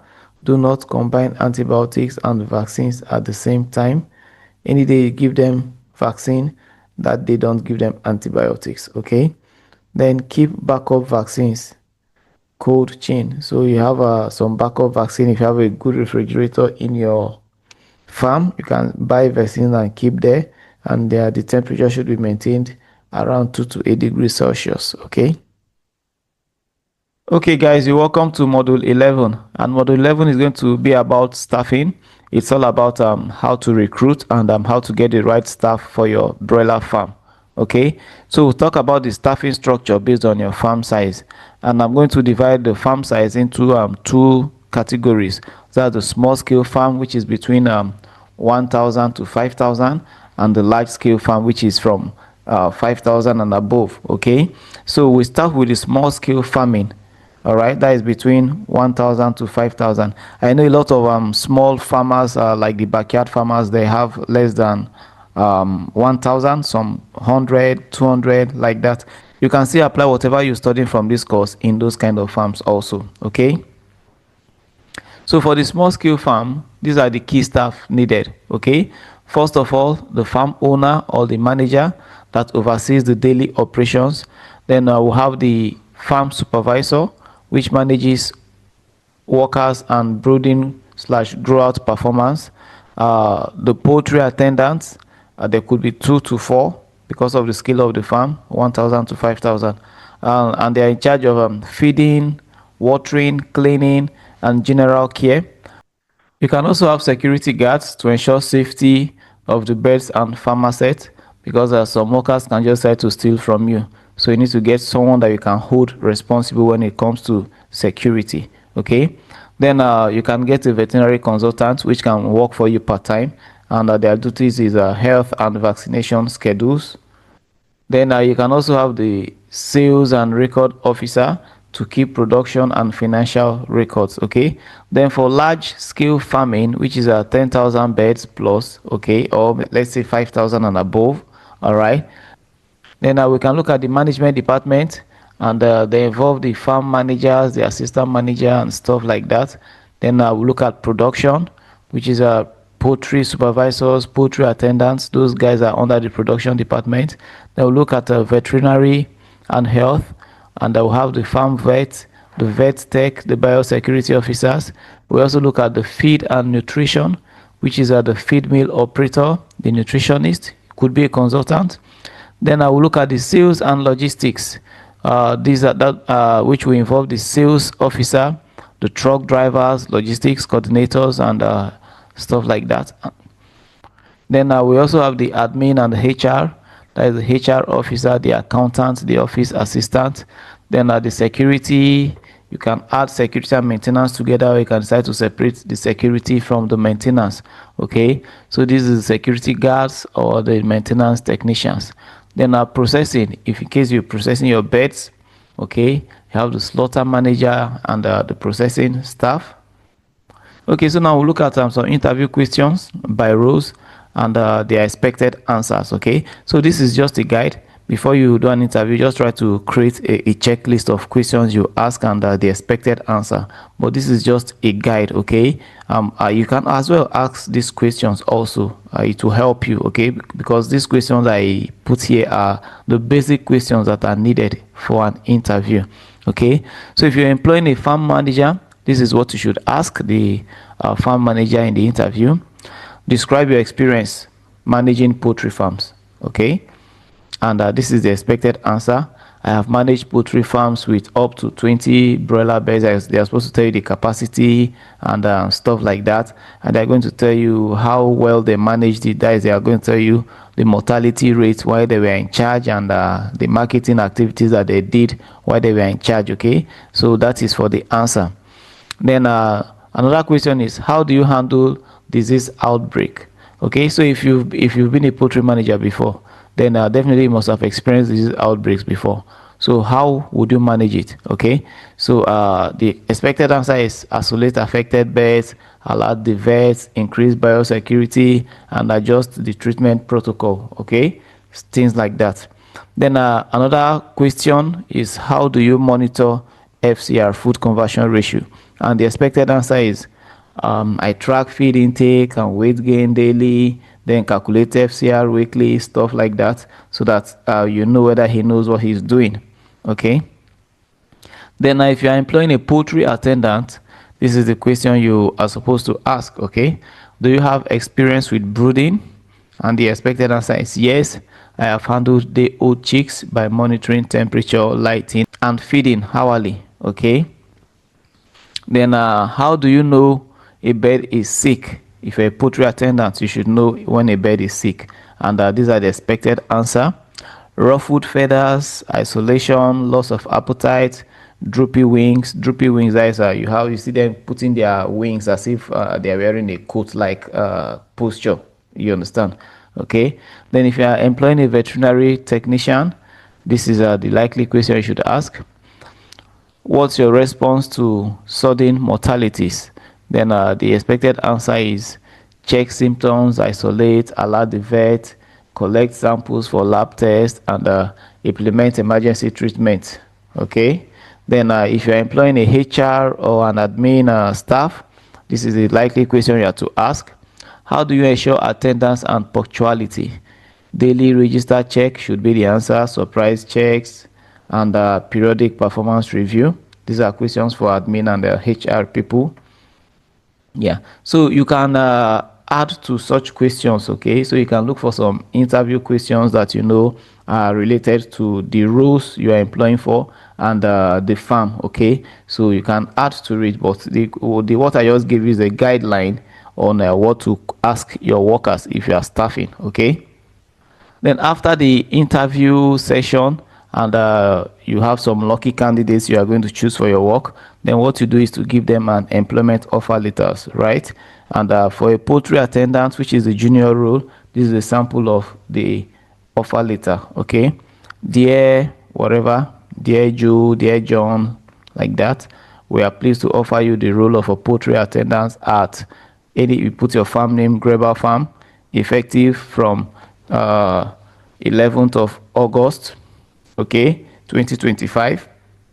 You report to the farm supervisor and be responsible for feeding, cleaning, and monitoring poultry health, like that. Your numeration, that is your salary, will be 70,000 naira per month, stuff like that. Accommodation, I will provide accommodation for you, or you'll be coming from your house. It should be stated there. Then the work days, is it Monday to is it all day or it's just Monday to Saturday? Then I think it's good you indicate between Monday to Saturday when is the hour for their break, okay, their lunch time. All right. Then best regard, manager's name or chair, Leonard. Okay. Then if you're employed for a farm manager, which is a senior role, then this can be a template for you to use. So it can be dear Michael. This is just an example. Okay, so dear Michael, following your successful interview, we are delighted to offer you the position of farm manager at Greber Farms, or whatever your farm name is, you put it there. Your duties include overseeing all farm operations, supervising staff, and ensuring bird health and productivity. Your salary is this could be 100,000, 150,000 naira per month, whatever. Then if there is allowances, the allowances should be stated there. Then the benefit, housing, are you providing housing?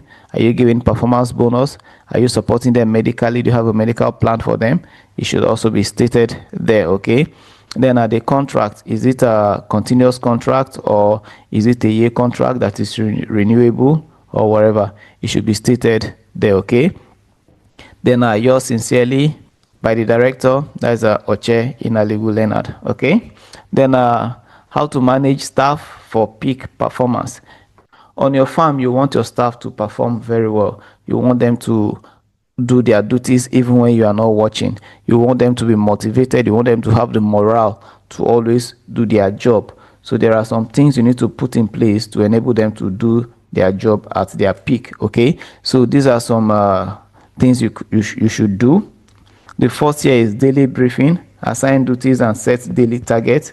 Okay, so in the morning you assign targets and the duties to everybody. Then the second thing you do is to provide a clear SOPs, that is standard operating procedures. There should be a procedure on your farm that everybody should understand. Okay, so with this now you're going to have optimal results from your workers. Okay, so every department should have a standard operating procedure. Every department, even if you just employing one worker or two workers, and just like I told you earlier, you have a lot of departments, so that is in a module 2. So even if you have a lot of departments, you can as well create procedures for different departments and let one person or two people manage it. Okay, then training and retraining, monthly health, safety, and technical training. You train your worker, okay, and you retrain them. Okay, you don't just train once and for all. you keep retraining, and even you, the trainer, if there is a new development in the business, you need to know it, and you need to train your staff accordingly so that they will be up to date with the new development and all the new technology of broiler farming. Okay, then record keeping. This should not be taken lightly. Attendance, performance log, and task completion tracking. Okay, so this can be used for in case you want to give bonuses and incentives, or you want to evaluate their performance. This is very, very necessary. Okay, then we look at disciplinary procedures.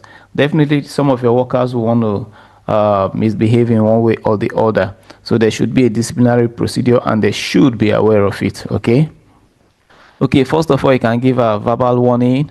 Okay, after that, if the person is not listening, you can give a written warning. Okay, then if the person is still not listening, or there are some offenses that will lead to suspension immediately, so don't hesitate to give that suspension. It could be 1 to 3 days, it could be 1 week, 2 weeks, 3 weeks, like that.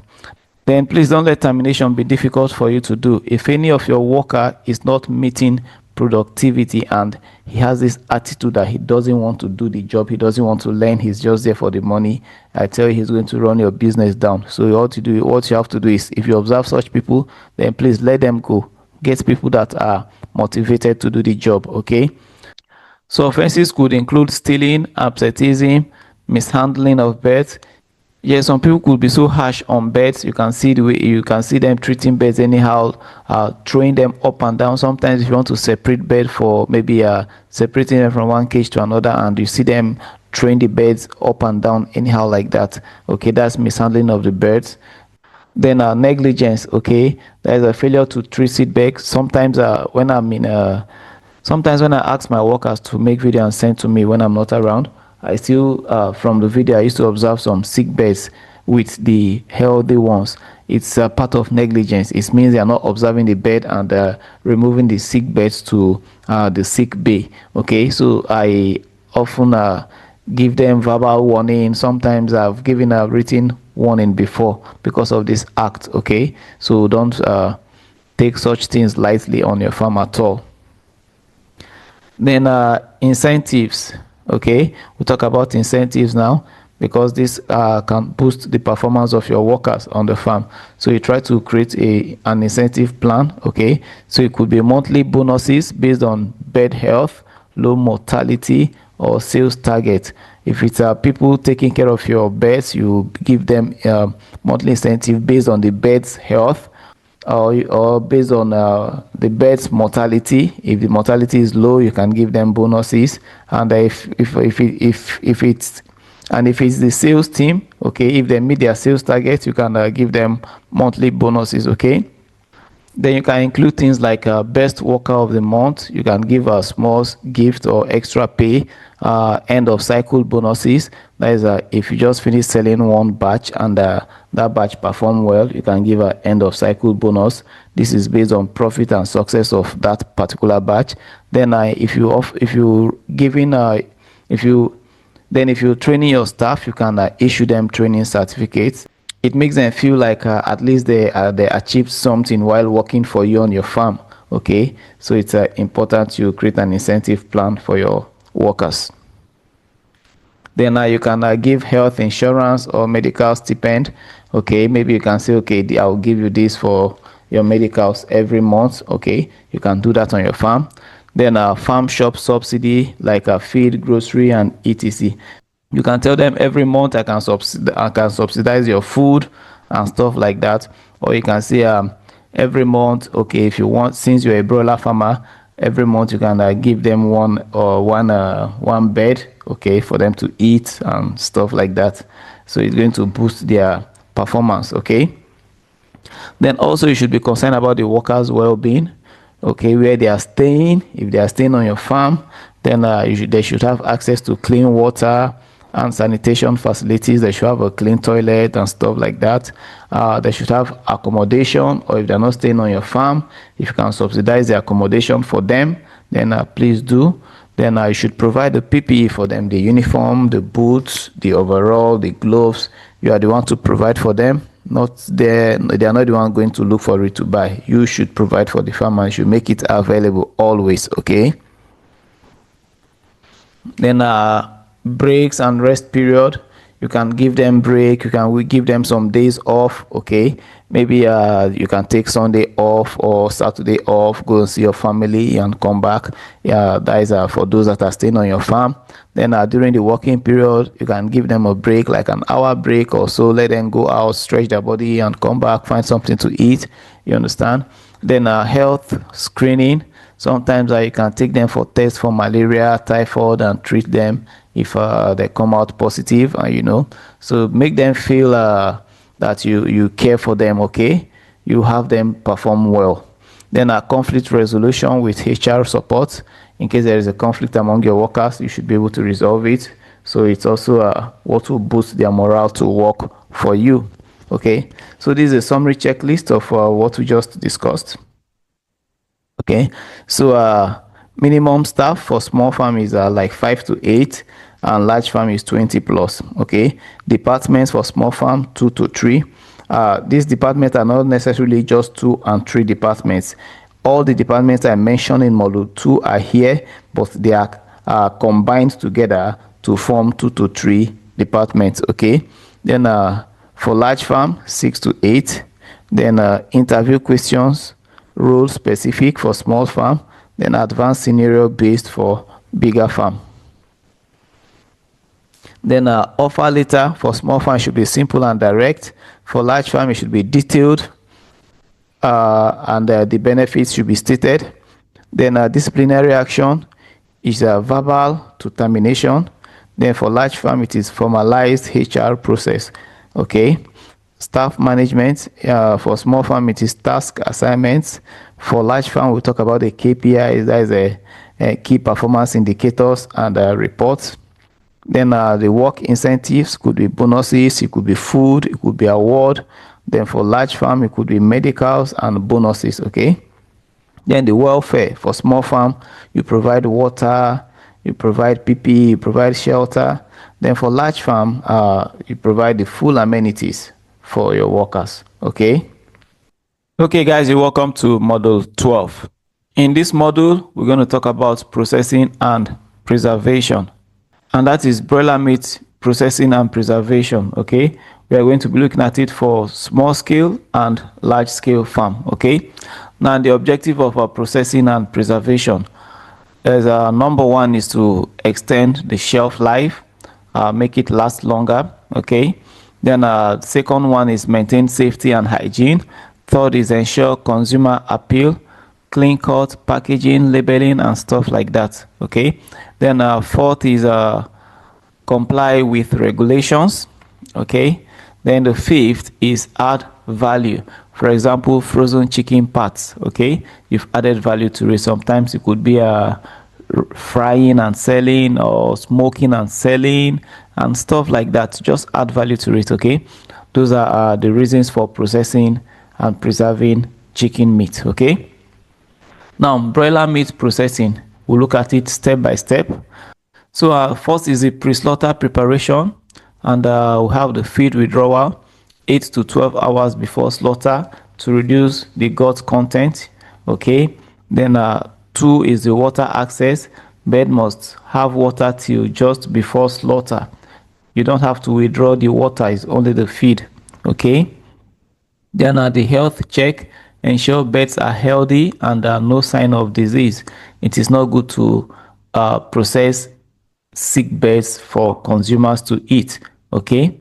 Then the fourth one is weighing, which is optional. Sometimes if you just want to process all the birds on the farm, that's okay. But sometimes you need to select some birds that have reached the target weight before you process. So in this case, you have to do the weighing. Okay, especially for premium meat and size-based packaging. So that is when you do the weighing. After the pre-slaughter, the next is the slaughter process. Okay, is it halal or conventional? Halal refers to the Islamic way of processing, and we also have the conventional way of processing. Okay, so it could be manual or mechanical, and these are the steps. It could be stunning, which is optional, and it's legal. If it's not something that is mandatory in your area, you can go ahead and slaughter directly, but some areas it is mandatory, so you have to stun the bird first. Stunning the bird is you render it unconscious either by electric or by carbon dioxide, which is a CO2. Then after that you slaughter, you cut the neck and sever the carotid artery. Okay, you don't just cut the neck like that, you target that artery so that it will bleed out quick. Okay, then number 3 is bleeding. You hang it upside down for 2 to 3 minutes so that the blood can completely bleed out. Okay, then the 4th step is the scalding, which is usually in a temperature of 50 to 60 degrees Celsius for 30 to 60 seconds. Okay, this will loosen the feathers. Then the 5th is the feathering, which is the plucking of the feather. It could be done manually or mechanically using the defeathering machine. Now the next is evisceration, that is the internal organ removal. You remove it carefully. The 7th is washing. Clean the cavity, the external surface with potable water. The next is chilling. That is you refrigerate immediately from 0 to 4 degrees Celsius within 2 hours post slaughter. You don't just slaughter and pile them up like that. Okay, as you're slaughtering, you ensure that there is a way to chill it immediately within 2 hours. Okay, then now we'll look at the do's and don'ts when you want to slaughter the bird. You use clean knife and sterilized equipment. You chill bird immediately to prevent spoilage. Very, very important. Otherwise, the bird will start to develop a foul smell immediately. Then the don'ts, okay, don't leave eviscerated birds at room temperature too long. Still the same thing, talking about chilling immediately. Okay, don't reuse water to wash multiple birds. I think it's better you wash the birds under running water. That is the best practice. Okay, if not, it will lead to cross contamination. Contaminants from one bird can enter into another bird. Then the next step is the post-processing options. Okay, you can sell it could be you can process the whole carcass. You can cut up parts like the wings, the thighs, the breast, the drumstick, and stuff like that. Then further processing, you can use it to make chicken nuggets, sausages, marinated chicken. Yeah, you can just put some spice and some stuff on it and sell it packaged like that. Then we go to the meat preservation methods. The first is chilling. That is one of the preservation methods, chilling, and it's usually between temperature 0 to 4 degrees Celsius. And for this, the shelf life is about 3 to 7 days. Then it is used for fresh sales, same-day market, and restaurants. Then note, require consistent cold storage and fast logistics. So at this temperature, it has to be maintained. It should not go higher than this. And the delivery has to be immediate, okay? You don't need to keep it for long. The next preservation method is freezing. And the temperature is usually minus 18 or below. And the shelf life for this is like 6 to 12 months, okay? Then best for home sales, exports, supermarkets, and stuff like that. Then types of equipment to use for freezing is a blast freezer. This is a quick freeze, rapid, and preserves the texture better. Then you can use a steel air freezing, which is your normal deep freezer you have at home. This is slower and is cheaper for small scale farms. Okay, then you can also preserve by smoking. Okay, this is also done at a temperature of 65 to 85 degrees Celsius. That is a hot smoking.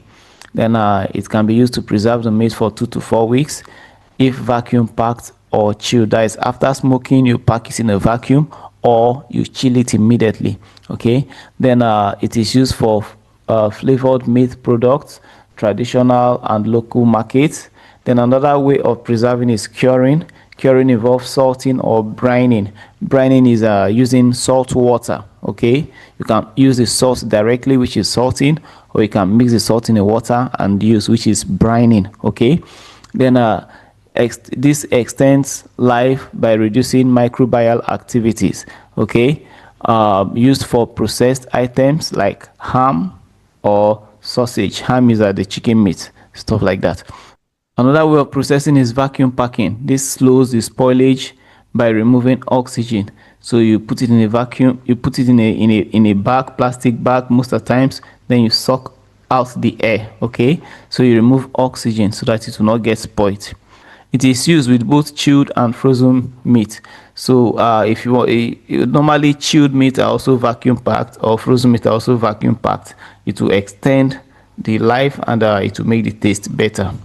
Okay, then it adds 2 to 3 days of freshness to chilled meat. It extends the life a bit. Okay, then the next method of preservation is canning, and it is usually done on an industrial scale, and this is for very long shelf life, like 6 to 12 months or more, and high startup cost because it's expensive, and it's suitable for large processors.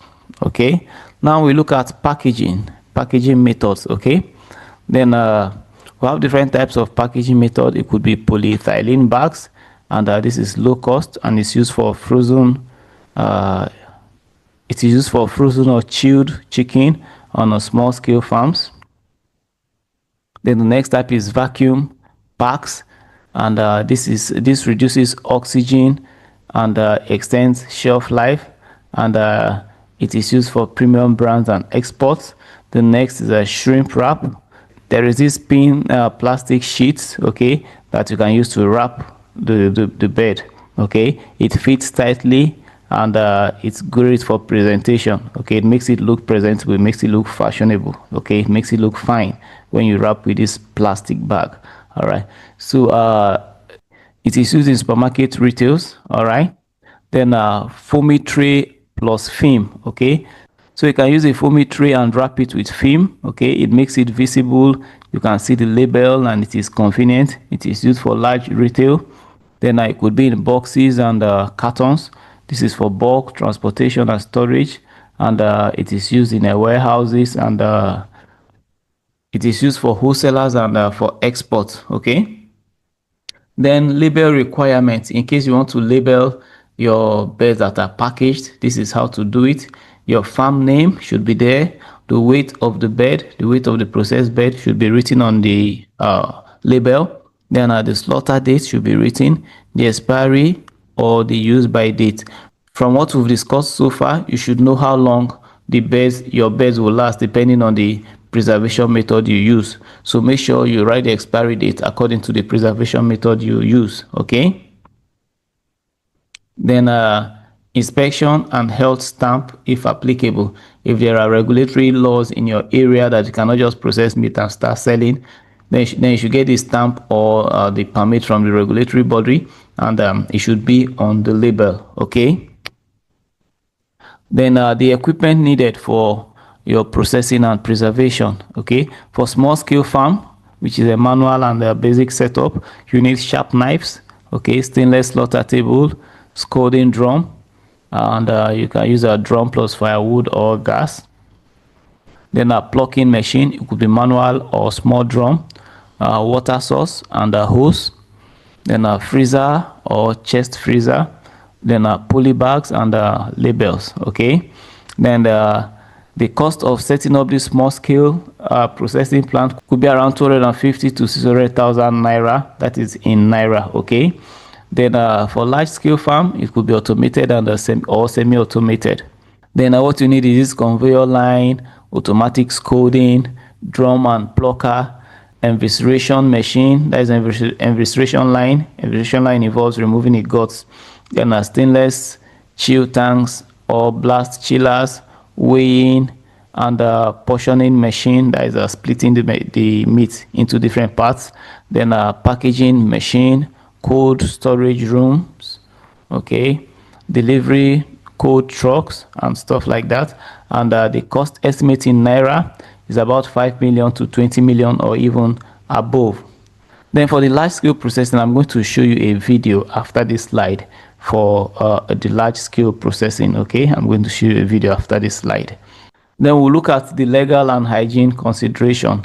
Okay, staff should wear gloves, apron and hairnets. Okay, the people that are going to do the processing and preservation, they should observe this. Then the floor and drains must be washable and disinfected daily. All birds should be slaughtered humanely and inspected. Then you should keep daily cleaning log. Okay, if you're cleaning the place, then there should be a log for cleaning. Okay, then always separate clean and dirty zones. That is slaughter versus packaging. So where you are doing your slaughter should be different from where you are doing your packaging, because the slaughter is a kind of dirty zone. In fact, some people don't even like to go to the slaughterhouse because of the smell and stuff like that. And it cannot be completely eliminated. It could be reduced but not completely eliminated. Then the packaging area. Okay. Then no smoking, eating, or unauthorized entry into processing areas. All right. Then comply with NAFDAC and veterinary inspection requirements. Okay. So you need to get in touch with these bodies. If you need to supply to the big supermarket and stuff like that, you need to get registered with some of the regulatory bodies. Okay. Now we go to the do's and don'ts for quality meat. So the do's: slaughter early in the morning when the temperature is cool. That is the best time to slaughter so that the meat will not get spoiled quick. Okay. Then ensure fast chilling and freezing.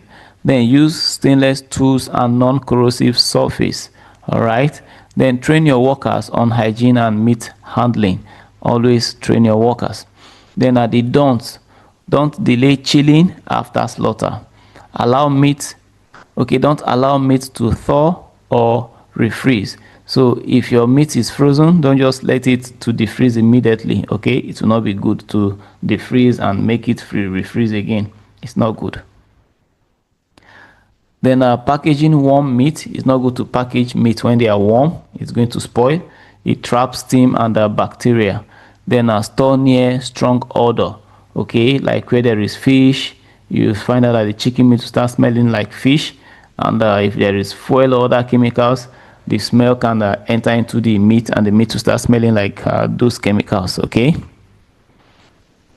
Then comparative tables of preservation method. So this is just a table that will tell you briefly at a glance what you need to know about preservation and processing. Okay. So the first method is chilling. You can see the shelf life. The first method is chilling. The shelf life is 3 to 7 days. The cost is low, recommended for restaurants and local sales. Then note: need reliable electricity. So if you are in an area where electricity is not reliable, then you should not go for this. Okay. Then freezing. Okay, the shelf life is from 6 to 12 months. Okay, the cost is moderate because the blast freezer and the deep freezer are more expensive than just the chillers. Okay, then I recommended for households and exports. Then they are best for long-term method. Then smoking, 2 to 4 weeks. The cost is low. It is used for local sales, and it adds flavor, and it needs skills. It's not everybody that can do this very well. Okay, then curing, which is the using of salting, which is salting or brining. Okay, it's for 1 to 2 months. Cost is low. It's used for sausages and other processes. Then requires salting and brining. Then vacuum pack. Whatever process you are using, the vacuum pack will add 2 to 3 days to it. Okay, and it's moderate because the vacuum packing machine is expensive. Okay, then it's recommended for premium packaging, and it is used with chilling or freezing. Then canning. Okay, it can last for 12 months plus. Okay, the cost is high, and it's recommended for industrial processors. It has a very long life and expensive to set up. Okay, then these are tips I leave for you guys, farmers. Okay, when you want to process and preserve, you start with manual process and scale up with demands. So you start small, let your guys do it manually. As the demand is increasing, you scale up, you start bringing in equipment gradually like that. Okay, then you train staff in meat hygiene. Okay, the brooding process, the growing out process of the birds is quite different from the processing aspect. So you teach your staff meat hygiene. Okay, then you partner with frozen food vendors for market linkage. Sometimes if you process, you can take your meat to some of these cold rooms and store there, and the people that go to buy birds from the cold room, if they don't have any, they can start selling your birds for you and they will give you your return. Okay, so you can do that.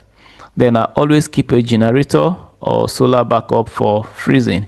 If you're an area where the power is not reliable, then you need to get a generator. And solar is quite common in Africa these days, although it's expensive, but I think it's affordable. Okay, if you want to start a poultry business, a broiler farm business, and you want to be processing, I think you should get a solar backup. Okay, I process on my farm, but not on a large scale. I process and sell immediately. I process on demand, but I still have a solar backup. I still have solar lighting in my place. My farm, I use a solar panel to light up the place. So if there is no public electricity, the solar panel goes on, and the place is lit up. Then you label your product to build a brand. Okay, don't just sell your product like that. If you can package it and get a label sticker and to stick on it, then it will be good. It will make people start knowing you. They'll start knowing your brand, and if your brand is of good quality, people will start requesting for your brand. So I told you I was going to show you a video on processing, and after the video we are going to go to module 13.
Okay guys, you're welcome back to the course, and this is module 13. Okay, this is the last, but this is not the least. This is a very important aspect of broiler farming. Very, very important. If you're a broiler farmer, you'll bear me witness that the major problem with broiler farming is not raising the birds. The major problem with broiler farming is actually selling the birds, because the competition is very, very fierce. There are a lot of people in the neighborhood that are rearing broilers in their backyard. Okay, so the competition is very, very fierce.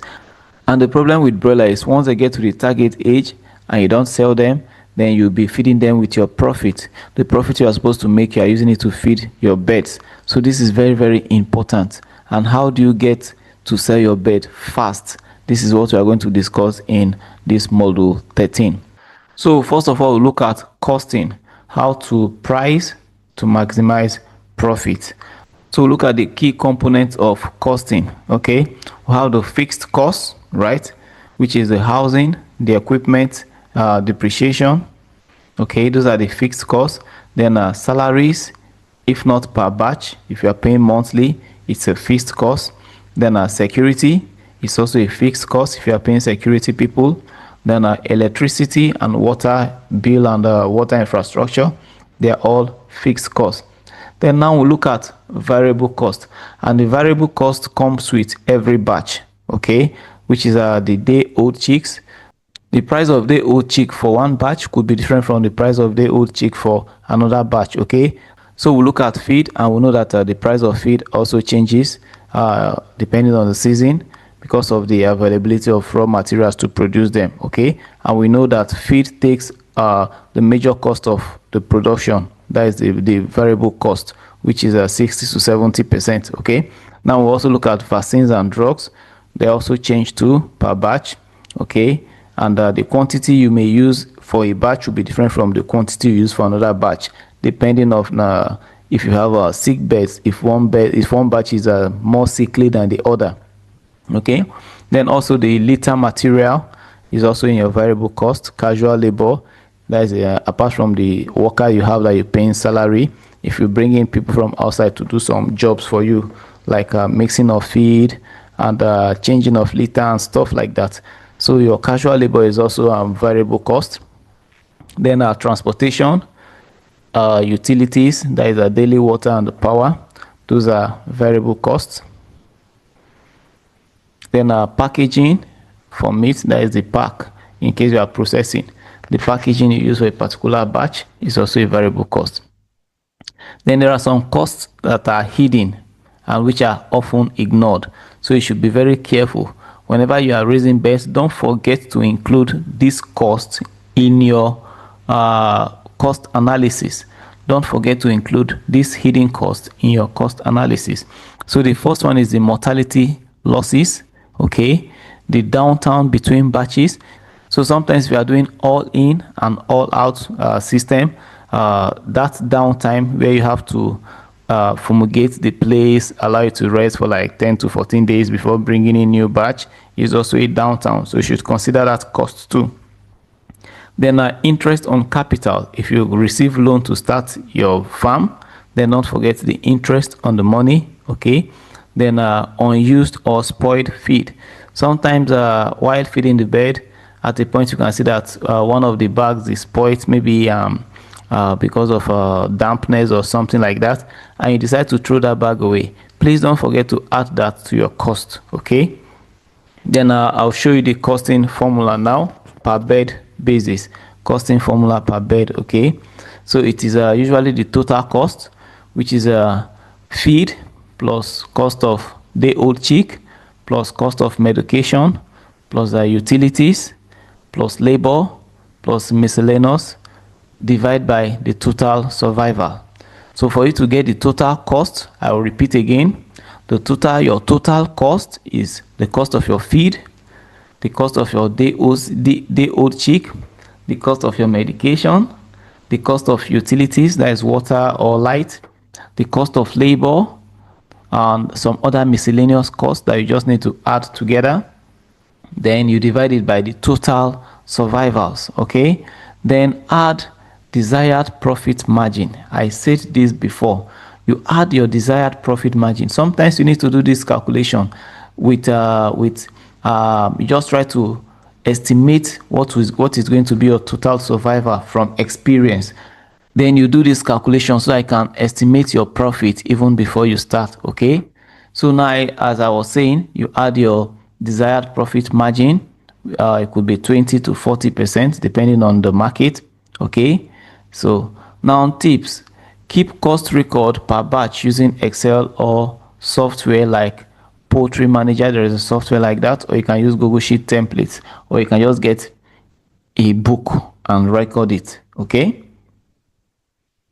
then marketing. We'll look at marketing now. How to get and retain customers. It is very, very important. This is a major problem when it comes to broiler farming. Okay, so this is our target market: household. They are very important. Tell your friends, tell your neighbors. These guys, they are also good way of selling your birds. In fact, they even buy at a higher price when compared to other buyers. Okay, so households, restaurants, hotels, frozen food retailers, caterers and event organizers, wholesalers and distributors, then online customers. I think I've made a video on how I sell my birds on WhatsApp and Facebook. Okay, so online customers are also very important. So these are proven marketing strategy that you can use. Strategy one is a local market penetration. You sell to open market, sell to friends, sell to food vendors. Then WhatsApp and Facebook ads. You can use geo-targeting ads in your area with offers, but I will not advise you to do this, okay? Because you can do it on WhatsApp, but you cannot do it on Facebook, because Facebook ads has a restriction on animal sales. You can do that. You can post it on your page, but you cannot post it as an ad on Facebook. Okay, then street branding and flyers. You can share flyers on the street. You can put banners around the corners of your street so that they can know you're selling birds. Then this is a placebo signage at farm entrance and busy streets. Then direct business to business marketing. You walk in, you make a cold call to hotels, eateries, school, canteens, like that. You can go and meet them, or you can call them. That is cold calling. Okay, then referral incentives. You give discount to customers who refer others. I do this a lot. Referral incentive, I do this a lot. What I do is, there are some guys that they sell birds. They call me. Sometimes they even they are the one that is even calling me if my birds are ready for sale. Okay, so if every customer they bring, per bed I give them 200 naira. So if they bring a customer and the customer buy 100 bed, immediately I will wire 20,000 naira to their account for bringing that customer to me. So that is referral incentive. Then also, even the workers working for me, the workers on my farm, I told them, if you can bring people to buy birds from my hand, whether processed or live, I am going to give you 4% of the cost of the bird. And guys, my workers are competing to get this percentage incentive. Okay, so it's helping me to sell my birds fast. So you can also implement that on your farm. Okay, then loyalty discounts for bulk or repeated buyers. Sometimes you'll have a repeated buyer. I'll just allow them pick the quantity they want to pick. Is it 50, 70, like that? And I'll give them like extra 2 chicken as a gift, okay, for coming to buy from my hand again. All right, then mobile retailing. You can equip branded tricycle vans for door-to-door and live or frozen meat sales. Okay, this one will involve you having a tricycle or a van or something like that to transport the products and market them. Okay, then tip: don't wait for demand, you create it. Right, you create it by educating the market and staying visible. Don't just wait for demand. You need to move into the market, be fierce about it, and I tell you, start getting people that will know you. Then branding. This entails building a recognizable and trustworthy identity. Okay, so the key branding element is your farm and business name. It must reflect trust and quality. For example, Prime Poultry, Nigerian chicken, or Niger chicken, whatever you want to use. Okay. Then logo and color scheme. You use warm color, green, red, white, and clean poultry related design. Okay. So your logo should be related to your poultry farm, and you should use warm color, not very sharp colors. Okay. Then you should create a slogan. Example: fresh from farm to fork, healthy chicken, happy family, stuff like that. Just try to create a slogan for your farm. Okay. Then packaging identity. Use labels with farm name, contact info, weight, slaughter date, and you can put QR code if possible, that they can scan and get information about the farm and about the batch and whatever. Okay. Then the packaging option, it could be nylon bags for frozen meat, which is cheap, it is simple. Okay. Then the cons is no branding, and it does not appeal. Okay. But vacuum seal, it is used for frozen or fresh, and it preserves quality, and it is premium look, and it has a higher cost. That is the disadvantage of it. Then cardboard boxes for bulk order. It is good for hotels and restaurants, but it is bulky. Okay. Then a plastic tray plus shrink wrap. Okay. It's used for retail meat. Attractive and stackable, but it is costly and requires equipment. Okay. Then another tip here is design branded, affordable, tamper-proof packaging for better customer trust. Okay. Then now we look at the sales strategy. What are the strategies that you are going to use to sell your broilers quick? Okay. Now, where are the sales? Farm gate, lower logistics cost. So some people can come to your farm directly to the gate. Don't let them into your farm, please. Don't let them into your farm. Let them stay at the gate and call out to the people working there. Okay. Then you can sell at the gate. Then open market stores. You can have a store in the market and sell, or you can take it to people that have stores in the market and you sell.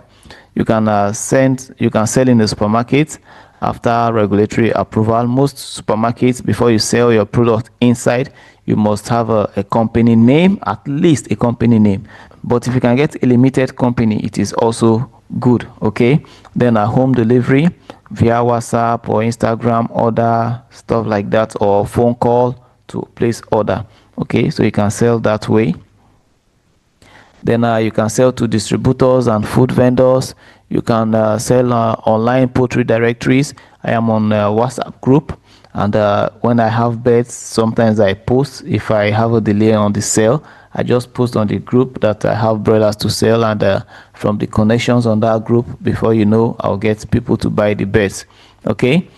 Then the sales technique: be available on multiple platforms: WhatsApp, Facebook, Instagram. Okay, this helps. Okay, everything is going online now, so try to show your presence online as well. Okay.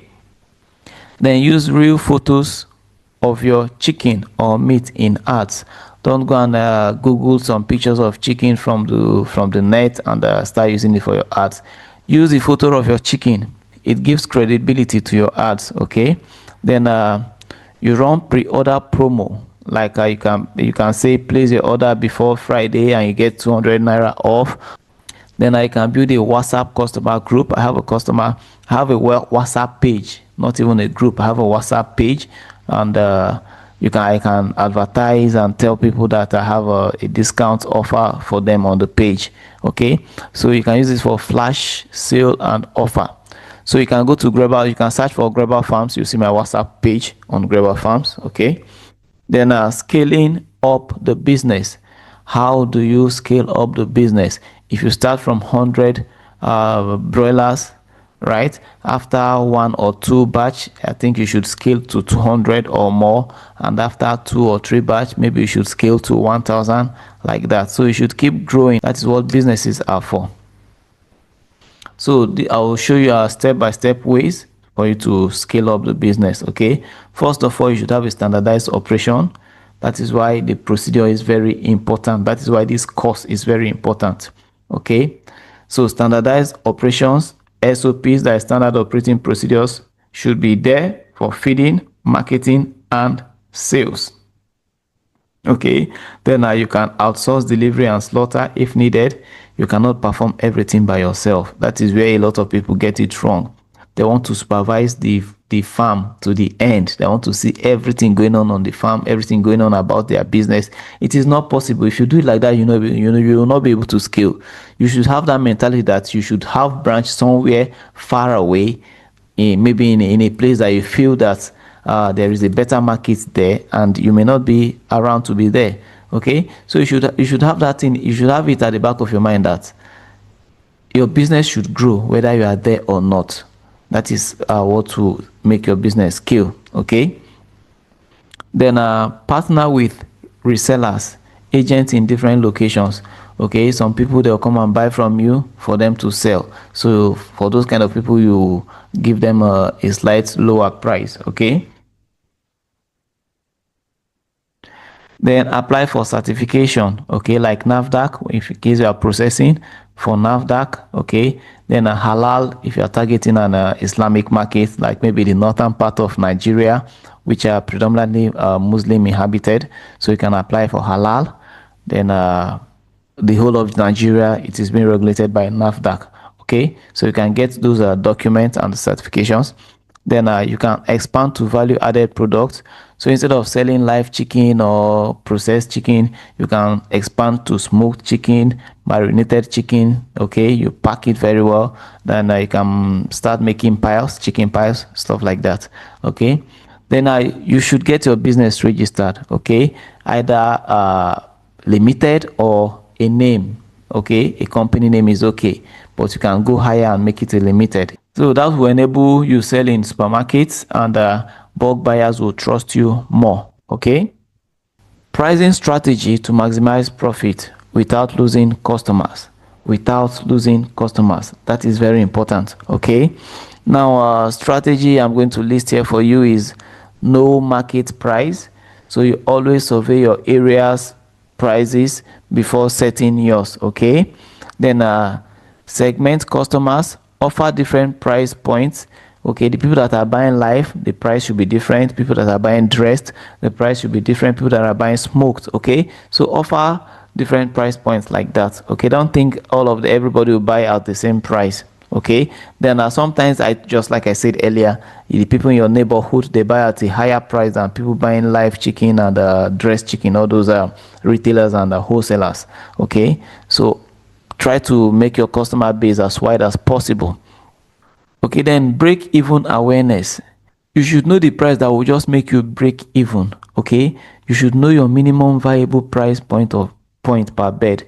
Okay, what is the minimum price per bed? Don't sell below that minimum price to whichever customer at all. Don't sell below that minimum price. Then a bundle offer, like buy 10 chicken get one free. I told you I do that a lot. Okay, then offer variety, full bed, parts. Okay, like leg, wings, gizzard only, like that. I offer that also. Then this is an important tip. Don't sell based on emotion. Let the numbers guide your price and ensure profit is included. Don't sell below your break-even price. Okay, don't sell below your minimum viable price. Don't sell based on emotion. Use your numbers, calculate very well, and ensure that profit is included. If not, you'll be running into loss, and before you know, you'll be out of broiler business.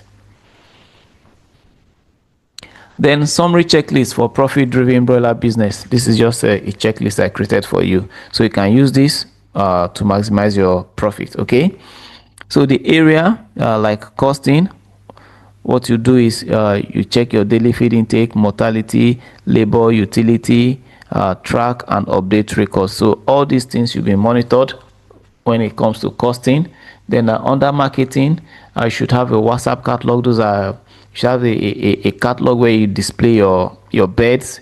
You understand? When they come to your WhatsApp page, or when they see your WhatsApp profile, the catalog should be there. You should have flyers, bulk customer outreach, social media ads, and stuff like that. And please, I would like to warn you this: if you don't want to get your Facebook account striked, please don't make ads of animals. Okay, don't make ads with animals on your Facebook. Okay, you can post it on your profile, it is allowed, but if you want to make ads with it so that you have a wider view, I tell you it's going to be striked. Okay, then branding, try to create a unique name, logo, packaging, labeling. Then sales, local sales, online presence, you can sell to distributors too.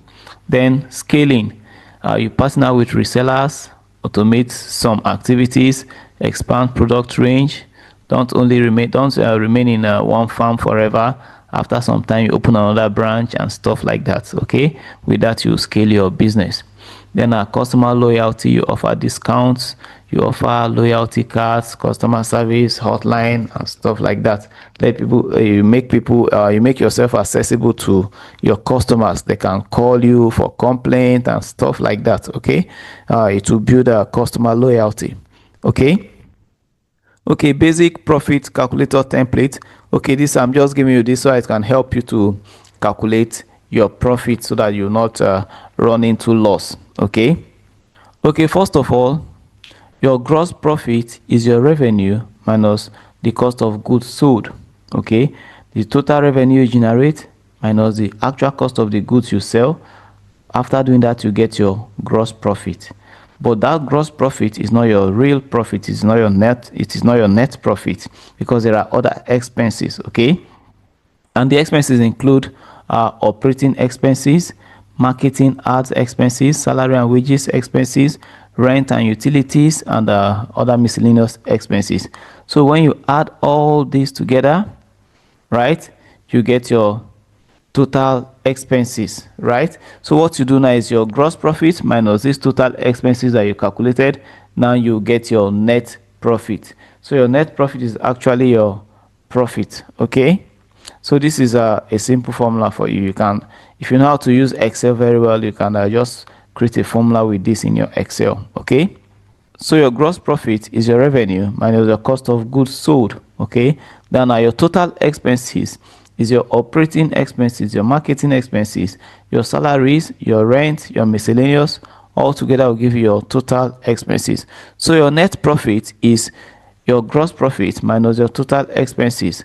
So this net profit is what you put in your pocket. That is your gain. Okay, thank you. We just concluded module 13, and we just concluded our course on implementing systems on your broiler farm business to boost revenue.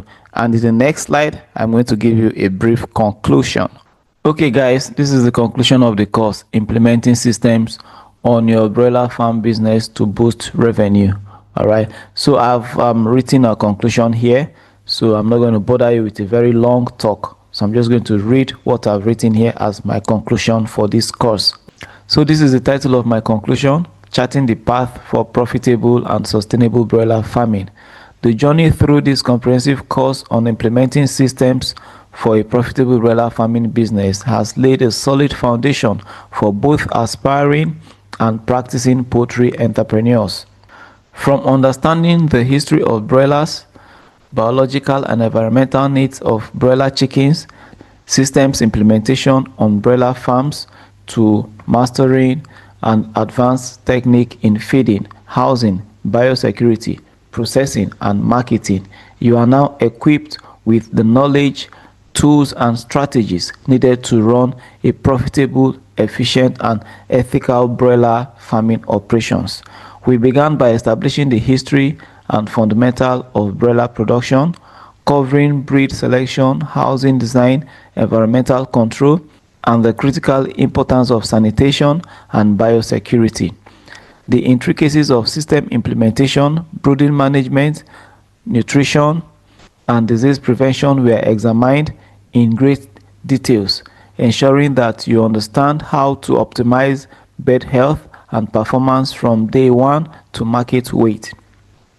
Through our exploration of feed formulation, including the use of the Pearson squares method and the calculation of feed conversion ratios, FCR, you have learned to balance nutritional requirements with cost efficiency, an essential skill for any commercial poultry producer.